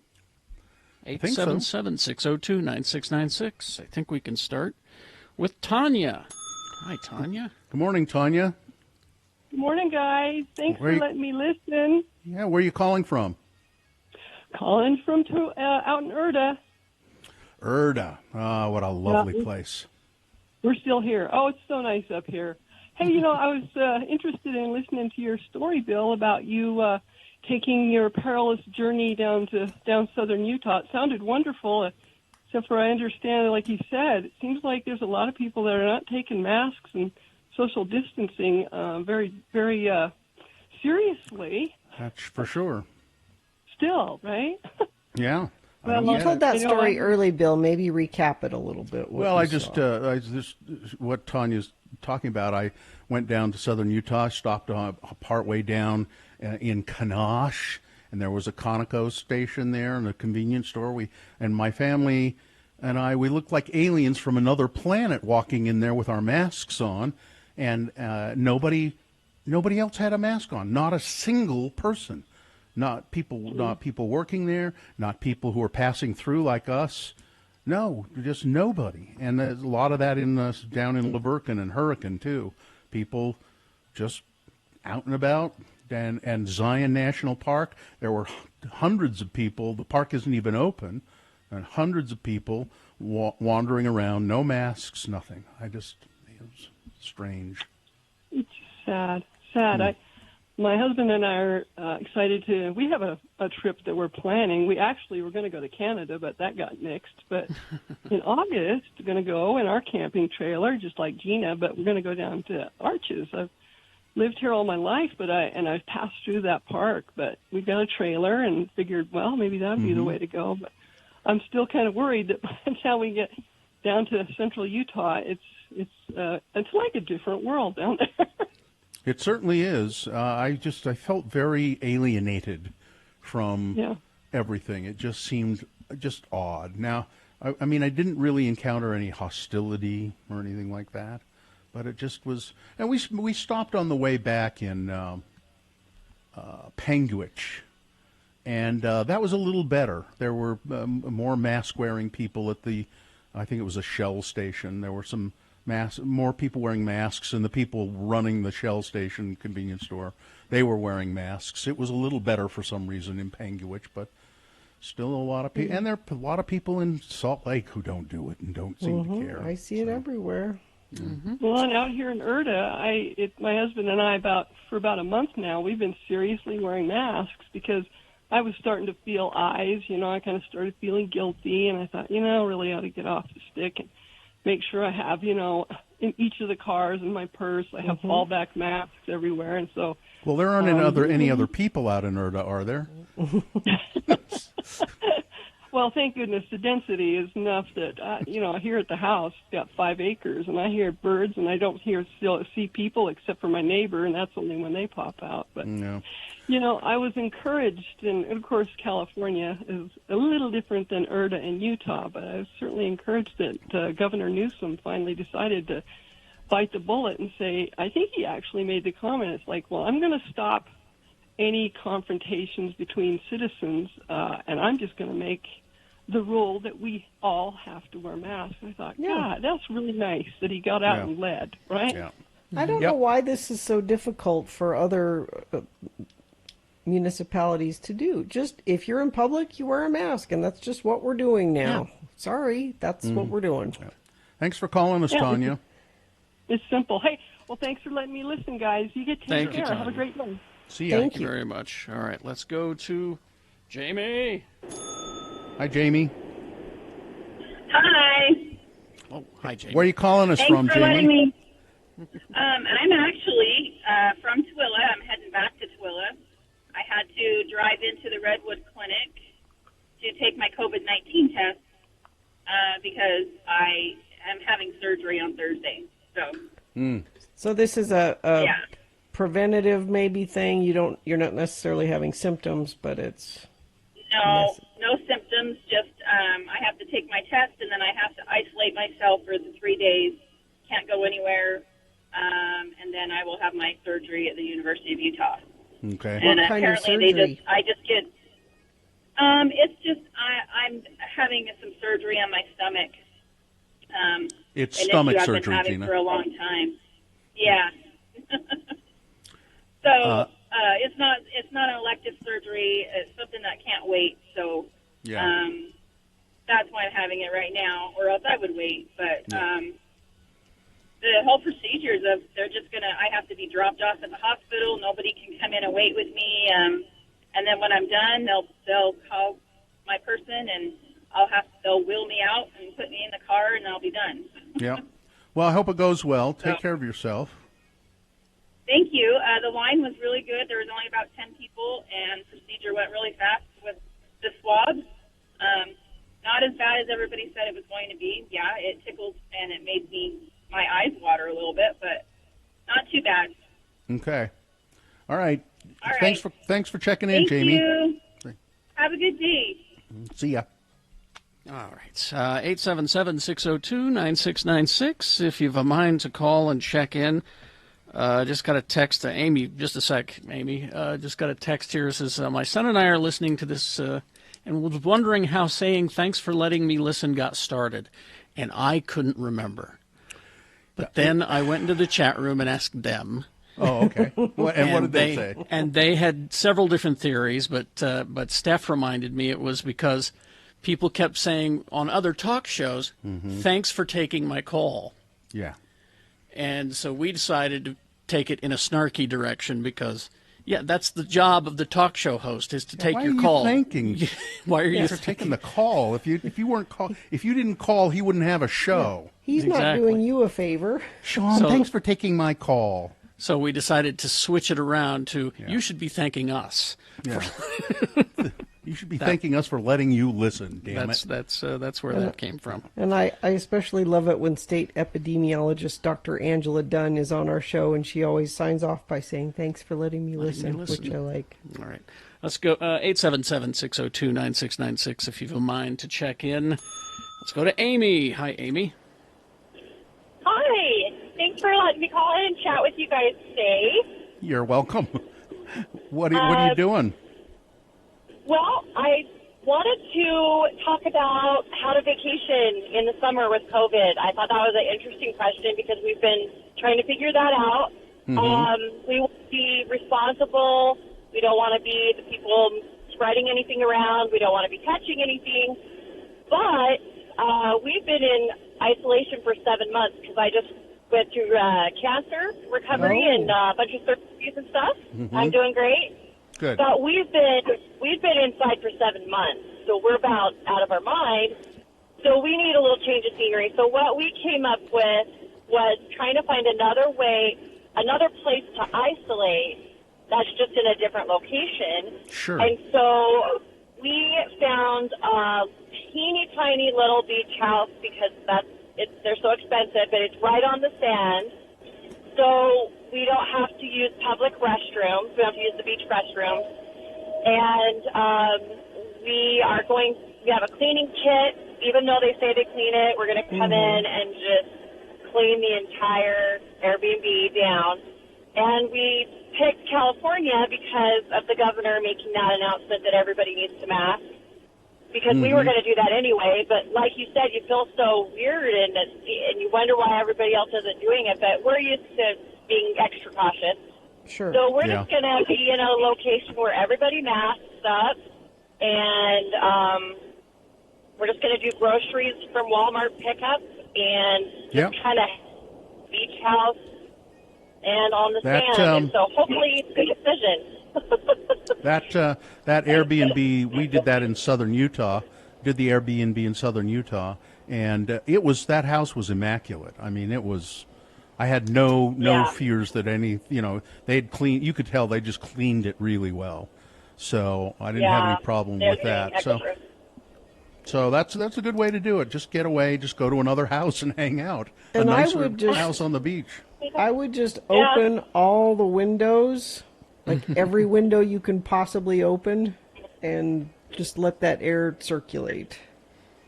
That is a great idea. And thanks for we're checking in with off us. the bedspreads. Yep.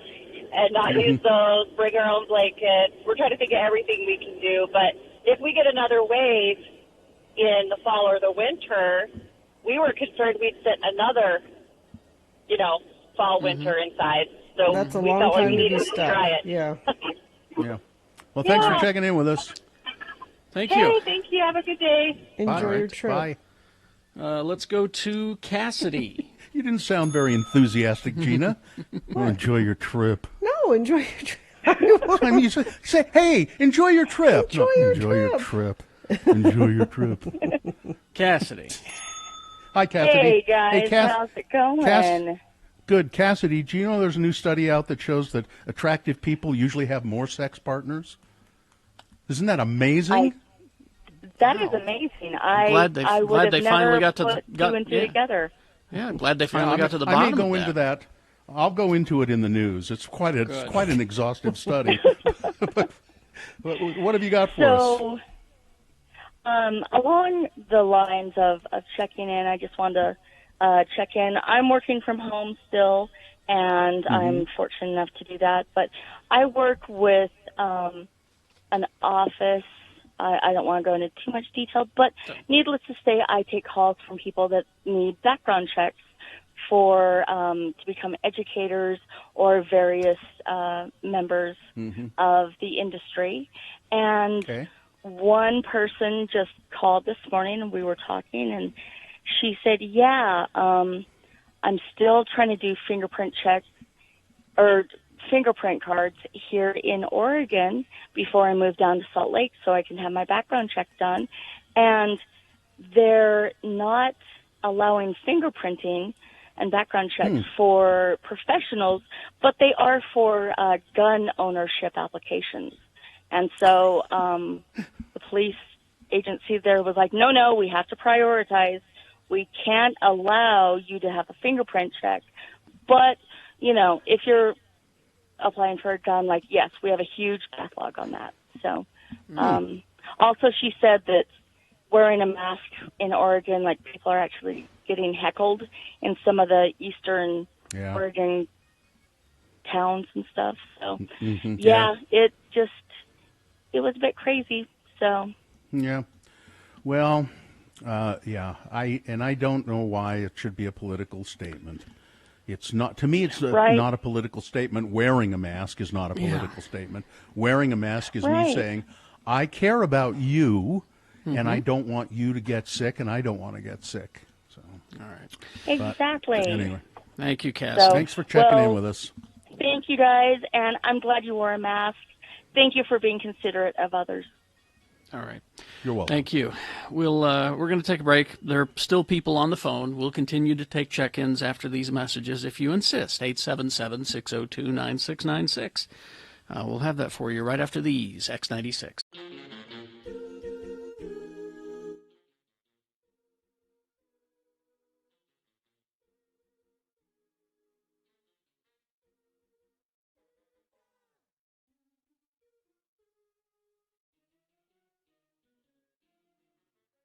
Enjoying a delicious piece of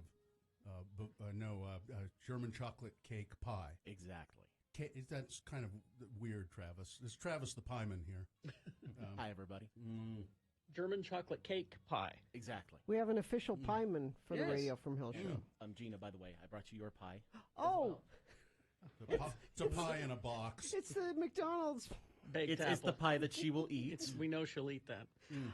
You're the missing out. It's the one thing I have in common with Donald Trump. You're missing out. This is delicious. It's delicious. It really is, Travis. And also, Gina, since I couldn't get you pie, I got you something else. What? Well, you got me pie right there. See, Travis has got an. Oh, did he? Yeah. Yeah. Travis has been making stickers. Remain seated podcast stickers. Uh-huh. I Got the love graphic it. offline, was able to kind of jury rig a setup for it. So you've got some for the computer, for the laptop, for your car, whatever you want to do. I love it. Thank you. Travis, is it an Etsy store? Or Yeah, is it's an it? Etsy store Etsy called store. Pieman Graphics, or if you search Pieman Graphics on Twitter, it now pulls up links that'll take you right where you need to go. You know, Gina, those stickers have beard hair in them. Do they? Yeah, probably. That's okay. I'm not going to eat them. I try to pick them out, but picking out the beard hair makes it artisanal. This pie has beard hair in it, and it's delicious. It's just delicious. Well, my boys helped me with this one, and, the 11-year-olds. Yeah, Travis sells stickers on his Etsy site. That's awesome. He's been selling Geek Show stickers. Now, Travis, you it's Pi Day, right? What do you know about the mathematical symbol of pi? Anything? It's the magical number that lets you calculate many things in geometry. The time that they actually celebrate it today, or at least the big math geeks celebrate it today, is today at 1:59 p.m. because then you get 3.14159, which are the first numbers of pi. Wow. I know. It's really, you can get really geeky on this. So there's going to be math geeks at the bar at that time? At that exact time, they'll all raise a glass and they'll be good. Woo! And and there's little math things they come up with too, where they say that, since there's 360 degrees in a circle, if you go to the 359th position of pi, there's 360 right there.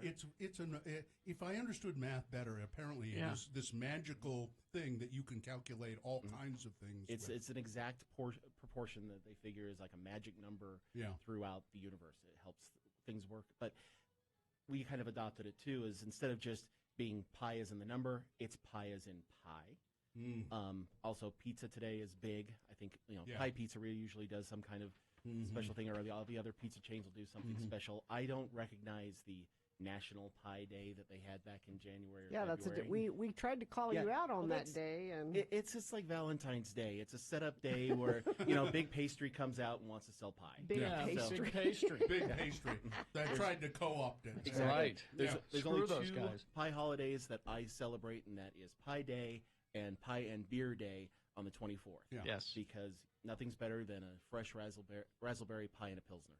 Now, Travis, I know you also have you lost your job some time ago. I don't know what you weren't fired, but it was it's I'm no longer employed. Yeah. And so right now I'm looking for anything that's either integration or what is implementation. integration? I do a lot of software. Okay. And basically it's taking large groups of software pieces or hardware pieces and putting it together for major companies. Okay. So I do integrations, implementation, support. So if anybody has something like that and wants an employee that can bring pie on potluck day, exactly. Lots of pie. That's he's a great pie maker, and he knows how to do like big software jobs. Travis, how do they get a hold of you? They can just email me at travislynnjohnson@gmail.com. And Raul down on the border, send us in the chat room a picture of one of your Trump stickers on his computer, I think. Yeah, I have a copy of the balloon Trump. You know, the big balloon that they were the running big around fat, England, and they brought it over to Los Angeles and into New Jersey. Yeah, I sell those on the site too. Pie Man Graphics. Well, All right. Thanks. I just devoured the pie. One slice is enough. It's very sweet, but man, it's delicious. Thank you, Travis. No problem at all. Have a good one. Have a good pie day. You too.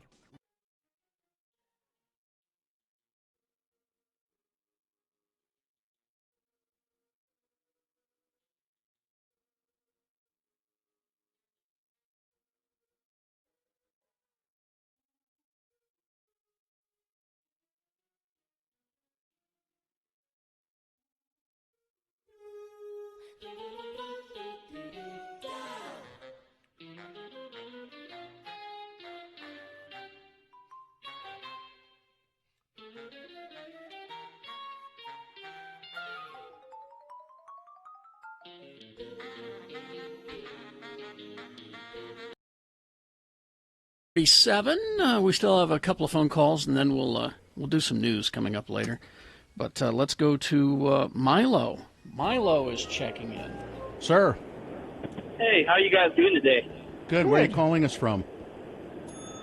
We're just visiting right now, Salt Lake. Right now, I'm a long haul trucker, but I just wanted to discuss about the customer rep that you're talking about, which I do feel bad for the dish agent. Now, when I was younger, I worked 4 customer service jobs, and it's really difficult to keep your stats up because you got to be able to keep people from canceling, and if you get more people canceling, it affects your stats later on.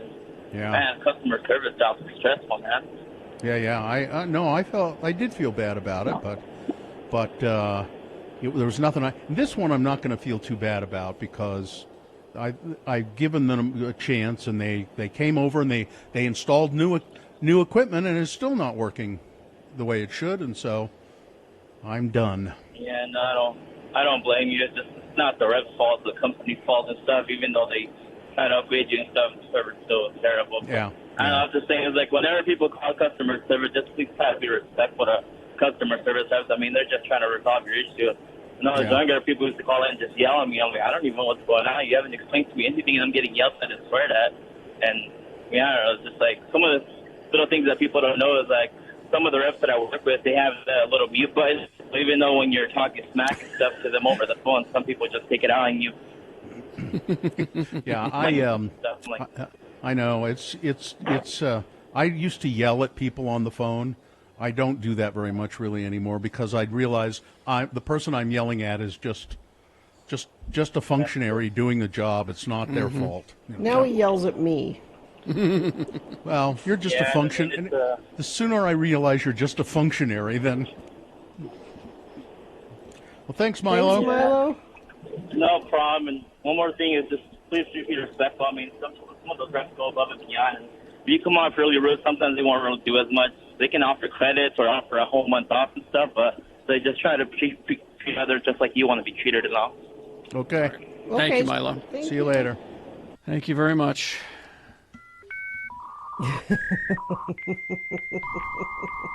Yeah, it's Bill's reconnecting.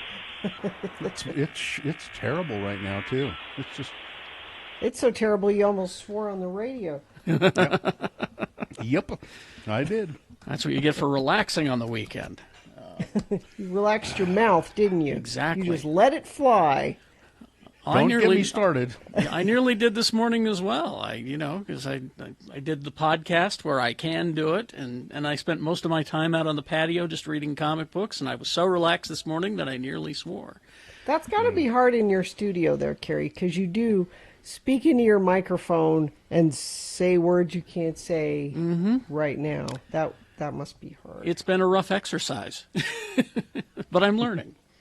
Here's a little something for you before we take a break, and then we can do some leftover news, because I know you over-prepare, Bill.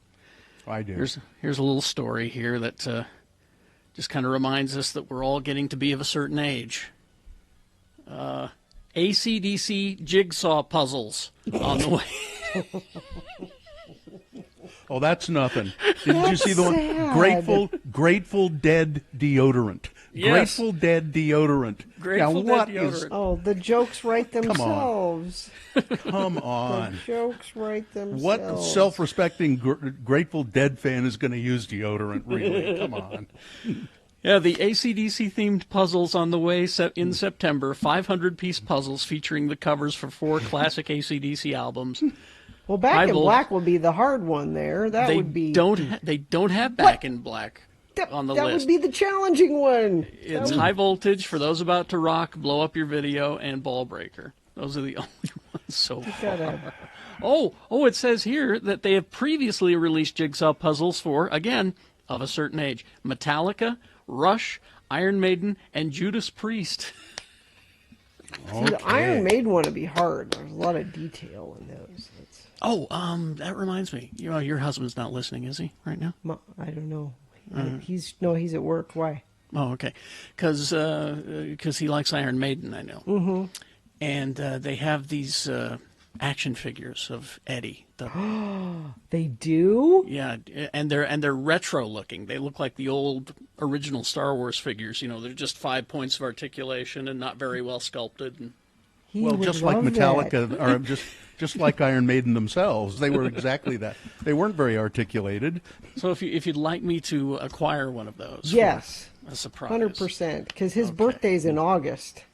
Oh, there you go. Well, we know. Perfect. We know that. We know when his birthday is. All right. I'll see if I can secure one. Thank you. All right, just checking. All right, we will take a break. We will be back with the leftover news, and then we'll crawl toward the exits coming up. X96. The young men and women.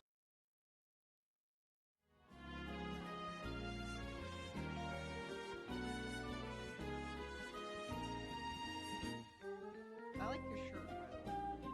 New shirt? No. What? Old shirt. You never wear it, though. No, I don't. Why not? I don't know. It's a nice shirt. I don't wear it very often. Well, you should. Okay. Great. I gave you a Then compliment. maybe I will. I will wear it as often as I ever do, which is not often. It's a shirt that I bought. I remember exactly when I bought this shirt. It's when there was an Old Navy over here on 4th South. Mm-hmm. Over there Where on 4th Trader South. Joe's is going to be. Yeah. And there was an Old Navy there. And I went in there one day, and they had this big pile of shirts on the floor. I'm not kidding, as Old Navy does sometimes. And they said, all of the shirts in this pile are $1.20. I'm not kidding. $1.20. And I thought, this shirt being $1.20, that's negative money. Yeah. It costs more than that to... Yeah, there's more material in this shirt. There's more little, Vietnamese or Singaporean child finger blood in this shirt from sewing the buttons on. And so I bought it for $1.20 off the floor at the Old Navy. You would not think that. It's not. It's just a dumb shirt. You should have kept the receipt in the pocket. My sister bought a coat But we once. never do a 120 time check, Gina. So My sister bought a coat once that was on sale, and it ended up being $7, and she kept the receipt in the pocket so that anytime anybody said, I like that coat. Her sister, Minnie Pearl. No, Mikkel. Just to I prove. like that coat. She'd say, $7. No, it's not. I have the receipt. That's She it. kept See, it in the that's pocket. right there. Right there. $7 coat. That is the see again. That's the kind of thing that the Barbary girls are interested in. $7? I don't believe that was $7. But you could have a debate with some other people about the political situation in Tibet or the existence of God. But when you're debating with the Barbary girls, it's whether Bill Murray is going to go crashing parties and how much the coat cost. Is she the good-looking one? They are all good-looking. No, they are yes, not. They are. All of my sisters are good-looking. Lolita! Certainly not. All right, let's get this over with. One is better looking than the others. No, they are all good. It's that one that's really good looking, and then Then there's Why you guys do this? there's an okay one, and I then get there's phone that other calls one. every time you do this. Which one is he talking about?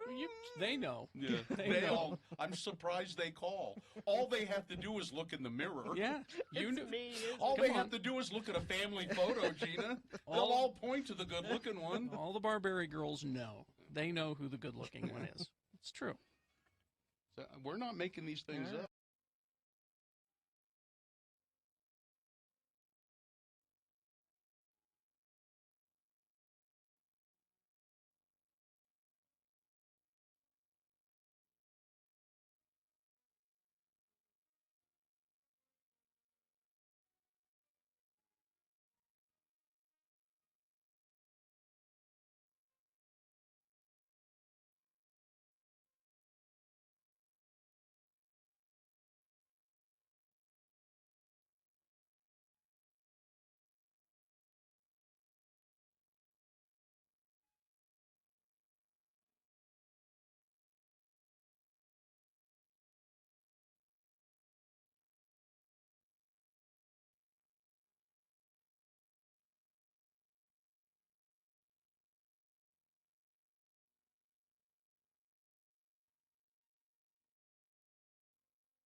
Okay, 10:48, and because you always over-prepare, how about some leftover news? How about that? Brought to you by? Our friends at McCool's, thanks for listening to our show today, and hope you enjoy your first drink of the day, courtesy of McCool's Public House. You say first drink of the day, and then I always just look over to see how much is in the bottle. You got enough? I don't know. This might be the cable guy. Knocking at the door or calling? No, somebody's calling. Hang on. You better take it. You better take it. This is Hang an on. important Hello? call. Hello? Hello? No, whoever it was hung up. Oh. So, Are you expecting them any moment? Well, you never know. I mean, they say 11 to 1 is the window. But I then, love the windows. You can't Yeah. do anything. Waiting for the window. But then, what if they call to say, well, we're on our way. Yeah. And if you don't answer, then they go, well, maybe we'll not go. We'll go someplace else. Anyway, a new study shows that attractive people usually have more sex partners. Isn't that amazing? Damnedest thing. The researcher, Justin Lee Miller, Ph.D., author of Tell Me What You Want, and sexual health and wellness advisor to some website, I don't know what it is, recently reviewed the scientific research on whether attractive people have more sexual partners. And I'll be damned. Apparently they do. Who paid for this? I would like to know. Who put money toward this study? I'm not sure. I don't. Less attractive. A study of 101 female college students found that women deemed highly attractive. Found And that I want to women. know who deems them highly attractive. Who's the decider here on highly attractive? The college men. It's what's his name at Google. He's the one who does it. Jeff Bezos? No, he's Amazon. Facebook, you mean? At Facebook, Zuckerberg. yeah. Zuckerberg. Mark Zuckerberg, yeah. He's the one who does it. That's why he created Facebook, you know. Mm-hmm. For girls. Yeah, who is attractive and who isn't attractive. It's very, very important study here. UK's Sky Network will feature new disclaimers on a handful of films that they are releasing. Jungle Book, The Goonies, and Dumbo. Variety reports the network has added outdated attitudes disclaimers to the beginning of the movies. The one for Disney's 1967 film The Jungle Book reads, "This film has outdated attitudes, language, and cultural depictions which may cause offense." I think we talked about this last week, and we're trying to determine what that might be, and I would say King Louie would be the... Could be, yeah. In the Jungle Book would be the... It's been so long since I've seen any of those movies, I just can't bring it up. Also, they've got Breakfast at Tiffany's. Well, The Last Samurai. Mickey Rooney for Breakfast at Tiffany's. Yeah. Jesus. Balls of Fury, Trading Places, Aliens. I can't, and that was the one that puzzled me when I saw that list. I can't recall what in Aliens the attitude is. It could be the Marines. The banter between the Marines was kind of sexist. It's probably what it is. Yeah. Aladdin, Gone with the Wind, obviously, Lawrence of Arabia, Tropic Thunder. So a whole bunch of them. Anyhow, and now this story. A petition on Change.org is calling on the capital of Columbus, Ohio, to be renamed Flavortown in honor of Guy Fieri. No. According to the petition, the city's name is tarnished due to the history of its namesake, Christopher Columbus. Oh, okay. Columbus, Ohio. So we need to find a new name for the town. Let's call it Flavortown because Guy Fieri was born there. You know, you could save quite a bit of money if you just changed it to Columbo and just scratched off the S on all the signs. That's true. Everybody loved Columbo. And people love Detective Columbo. That's an easier way to go about it. See, I'm a helper. Yeah, you can just put tape. They could just put electrician tape over the. Even. Yeah. But if they do change it to Flavortown, I think everyone should be able to have free donkey sauce whenever they want it. The world's first birthday party has been held for a pot of sourdough. Pardon? It's a pot of sourdough. It's been making loaves of bread for 65 years. The sourdough starter was brought to England in 1955, where it has been in constant use at a bakery in Bristol. Sourdough makers create their breads by using a starter, a mixture of flour and water, which is left to ferment. A portion of that is then added to fresh flour, warm water, and salt, and kneaded to make the dough. The starter is then replenished with fresh organic rye flour and water to keep it for future doughs. This starter has been in use since 1955 at the Bristol House Bakery. It's a venerable sourdough starter. Would you try some, Gina? No, it's older than me. I didn't think so. I'm not going to eat something that's older than me. Do you like sourdough bread? I used to. You used to? What happened? Till I thought about that it might be older than me. It could be. I know some people are very protective of their sourdough starters. You know, they say this is given to me by my grandmother, and it was given to her by her grandmother, and so forth and so on down the line. And I don't know as it makes for better sourdough, for better products or worse products. The older, I don't think it matters. Yeah. But they swear by their grandmother's sourdough starter. I love a good sourdough. Now see, Andrew corrected me. What? This is how mushy my brain is. If you did scratch off the S, the city of Columbus would be Columbu, not Columbo. I don't know why I was thinking it was Columbo with an S. That's how mushy my brain is from quarantine. Yeah. Just not thinking. Columbu. Well, Columbu. I think that could be that too. That's still a good name. Why don't you not? think? Make it a sure. new thing. Make it Yeah. a new thing. Yeah. Sure. And apparently the vultures and the monkeys are very racist in Jungle Book. It must have been a long time since I mean, it's they been are. so long. I don't remember. It's that King Louis whole thing and all the monkeys around him, and yeah, they really are quite. Although it was, it's a wonderful song, Louis Prima, when he's singing. What is it? I want to be like you, or you want to be like me, or whatever. Louis it is. Prima was always just great. Apparently, the banks right now are swimming in money. Really? A record $2 trillion surge in cash has hit the deposit accounts of U.S. banks since the coronavirus first struck the U.S. in January, according to Federal Deposit data. The wall of money flowing into banks has no precedent in history. In April alone, deposits grew by $865 billion, more than the previous record for an entire year. Deposit gains were concentrated at the very top of the industry. J.P. Morgan Chase, Bank of America, and Citigroup grew faster than smaller firms in the first quarter, according to company data. One consequence of the boom, banks will likely lower their already paltry interest rates. In other words, if you have a bank account, if you have a bank account right now, the interest that they pay you on it is less than 1%.